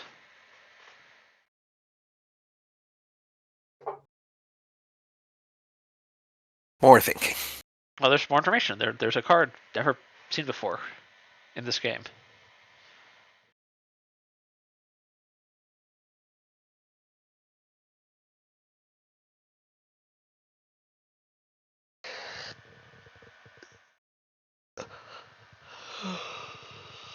Yeah, that wild to think of the previous world in which advancing ice would be completely useless, but here spent 2 advancements, and now this tree line is the only thing making this server unaffordable. Mhm.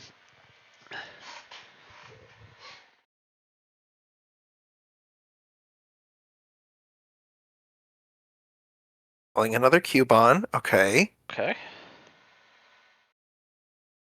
Just need to, like, crack this simul chip to get money. Ooh. Oh, if we Hopefully, simul Jia chip, didn't get forget the about self the. mod, use the trick shot money to go get something, then the environmental testing will trigger. I think Xiat can do it. There's a border control. Oh.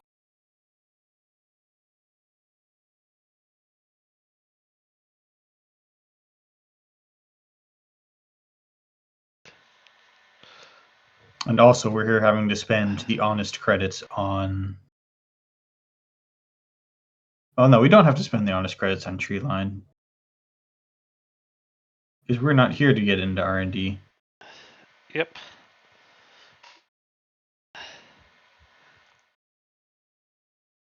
Honestly, with this border control, I'd have to like fully do the numbers, but it might just be better off taking the double on R&D and hoping there's 2 points there.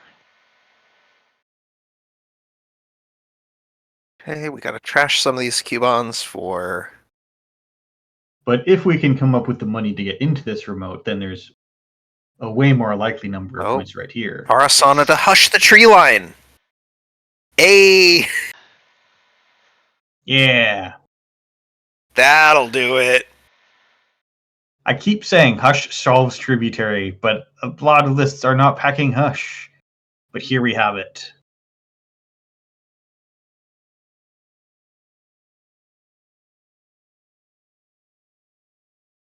But now with 10 credits, we're back.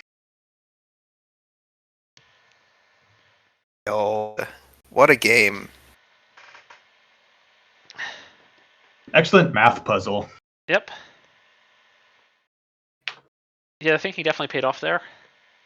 That felt like one of those, like, chess puzzles you see posted in the newspaper. Mm-hmm. It's like, how do you get into the remote from this? Yeah, no, like Hush is what's required to solve that tree line.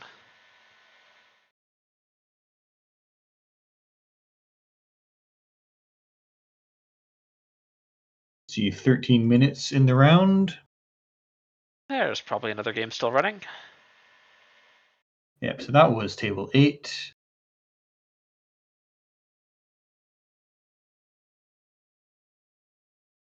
Don't Looks like have only results tables from 7 and 11 7 are still or 11. going. Yeah. See, I think we just saw. I think table 11. I don't remember looking at New Puldrix or Restoring Humanity.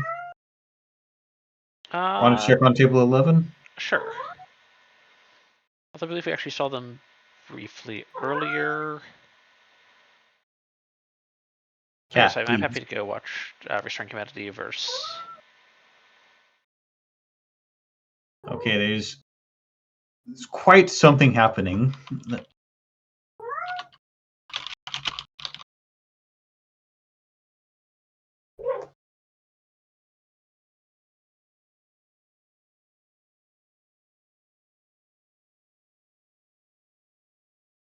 All right, we're good.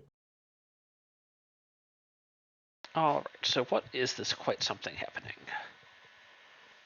We have a lot of agenda points. We have 3 Regenesises in Ruben's score area. But Two departments managed to get a Sisyphus. Sisyphus protocol of their own. Ooh. And challenging the server with an Anansi, which with the Swiss program protocol scored seems Ah.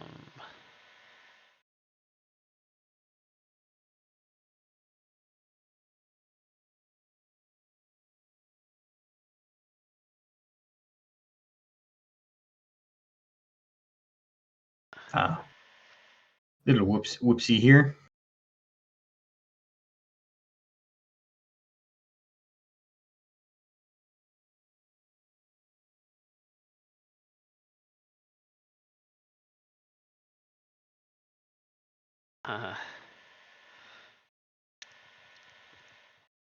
We're Did the now math coming on to breaking an realize. ONC once, did not do the math on breaking an ONC twice. All right, so Ruben has managed to get into a point lead, possibly not able to handle the cost of getting through Sisyphus protocol. And I don't see a fermenter. We might be paying the honest cost of boosting echelon, which no one wants to do. And now there go the last two cards. Ooh, that steel skin's not going to do much with no stack. Indeed. However, R&D, only 3 cards left. I see a Hollow Man in archives. Yeah, there's definitely some Spice Grog on here. So we have 10 points out. RH is, I believe, a 40 card ID. It is. Yes. You only have to have 18 18. points.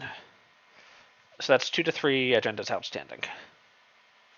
An interesting thing about the Hollow Man and Regenesis, if you've done the Restoring Humanity thing and you've dumped your agenda in archives because they die if they run it, you can Hollow Man out Regenesis and that gets you the agenda. Yes. Because it doesn't matter. Oh no. Sorry. The Cloud Eater has just been rezzed in Ruben's face. Yeah, that's, Yeah. yeah. Yeah.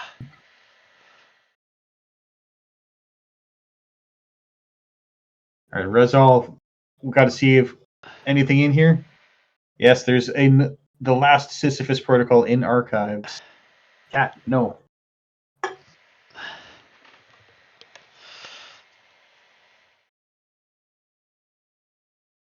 Yeah, with the Sisyphus protocol score, the Cloud Eater is just so much damage.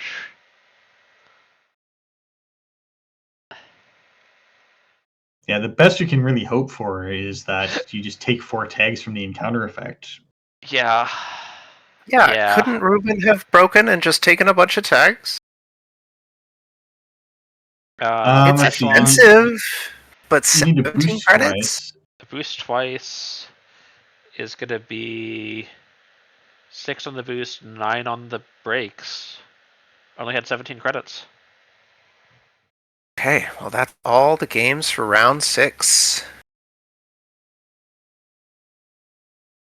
Corp win.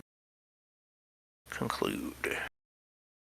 My cat is headbutting me in the way he only does when I haven't fed him, but he's a liar. Don't believe his lies. Mm-hmm. All right, so we have our top 4 with 15 points. We have Hams and Václav, and with 13 points, Alpi and Torpedo Tyrus. Nice. All right, and how are pairings working this time around? So first seed will fight against 4th seed, and get to choose the matchup.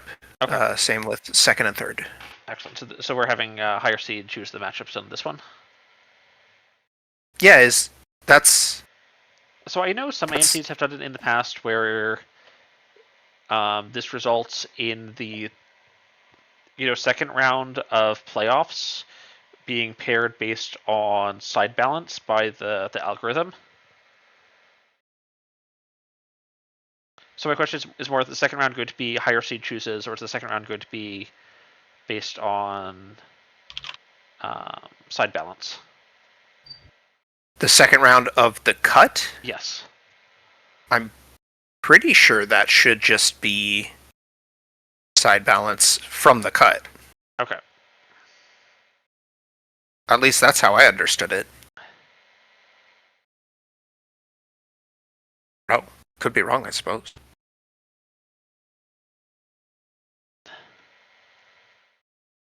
Or we could just do it entirely randomly.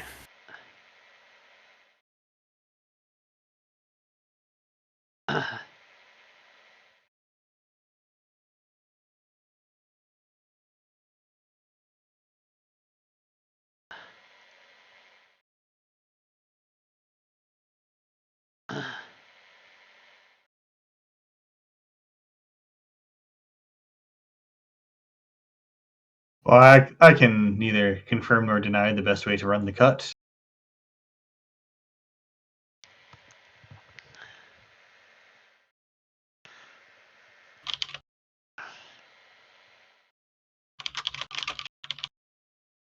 That's one.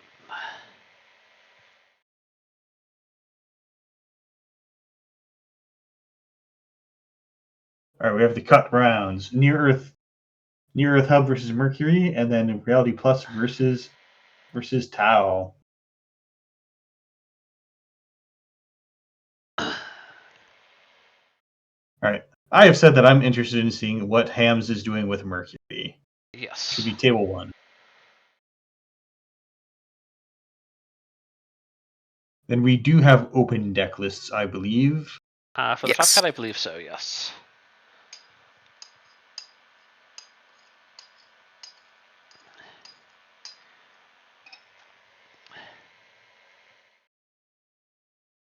So we may take a moment to resolve that.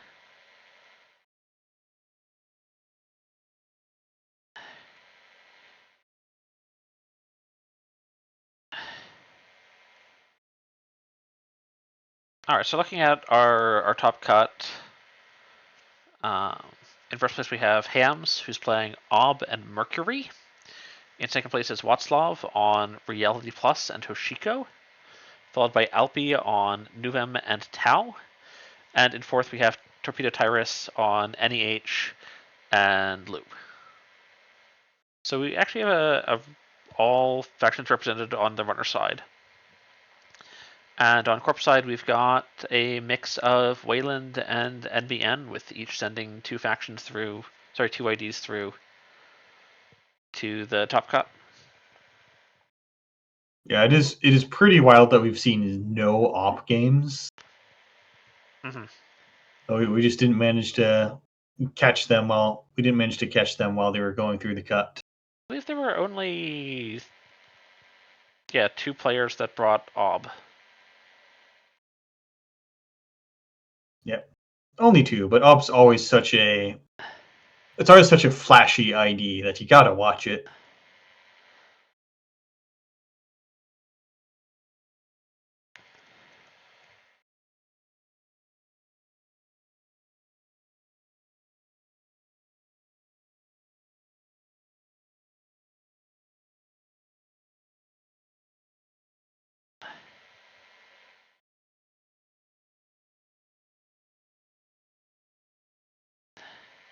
All right, and quite soon we might have Jai jumping in to join us on commentary. Let Droid run the top cut in relative peace. Exactly.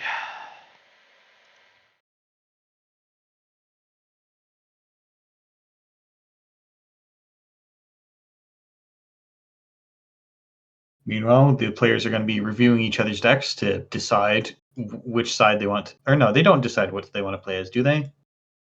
That's Or what I was do asking. they? We think the answer is currently yes. Yeah, I'm gonna let Top Seed decide. Top seed chooses. All right.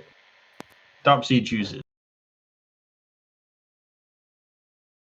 Well, either way, I don't know if we've seen Hams at all, and we definitely haven't seen Ob. So I'm in to watch table 1, no matter what happens.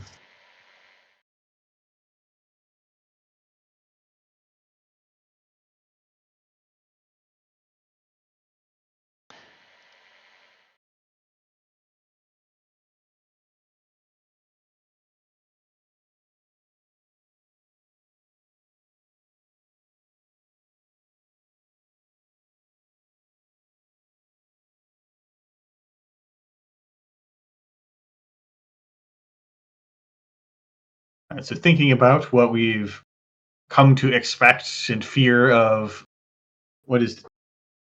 hello, Jai. Hey, what's good? This AMT is good. We've seen some really interesting stuff. We saw a distributed tracing end of the line kill. That sounds fun. Always a hoot.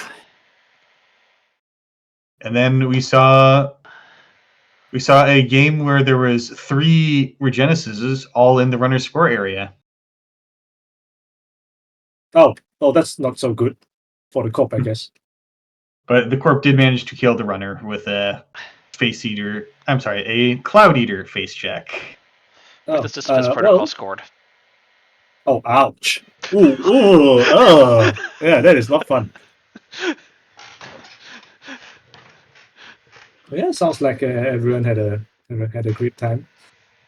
Yeah, and somehow we've failed to catch all of the op matchups. So now I'm looking to make sure that we see op if it's on the table. Yeah, that sounds good. And looks like we have our top cut actually. And looks like unfortunately we will not be seeing any. We will not be seeing any op, or at least not if Torpedo Tyrus wins the game against Hams. I believe Hams is on the op. Is that right? That's correct. Yes, Hams is on ob. Yeah. All right. I guess we able to just jump right into it? Oh, the games aren't up yet. I think they're still choosing the side they want to play.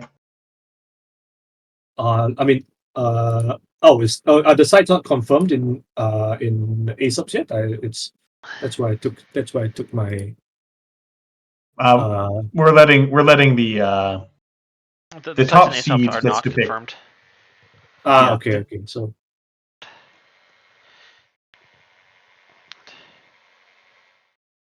And I believe we're currently waiting for the players to finish examining the open deck lists. I see.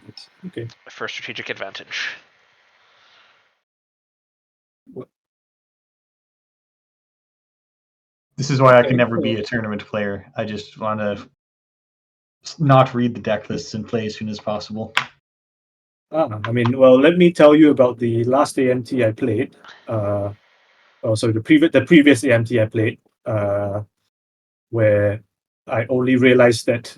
I only realized that I could read deck lists in the final, and then we on turn 2, on the runner turn 2, we were like, oh right, we can read deck lists, and I spent like maybe 2 minutes glancing over because like damn if a World 3 Arisana deck list isn't like a hell of a long thing to to pass.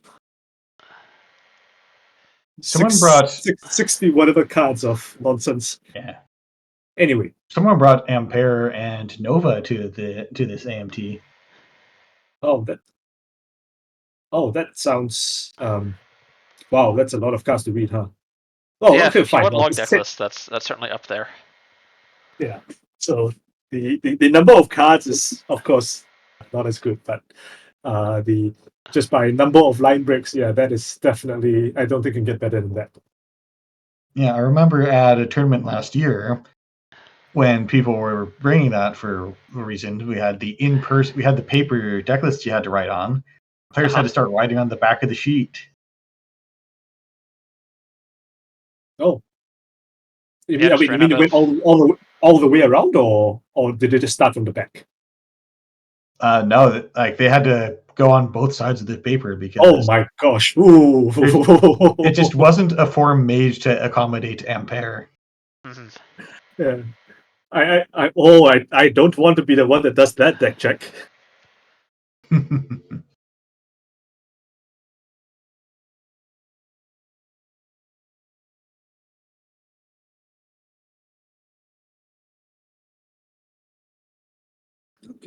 Okay.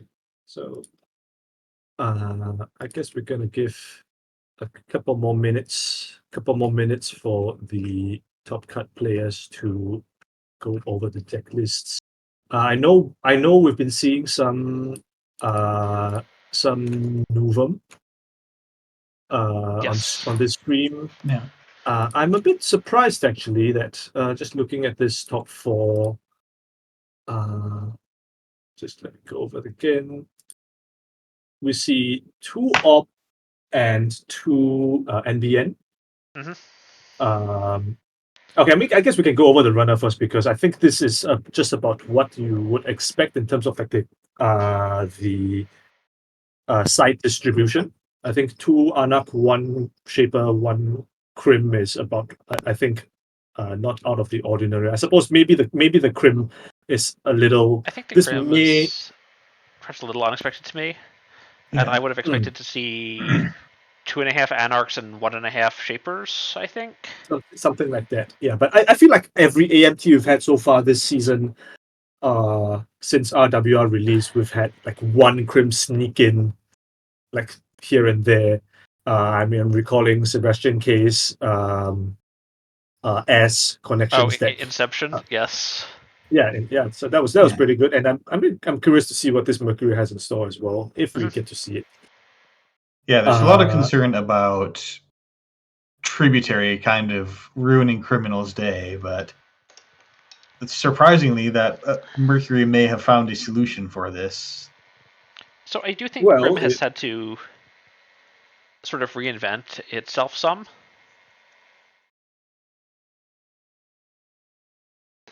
Yeah, definitely. I saw a list that was a Los list, and it was saying that the one thing it did well was it didn't fold to Tributary. That's interesting, just because you just keep derezzing the Tributary and it never and not running that server ever, or I guess that's the plan. Or we can window derez the Tributary, or I think they had some other tools for it. All right. Yeah, but I did want to talk about the COP distribution because 2 NBN and 2 Wayland I think is not what you'd expect. We are not seeing any HB or Jinteki. I think Jinteki may be the more surprising option. More surprising, one of the two, considering like how this egg infusion deck has been tearing up like major events. Even if not winning, and it has had some pretty reasonable wins. One just won yesterday, Kira, on the egg infusion at the Apex CO, where I lost to her in the final, in a very tense 70-minute final, unfortunately. But yeah, ever since Soccer brought the Glacier Egg Infusion to any NPC, the first any NPC, I think lots of people have picked up the deck and found pretty reasonable success with it. And I understand that there was at least one egg infusion game on stream today. Yep. Yeah, there was. So I'm looking at the results here, and Egg Infusion had 3 players, had a perfectly positive overall win record. So I think one of the keys here is that I think we are living in a very corp-favored metagame right now. So I think looking at... All right, we have some decisions Okay. from the top players. Hams has chosen to Corp, so it's going to be Ob versus Lou, and Václav has also chosen to Corp, R plus versus Tau. That's quite cool. All right. I guess by popular demand, we're going to be seeing the op list then? Yeah, I think so. That's right. All right. Sounds good. If no one has strong opinions, my opinions become the popular demand. No violent objections here.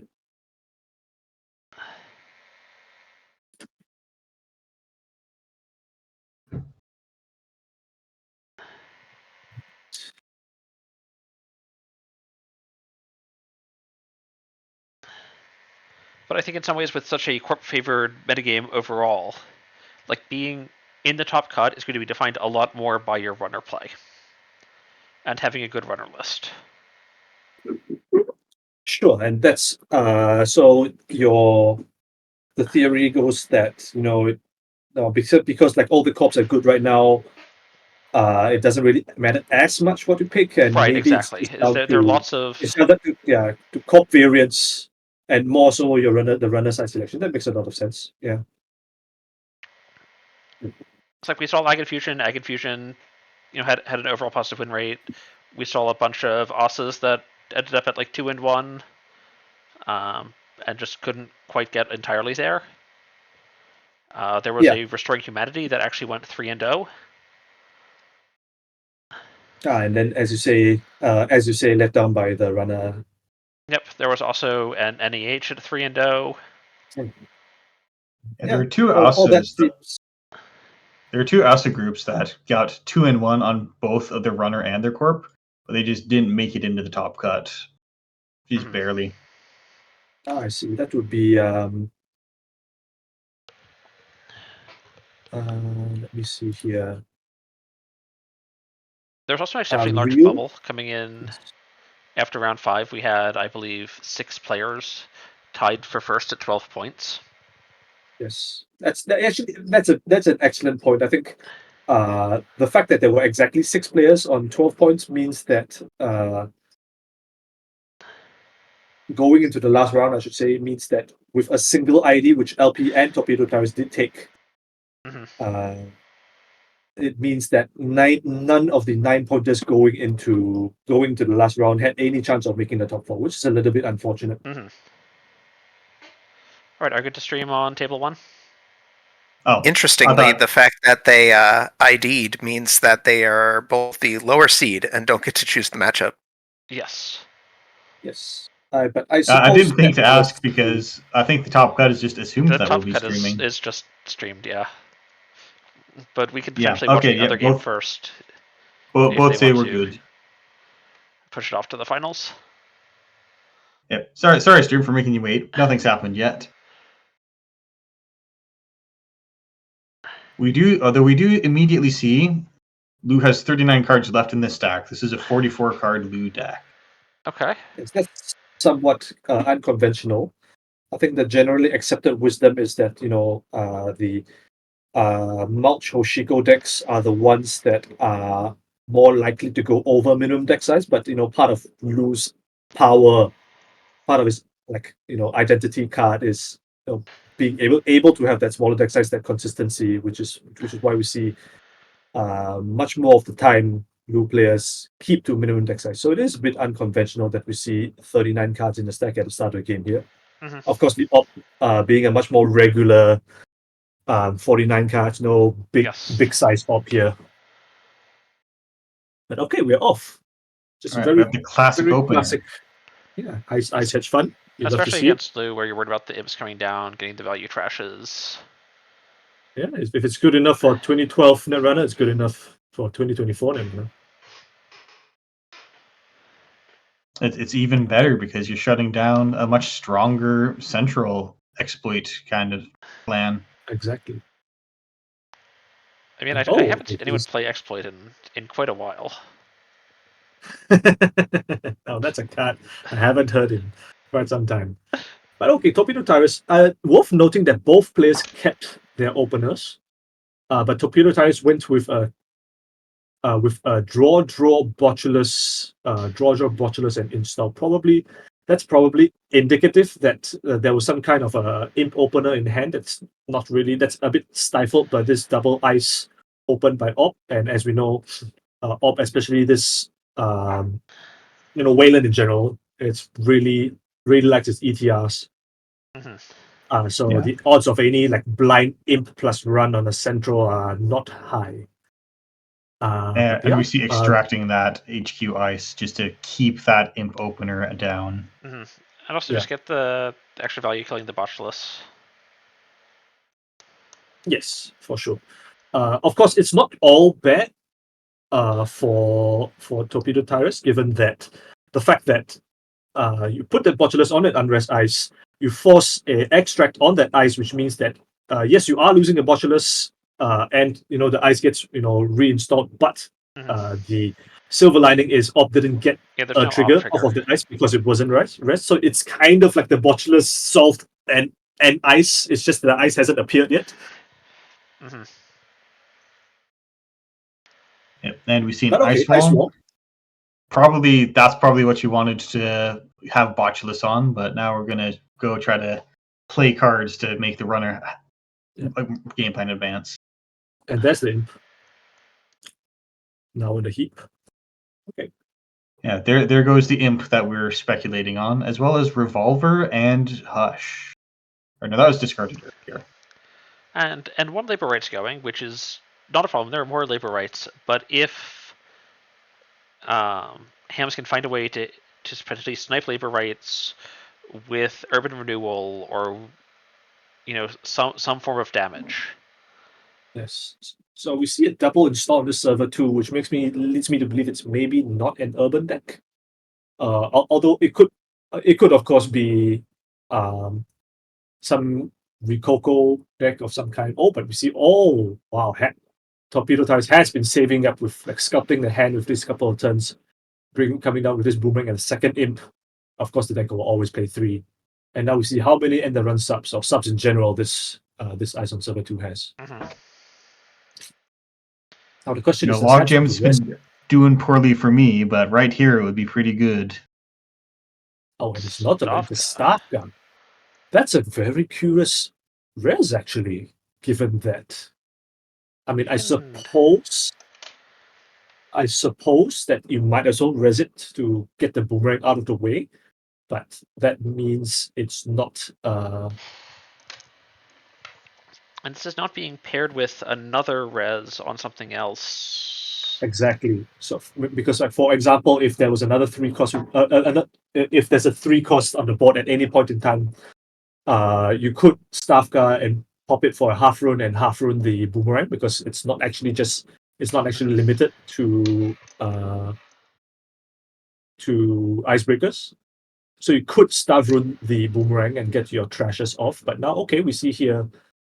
Now this is a very interesting inflection point, actually, because we see a Torpedo Toys access the Hollow Man first and choose to pay credits to access the Hollow Man. Yes. Which opened up the possibility to imp this SDS.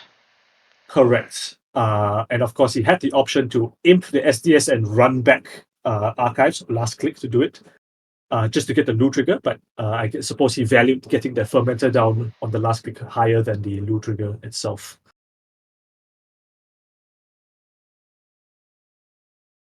Well, the other option is trash the SDS and just kind of leave it in archives for a while. Yeah, that's you have to collect possible. it immediately.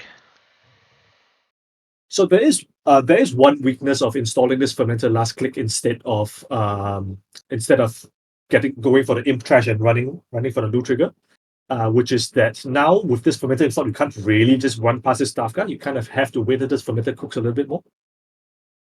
So Hams does feel kind of safe putting something behind this server 2. It's probably not an agenda, but at the very least, it's going to dissuade Torpedo Tires at least until this fermenter, and he pops his fermenter, and he probably won't pop it at just at 2, given that it's only on 2 credits at this stage. And it doesn't even let you run through the Stavka. Exactly. So, and this is also an interesting price. I think we should have been talking a little bit more about the Strike Fund, not Symbol Chip and Cookbook. Of course, you're always happy to get a rebate on your prices with a Strike Fund or Steel Skin trigger. But I mean, there were arguments for all 3 of this. There were arguments for all 3 installs. Not Crew, of course, the premier price target for all Virus Arnak decks. But Cookbook also a critical card. You don't, and Loot generate wants to see this as soon as possible. And they may not be slots to play more than one of this, for example, depending on the exact build. And we do see Cyborg is the eventual choice. Okay. Yeah, and we do see Mavirus resed and used at the start of the runner's turn, fetching a Regolith, using up Op for the turn, and setting up for a good turn of collecting money. But also just resetting those fermenters back to 0. Those fermenters back. Those fermenters look so sad right now. Extremely sad. I got guess 1 credit. The drawback is that it's now a bit more palatable for Torpedo Tires to run back server 2 now that the fermenters are on 0. But I guess the option is to install the 3rd fermenter. Okay, why the hell not? Yeah, but now they'll be synced up just ready to all get purged by the same of them virus that you might be running 3 of. That's very true. Although I guess the silver lining for Torpedo Tyrus is that because this Ringo is still cooking and Hams we see just taking a turn off to gain 9 credits, there is a little bit of time for this fermenters to cook. And I think Torpedo Tyrus, recognizing the danger of another purge, getting all 3 fermenters, has chosen to take 1 fermenter on 4 credits. Not something we see very often, but when you have 3 of them, it makes a little bit more sense. Yes, the fermenter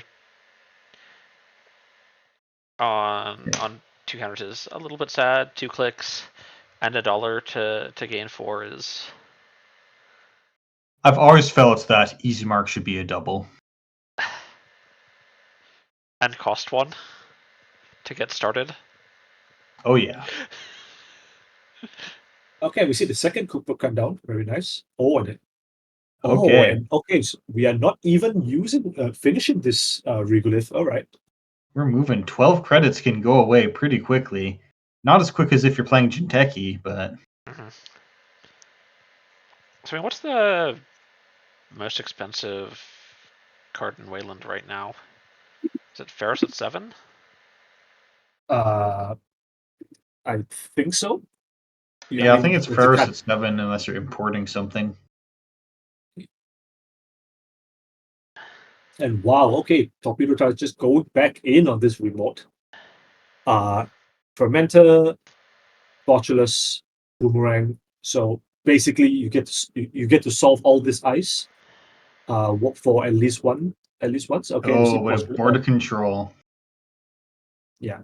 So since this is a last click run, it's like basically no chance whatsoever that Tyrus can get into server 2 if Hams doesn't want him to.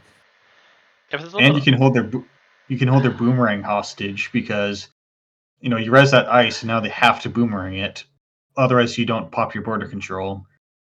But if they do pop boomerang, then you don't get it back because they border control you. Yeah, exactly. Yeah, and especially with this Stavka here, right? Is you just let the runner go all the way through, get the Stavka trashes because there's nothing to break the Stavka. Yes. Tyrus asking for action and Hams saying no action. So there is a play here. If Tyrus wants to get in, he can actually chip this Hush onto a border control. And we'll see if that's going to be the play. I can potentially simul chip. Okay, yep. And it is about hushing the border control because so now, unless this second ice is like an envelopment or second border control, or something 3 and the runs in general, Tyrus looks like will be able to get in. Oh, it's a tributary. Okay. Well, also can't the Stavka trash the Hush and then you just border control? Yeah, the Stavka can trash the Hush. Like my thought was that you had to use the simul chip to get through the Stavka. Yeah, actually, now that you mentioned this, so this play doesn't actually does it. There's no play that makes this work, right? Yes, because I guess what it does is it forces the one staff cursor to be used on the Hush. So Stavka trashes the Hush. I guess it doesn't really matter because the second program trash would trashes have the Hush and the fermenter. Exactly. And then you pop the border control, which incidentally gets rid of the Botulus. Sure. Yeah, I think this is all disaster for Torpedo Tyrus. Yeah, go find Sandstone. I like it. So 3 different ice types on the remote now, and it's an awful of. Oh wow, okay. Now this is not an agenda we often see in Obrush, which is what we assume this is with this Hollow Man virus. I guess this is why. Yeah, this is probably why he felt comfortable getting rid of the 6 credits on the Regolith. Exactly. And I think this is a very interesting adaptation, which I don't know we've seen before from the Hollow Man Obrush decks that we've seen this season so far. I think if you've played any amount of like rush op decks, even from before the new set came in, you will know that the econ can get a little bit fragile at times if you don't like see sufficient quantities of extracts and hedge funds and so on. And that problem has kind of been exacerbated by Hollow Man, and the fact that Hollow Man is, it is a really good card, don't get me wrong, but it's expensive, right? And 2 credits to rest, 4 credits to activate. And you do put 3 advancement counters on the card, but previously Wayland's premier tempo econ agenda, shall we call it, in Oaktown renovation. It gains you credits when advanced, but Hollow Man doesn't advance it. And in theory, it gains you more credits than an off-world world would. But when you are just sticking 3 advancements at a time on an off-world, you kind of come out really way ahead. Yeah, exactly. So yeah, I think this is a really interesting adaptation. And of course, we see the rush optics moving more and more back to 5/3s, whereas there was a little bit more of a fast advance bent to them during the Automata initiative. And that's again because of the Hollow Man being able to never advance SDSs and or Basalt Spires if you prefer that flavor of 5/3. But never advance program trash rig shoot can be quite it's quite palatable.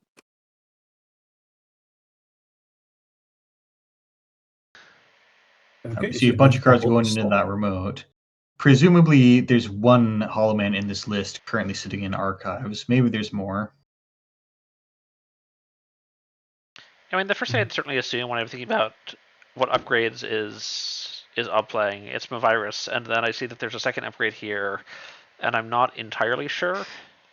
There's a distinct possibility it's a Hollow Man, I guess, but also it's a Hollow Man, or I mean, there could be all kinds of things. We've seen the Mavirus already. Rush Op is very fond of that card, and of course, the premier 2-cost upgrade in Op before Hollow Man, recently took over the slot for the longest period of time was Tucana. Yep.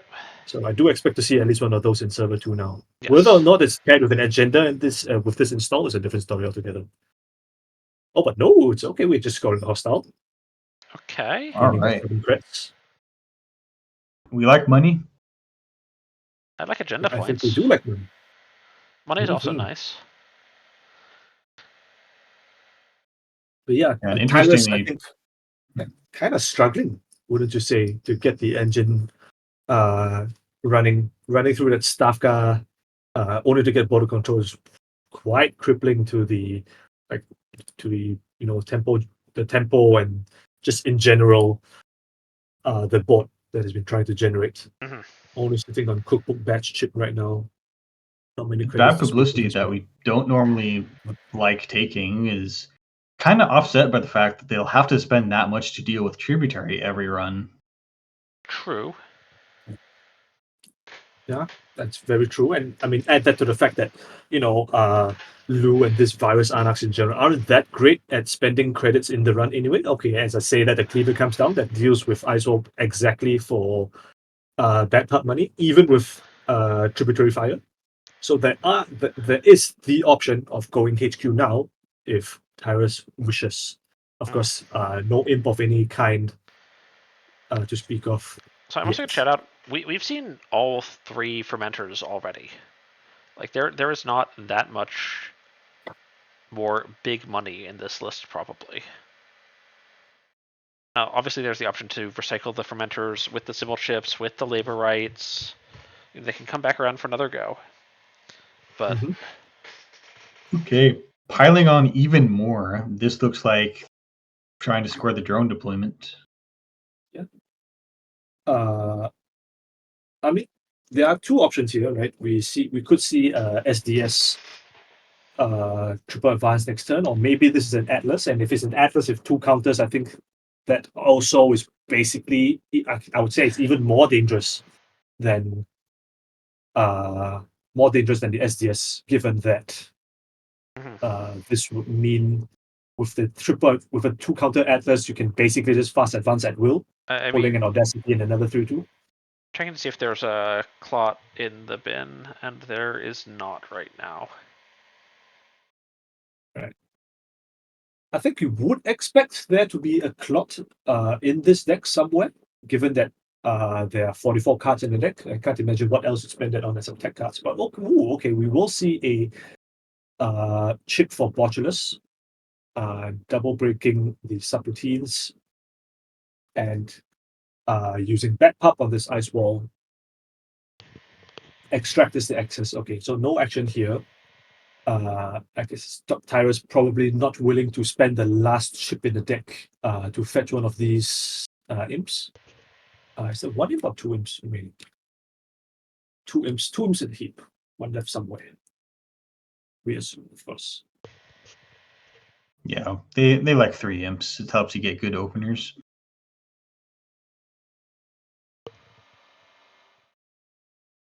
And we see a triple advance, and it's an SDS rather than the Atlas. So now, of course, only need 1 agenda point to win. Yep, On HQ is hands, looking pretty safe. Server 2 is also looking pretty safe. And this forces will commit this last chip though for this. Yeah, you have to. You can't be out of cleavers.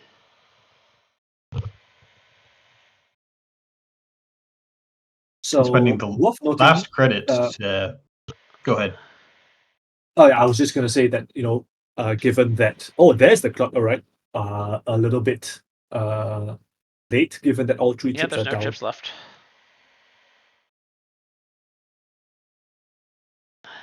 Oh wow, we see click 1 Steel Skin, click 2 Moshing, click 3 Price. Where the hell did that stack go? It's completely gone.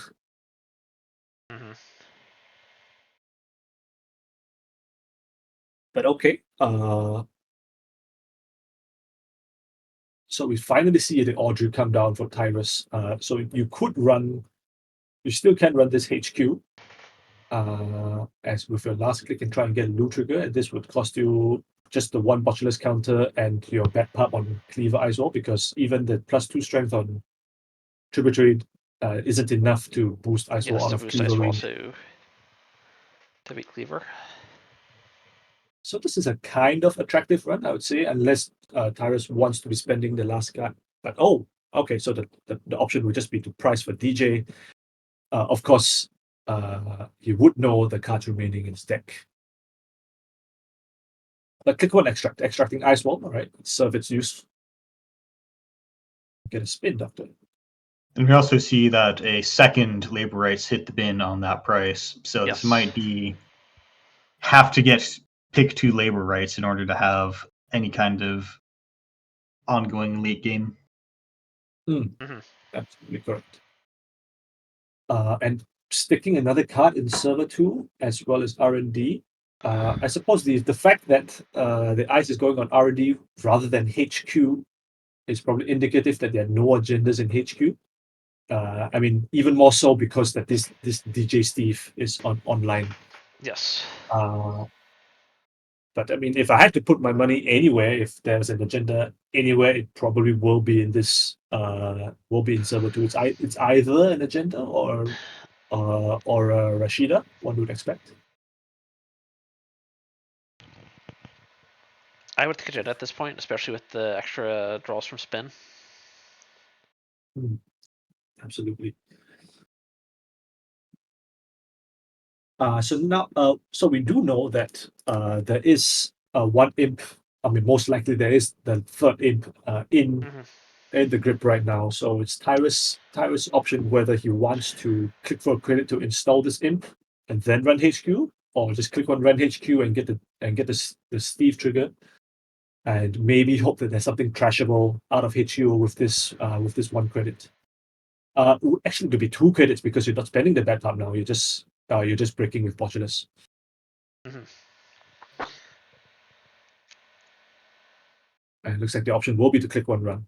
2 credits. You can trash a fair few things. You can trash Tucana. You can trash a 3rd spin, Rashida in hand maybe. Yep. Okay, breaking tributary. And we'll see what the option is here. I think Tyrus has the option of pulling back Cyber Chip if he feels it's necessary to stop a fast advance. Also, there's potential that this is just a hollow band advance.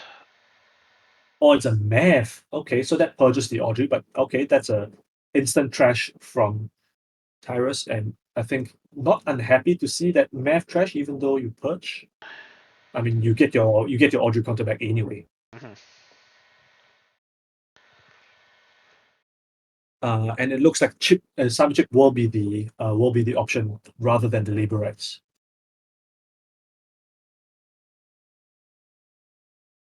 So okay, and Chip is the click 2 install. I don't think Tyrus is quite ready to challenge server 2 though. Don't think so. I mean, you can always you could always just use Audrey to break Sandstone and let Stavka fire. Mm-hmm. And you can chip Audrey, or you can use Audrey for the first ice, chip Audrey for Sandstone, and then let Stavka fire. That's not very palatable, but it's something you can do, and looks like that's going to be the option here. Then you probably just lose because you won't be able to get any more agenda points. You also just kind of lose to this border control. You have to just bounce here, I think. I mean, you do have.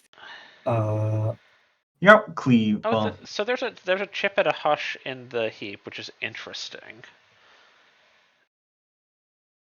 Yes. I mean, I think you always cleaver this border control. I think we can agree, and then the question is how you deal with Sandstone Stavka.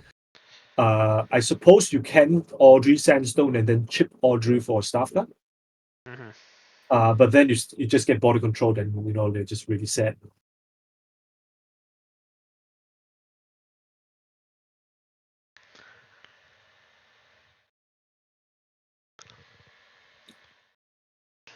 And of course, Hams can hold this border control activation until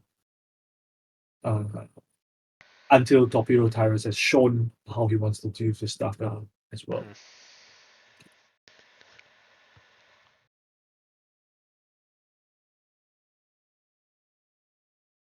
Right, Stratford and Audrey hitting the bin. Break the Sandstone. The last virus counter you're going to get on this Audrey, at least for now. And now Stavka, what is the play? I mean, there is an argument to just run through, I believe. Run through, So that would Cleaver, cost you Audrey get 2. trash, and then use Symbol Chip in a hush on border control if there's no immediate pop. I do don't- believe.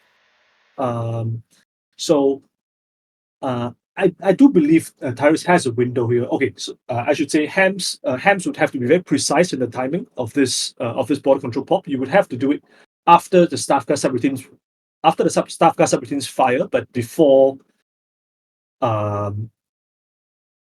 Tyrus proceeds to the pass ice step, because once Tyrus is at the pass ice step, you can straight up just chip the border control. Right. Chip hush the border control and get your access. But I mean, of if the course, runner all that is wants, contingent on If the runner this wants to Stavka firing. lose both their breakers for that, I'm not. the runner gets priority first in that situation, Yeah. anyways.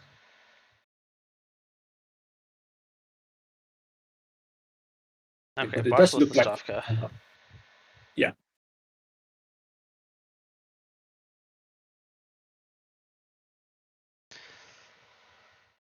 Which, of course, does not beat border control at all, but.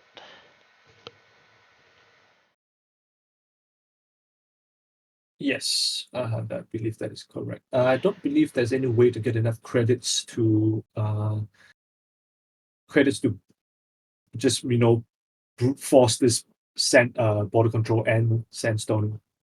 And of course, if this is a magnet that Hams is fetching, no, it's just another Sandstone. But yeah, I think this is just a good enough credit tax that even this cleaver having this cleaver to solve the server is not good enough.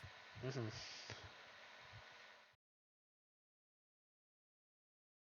And it would be kind of ironic if all this song and dance over fighting over this remote was all just for Rashida Jahim. Or like just tossed off from hand. Oh, that's very true as well. Okay. Oh, it was a Rashida. Good grief. Okay. You still lost your last bit of recursion to make it happen, though. But okay, Hostile from well, hand. I guess Found by the I Rashida. guess we found the hostile. Yep. That's good enough. All right. Well played to Hams, and congratulations for making it to the AMT final. And I believe this means that as we are on more than 20 players for this AMT, that Hams is guaranteed a CBI invite. That sounds right to me. Congratulations to Hams, and of course, commiserations to Torpedo Tires. But of course, well played and well done for making it this far as well. It's not just anybody that gets to make it to the top cut of a 30 player AMT, and I think this one had some really big names as well. Even Soccer, the world champion, came out for this one. Mhm. Okay. Do we have a result for the other game? Actually, Yes, Watslav took it on NVN Reality Plus against Alpi. right. Okay. So the final will be Hams versus Watslav. And it looks like since both players have copped already, it will be a coin flip to see who will cop again. And here I thought it would be a runner mirror. Okay. Well, I guess we're debuting the new name in the game mode now. Huh? Okay. Okay. I think Game of Droids has confirmed that Aesop's will be randomizing for the finals, and it looks like it will be Hams on the op again against Watslav on Hoshiko. And I do believe this is a Mulch Hoshiko as well. So it will be, unless I'm misunderstanding, if I've misunderstood what Watslav has been playing today. Let's see here.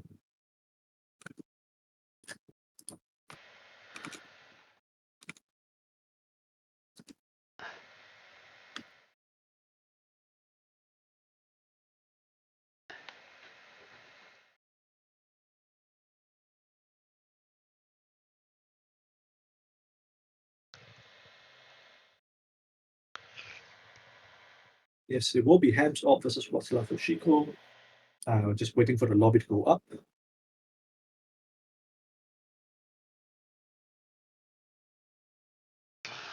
So of course, congratulations to Watslav as well for making it to the final of the AMT and earning punching their ticket to the CBI, I should say, CBI 2025.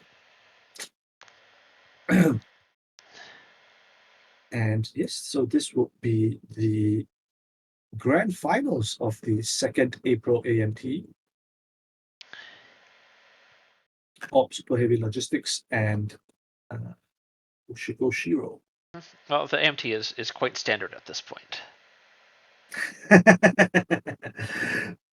That's very fair. I mean, there's multiple ways you could have interpreted the statement. We had a couple months where there were sunset AMTs back when that format was still a thing. Yes, I believe there's also been a couple of startup AMTs over time. Oh, have there been startup AMTs? Yeah, there's been a few. Yes. Okay.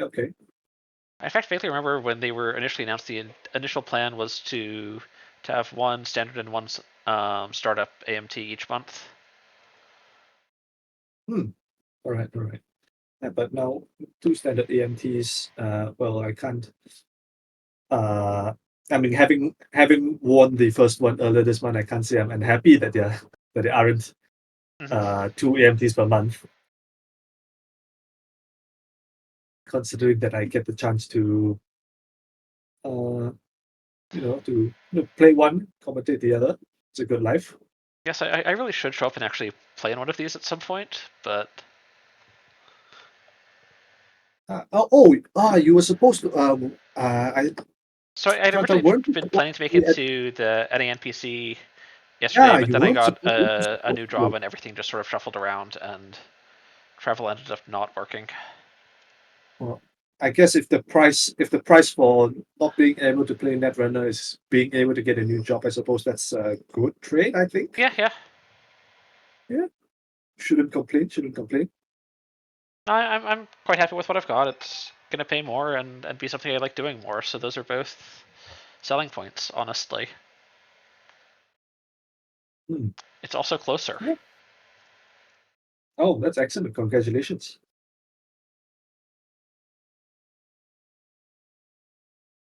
Okay, but yes, what's left on 51 card Hoshiko. So the Is this sort of second a oversized medium lineup deck. Hoshiko? Uh, I suppose you can call it medium Hoshiko. Yeah, not bad, not bad. Just a little extra Definitely for the shelter. not. And just from the decklist that's been provided by Droid, it looks like this is Mulch Hoshiko, 51 cards, 3 laborettes. And we see Conduit and Tranquilizer as well. Right, all right. Now we see the very different opening of leaving R&D open because we're not Yeah, Lou with 3 imps. yes, and I think that's an excellent adaptation Yeah, by there's Hams. still imps, but there's also not they're not econ anymore with the credit and the draw off the Exactly. ID. Yeah. And of course, Uh, both and- players mulliganed. I mean, to be fair, Hoshiko also gets a credit and a draw from running centrals, as we see what's left to here. But as you say, the situation is quite different, and you're happy. You are, well, happy is the wrong word, but you're okay to leave centrals open at least for a little while against Hoshiko. Yes. Yeah. But okay, wow, this is a pretty reasonable start from what's left. A Paladin Lego opener with ID flip as well. And Hams not really presenting any threat or anything that Waslav has to deal with in server one. Just install Resing a spin. I think this is kind of Waslav's cue to just take it easy, get your engine going, and get your flip back to Untold Protagonist.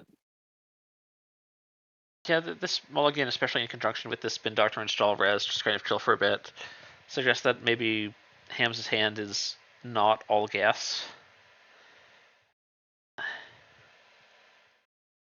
This looks like no gas.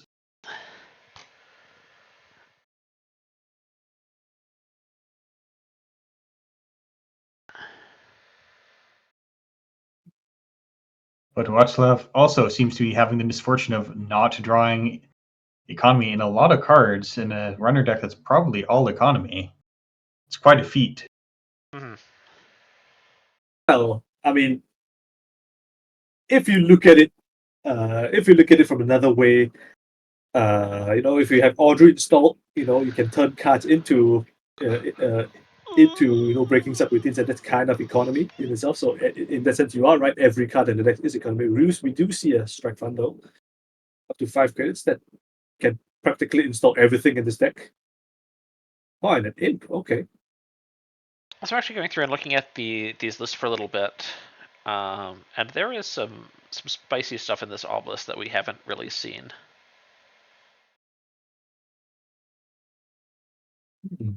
Oh, you're right. Actually, a corporate troubleshooter. That's not something Two you Zato see city all the time. grids. Okay. Yeah, Okay. And we've not seen Zato at all today. And also, we're just seeing the inclusion of looking at the Sentry Suite. It's 2 Hammer, 3 Stavka. This is a lot of program killing, and especially for non-conventional breaker setups. And I'm looking at this Hoshiko list. And we see that Václav asked to do a little take back on how the credits were spent, opting to spend all credits from pool, no credits from Paladin. And that's interesting. I wonder why you'd want to do that in Wayland, or against Wayland. So the traditional answer is just because as the Hoshiko player, you want to be spending down to exactly 0 credits at the end of a turn. So when your next turn rolls over and you're still on your Maho Shoujo side, you don't take the drawback of losing the 1 credit because you're at 0 already. I So forgot you about still Hoshiko. You've always got the miniature economic warfare on your side. Yeah, and I mean the more ways you have to to mitigate that, and it's just one of the ways you can play around just with spending real credits rather than paladin credits. And it's not like you won't have opportunities to spend this paladin credits further down the line. This is an extremely install heavy deck anyway. Yes. Although in some sense it does commit a click to installing next turn,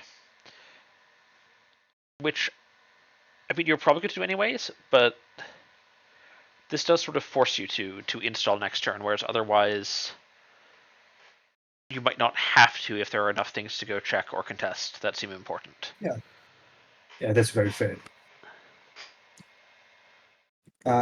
Looks like we're getting a request to zoom in a little bit on the board.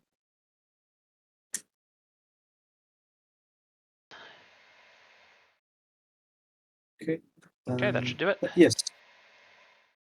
But yeah, so Ham's pushing something in the suburb behind the second piece of ice, only on 7 credits. So it's not clear whether this can get defended by two reses or not. That being said, you probably only need 1 res to keep out the runner on this board state.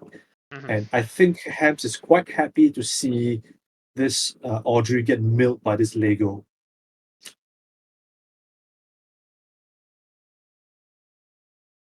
But Václav, six cards in the grip and effectively 4 credits between Paladin and actual credits.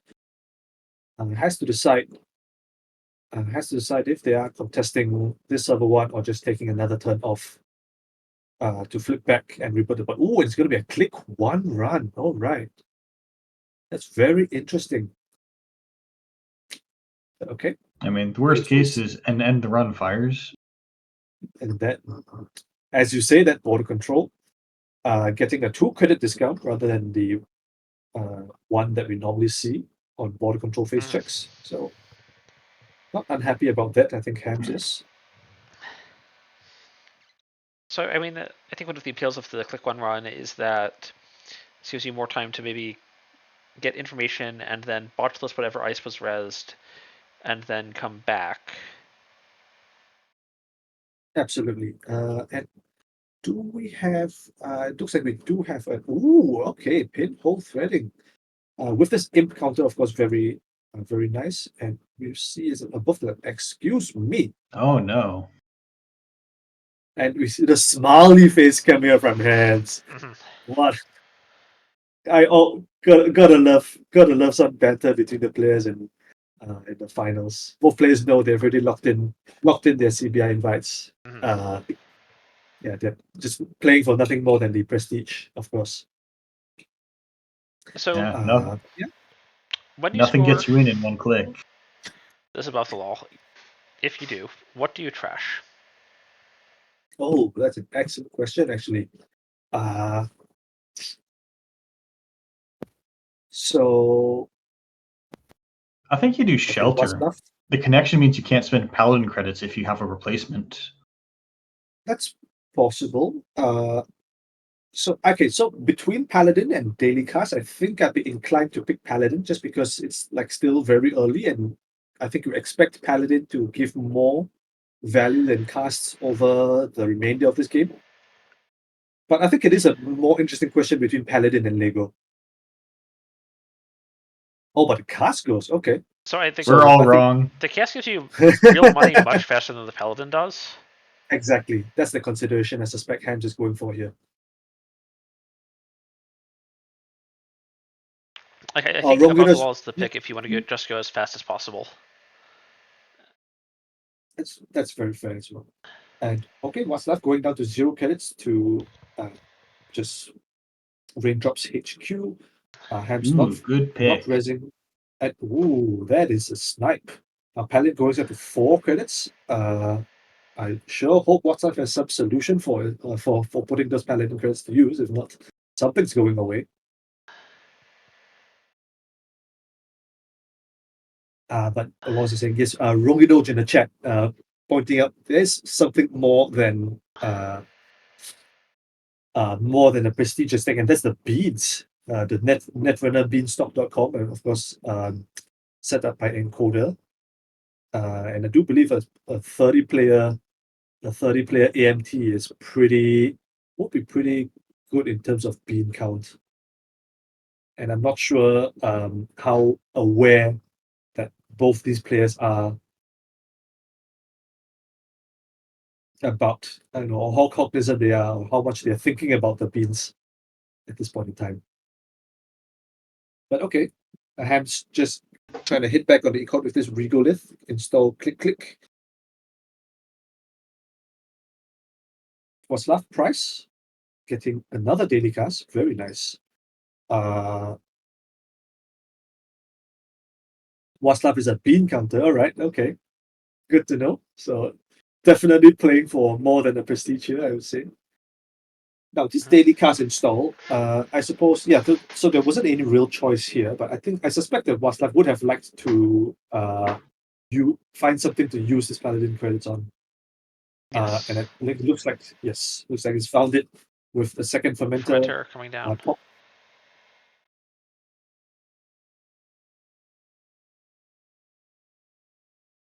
I would presume Okay. this is a virus, although it could also be. I believe there's a Takana in this list. There's also the Hollow Man.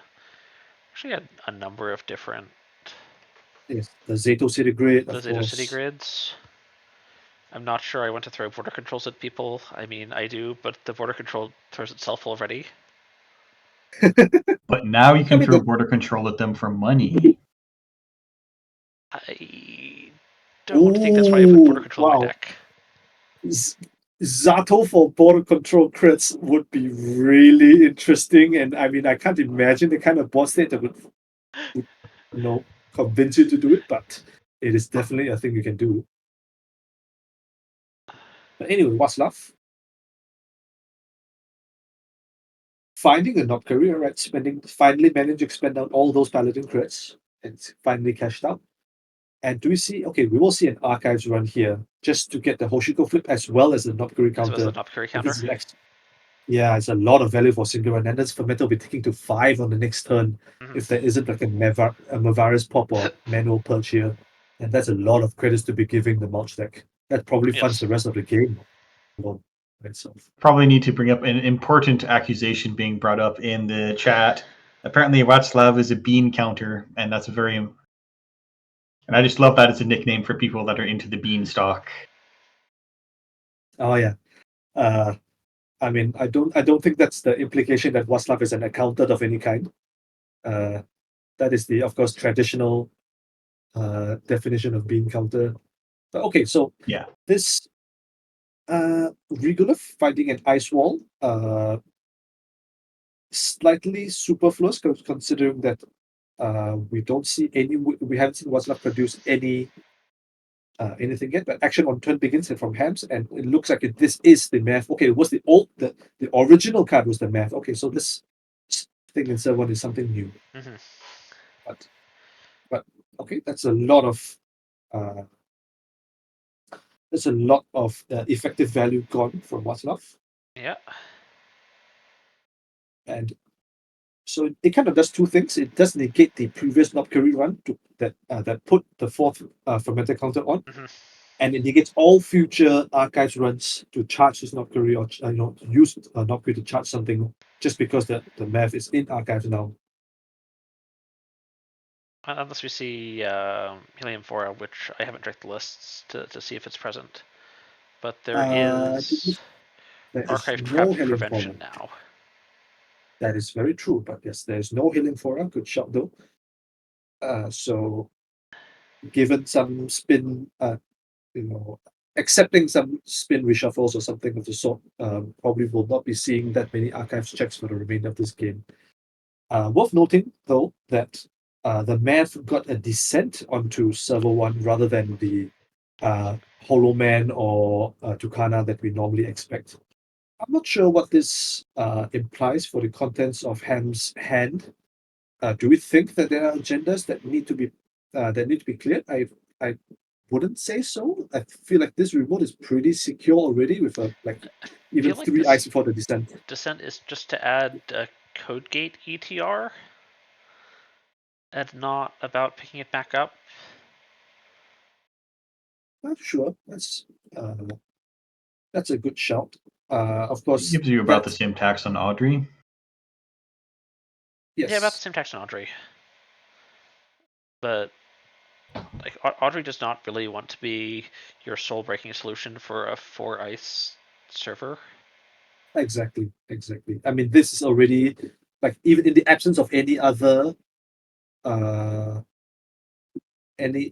icebreaker solutions, this would cost Audrey 3 cards and 3 virus counters.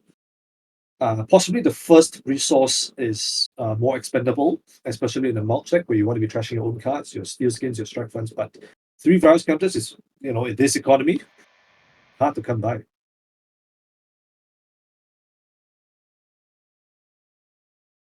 A half room. A half room res on HU and a click 1 run. Now this will cost exactly just 1 card and 1 card, 1 counter. 1 virus. Yep. And Hoshiko will make this counter back, which on this we assume that Waslav will not carry this imp and then use it to charge the Audrey just by trashing whatever he accesses. Mhm. And Steel Skin to draw 2. Okay, good value.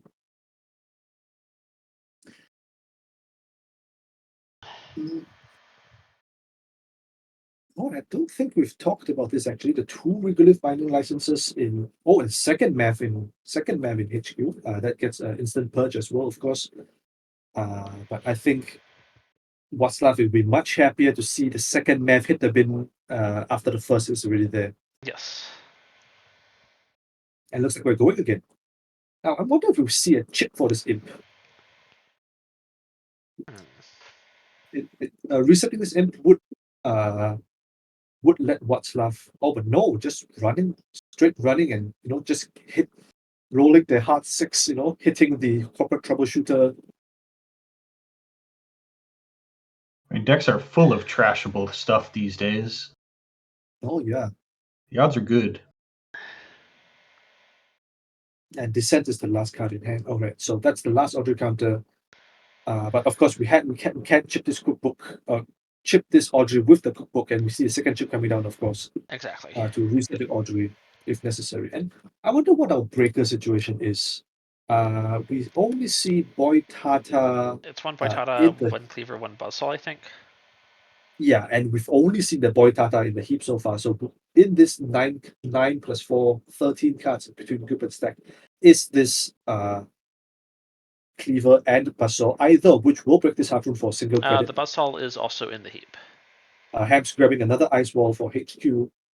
So Cleaver plus 2 credits would get into HQ and kickstart this Imp engine, Imp Audrey not engine again. And let's see if Waslav manages to find it.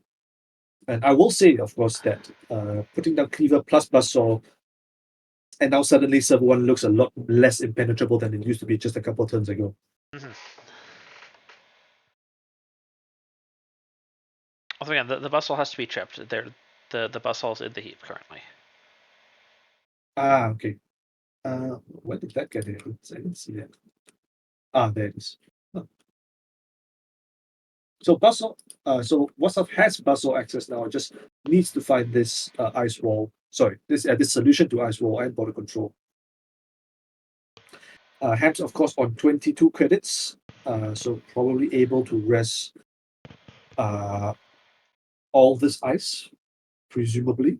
And I do want to talk a little bit about this regolith play or this deck building choice that Ham's made, because I think it is slightly unconventional that Rush Op lists are on double regolith. We mostly only see one regolith in these styles of lists, just trusting that your 3-cost trashes will let you tute out your regolith, and trusting that your one regolith 15 crits will carry you through the rest of the game. But Ham's emptying it out 2 regoliths this game already.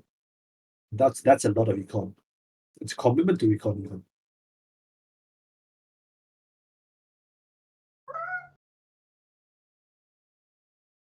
Fractions Wow, fermenter okay. for 2.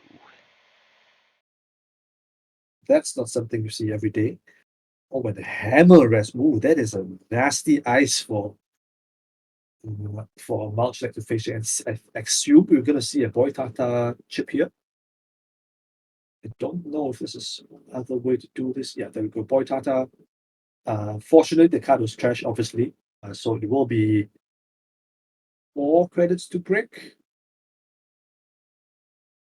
Okay, so yes, so Boitata to fully break hammer.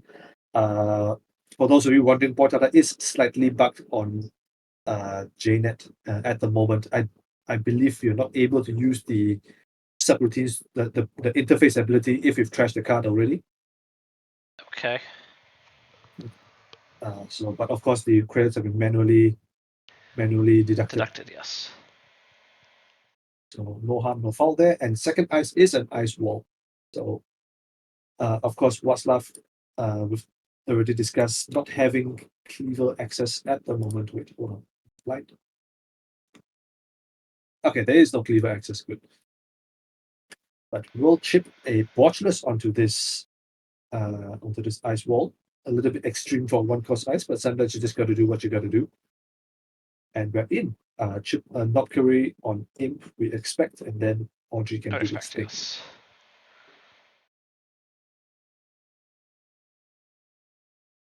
Thinking about this access?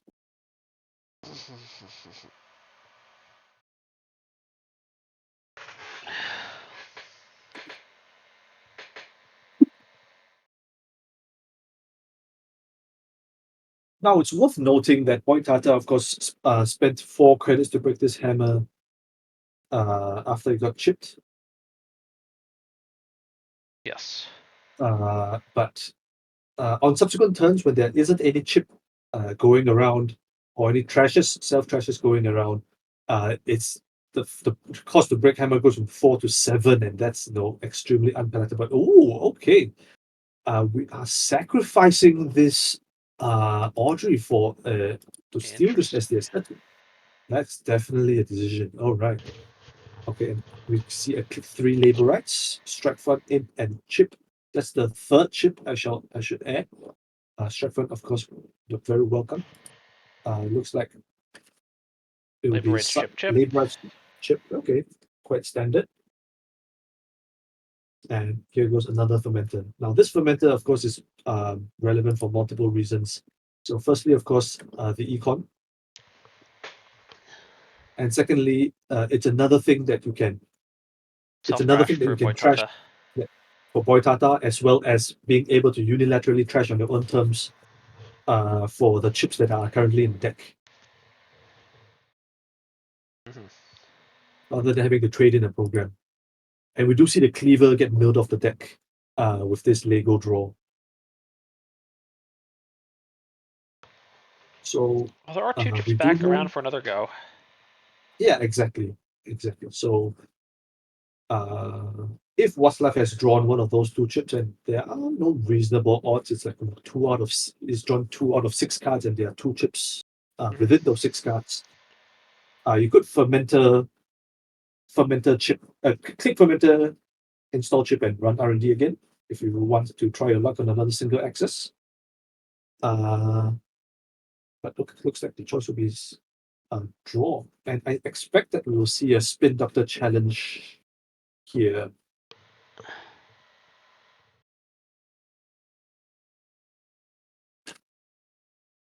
But okay, no, just clicking to draw a second time. Okay, here goes a chip. And what do we see here? No matter what Waslav installs or plays on this lucky, will be losing a card, I should say, from the clip. Mhm. It looks like it's going to just be a strike fund. We are seeing just played strike fund for some money. Yeah. And okay, there goes a Rashida from the remote. Ham's probably a much needed injection of tempo, running a little bit low on cards in HQ there. Now back up to 6 after the mandatory draw. And 16 credits, still an extremely healthy amount. But yeah, I would say the eyes on this remote, I mean, excepting of course the third eyes, which we haven't seen rest yet, is looking a little bit thin, considering we see Buzzsaw and Cleaver in the heap already, and we know there's a second chip somewhere. Yes. And with this fermenter taking up to 4, we will either have to see the third Hams produce the third virus to get an instant purge, but because I don't think manual purge is feasible at this point in the game. No, Losing a turn here is probably too crippling. Yeah. So Waslav, in all likelihood, will be getting this fermenter to go off. Of course, if this is the third math, this story could change completely. Waslav now thinking about the Lego trigger, I believe, after this pause from Hams after clicker one. Now, I wonder what that means for the contents of the stack. If there's, for example, another Laborites in the heap. I believe there are 2 Laborites left. Okay, Waslav does decline to use Lego. That's very interesting, actually. And a double advance. That's bold. I mean, I'm not sure what that implies about the upgrade in sub one. Now So that this you is think of actually the if is that a Zato? Yeah. I was thinking Zato What do you think? Yeah, is exactly if that's right. a hard ETR as the third ice, you could just throw ice to guarantee a score, but it's not the last score, so I don't like. What do you do for your next score if you throw your ice at this one? Yeah, I think that's the crux of the problem right now. I mean, there's every chance that this second, so this third ice on the remote is a hammer, for example, Yes. and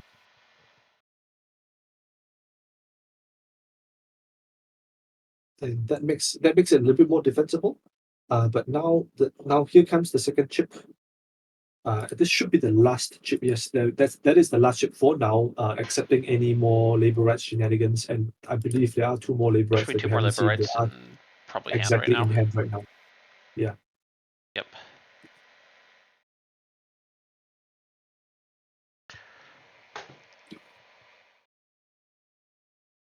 Okay. But Waslav contemplating the last click.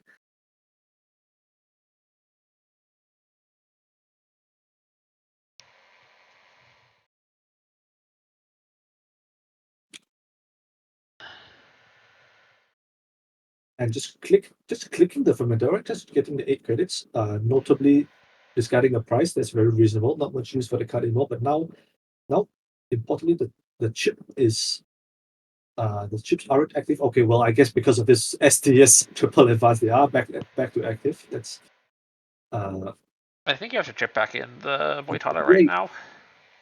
you have to chip something back in right now. Even if it isn't the boy Tata, you have to chip something, right? I mean, Surely. do you just chip 2 things because it's active right now?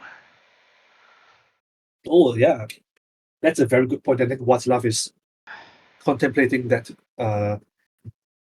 very point right now. I think there is a strong consideration to go double chip right now for example, boy Tata Cleaver, and what that lets you do is it gets all 3 chips back in the heap for the second laborers to put them all back in the stack. Because right Yes. now, I mean, you can't shuffle back chips that are in play, right? So Right. Waslav, I think, considering that line, that very line right now, You cannot recur it your does look recursion until your recursion is recurable. Exactly. Say that 10 times fast. There we go. Here comes the No, chip. I'm going to decline. I'm not going to say that 10 times fast. Sorry. Oh, a conduit. Okay, that is not the line you're expecting, I don't think. That's a much more aggressive line than you're expecting. And here comes the boy Tata. And now probably what this means, okay, so there we go. Václav starts turn, click 1, labor rights. Here goes 3 chips. Click 2, install chip. We assume. I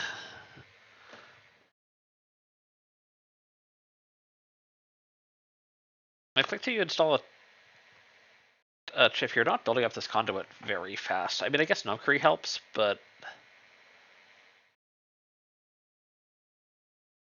Yeah, it'll be a maker side the first run.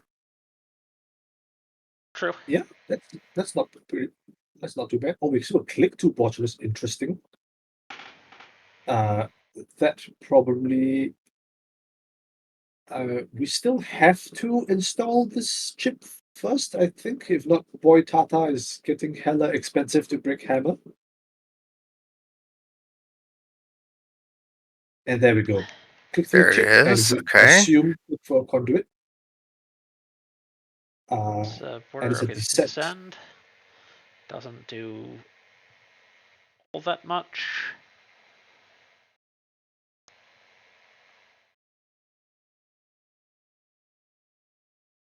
Yeah, so with this decentralized, we know that Hams has no way to stop the triple access on R&D here. Right. And I think it's likely that Václav will simul-chip this botulus for something in order to deal with the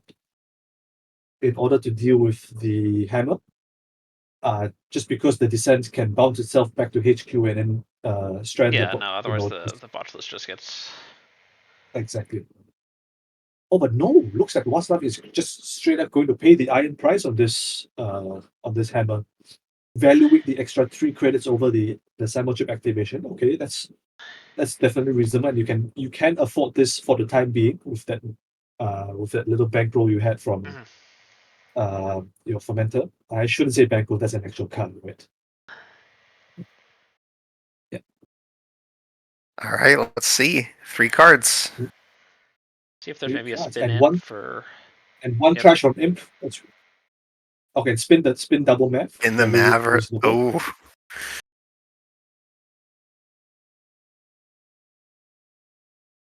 And here we go. First card. First card was a Tucana. It's trashed. oof. Second was a math. All right. And horse take. Okay, that's a score, but the game Oh, is not over yet. And I think it's important to note here that so firstly, Hoshiko flips, so that automatically draws the second Summer chip to hand. Secondly, all three cards in R&D was trashed or stolen, which means R&D is completely fresh here. Right? For the next conduit, which will be 3 cards again because it gained the counters after the Mivaris purge. Yes. So I don't know if Hams has enough time to put down another card in serve 1. I mean, which you see Hams do anyway, right? gotta press But I the issue. don't know if is Hams able to defend both R&D and server 1 this turn is the question. Now we could see like a border control on R&D, Yeah, which border would control in definitely R&D help a looks lot. pretty frustrating with the hammer, and then potentially Yeah. tutoring a sandstone replacement.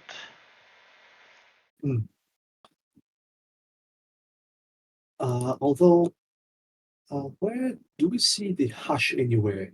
We know there is a hush in this list, and it's not in the heap unless I'm blind. It So is it's not in the probably heap. it's in hand. So I mean, Václav has the line to click one and hush this ice. Click to conduit. To conduit, you have to simul chip out your You actual probably see your cleaver most likely. Weaver or Audrey. You can bring back Audrey for another go. Either way works. So, and that gives you the discount for Boy Tata on Hammer as well. So you don't actually need to chip to install your second summer chip here. Okay, we see click one install summer Especially chip. the second time will come down. I wonder if second Samuel chip also beats border control. There is every chance that it does so, because you can chip back the Audrey and then discard Hush and then chip the Hush, which is a little bit convoluted, but So it gets we're the job done. talking Oh, about. but okay, well, never mind. We just Hush it from hand. Sure. Anyway, yes, you say. See, we've been talking about border control, but there's a lot of, and this was a border control, Yeah. but there are a number of different ice that could have been annoying here. This could have been a Stavka. This could have been another hammer. Yeah, and I think Stavka. I think Hushing and Unrest Ice. Of course, notwithstanding border control, you mentioned Stavka. I think Hushing the Unrest Stavka is also quite a good preemptive move, I should say. Yes. Yeah. The Voitada's boosting breakpoints are not terrible for it. It's fine. It's like 3 credits after a trash. Let's not talk about before the trash. That's a bit awful. Yeah. But okay. After trash, it's okay. Yeah, so we will see. This probably will be the last run of the game. Another 3 cards on this conduit. We will see if this is the game, because if we expect that this server 1 is a Zato City Grid, there is no way in hell that Václav is getting in with this number of clicks remaining, not to mention the other border control. Right. The question is if Hank has any kind of action with anything in server 1. And it's another map, good grief. This one, of course, not as crippling as the last one. But okay, second card, third card, anything? And it's the last one, off-world. Hey! There we go. On the 6th card dig. 2 consecutive conduit digs of 3 cards over 2 turns after Math Purge. And Václav pulls it out on the last possible access. Well, we don't actually know if the Congratulations. win was in the remote or not. That's true. We don't know. Don't know that for sure. Yeah, for all we know, it could have been another Rashida, and Hams was still digging for it. But yeah, well played to Václav, and of course, congratulations to both our finalists for punching their ticket to next year's CBI 2025. Yeah, and I guess Václav will be getting those beans after all. Congratulations. Of course, I mean, both players will be getting beans, of course. That's not. Václav will get a little bit more. So yeah. GG, well played. Indeed. Congratulations to both our players, and I'd like to shout out a thank you to all of our judging staff and tournament organizers for organizing and running these events for us. Oh yeah. I'd like to thank you for running the stream. It's hard work, and you've been putting in the hours there. Oh yeah, shout out to Thranta. I know. I think. Well, how many AMTs have you run in a row? Is this the third AMT you've done? This is at least the third. I think this is the third I've run in a row. The number I've cast in a row, I'm not sure. Yeah, it's quite some number. I know you've been definitely putting hours in. Yeah, big shout outs to you for that. I know for a fact that I don't have as many commentary hours as I would definitely would like, but that's a story for another time. And yeah, of course, and I mean, shout out to our third commentary member, Cephalopod Wizard, as well. Thanks for holding down the stream for the first for the entire Swiss segment. Yeah, thanks for letting me on. It's always a pleasure to have you. It's a pleasure to have basically everyone on there. This is such a lovely group of people. That's at the risk of all right, everyone. Maybe, yeah. That might be it for the stream. But anyway, I'll let Droid take it away, since TO and all. I was just gonna say, all right, everyone, thanks for the wonderful day, and we'll see everybody back here in a few weeks for the May AMT. Indeed. Yeah, Do we have a date for the AMT yet? I think we The did announcement actually- article went up not too long ago. I don't know it offhand, unfortunately. I mean, I guess since we're On here, we might NSG as well site. shout it out. Let's take this. a look.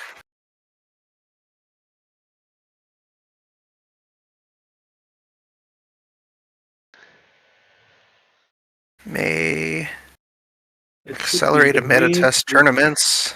May the 4th. All right. It looks like it's Mm. May the 4th in the APAC time zone. That would be looks like midnight. Registration is at midnight UTC. Sorry, the tournament starts at midnight UTC. Friday midnight. And wait, is that Friday? Yes, it's Friday. Registration starts at 11 p.m. Friday UTC, and the tournament itself will start at midnight on Saturday. All right. All right. May the 4th be with you. Bring your Star Wars themed decks. Ooh. I'll have to build some first, but All right, I'm just gonna like run a highlighter over my Jetinos and call them a lightsaber. Does that work on Janet? uh-huh. All right. Bye, everyone. All right, thanks for staying up with us. I think I'm gonna go crash now. It's 4:30 a.m. Yeah, thanks. Yep. Thanks everybody. Thank you. And We'll catch you all next time. all right, see y'all. Night.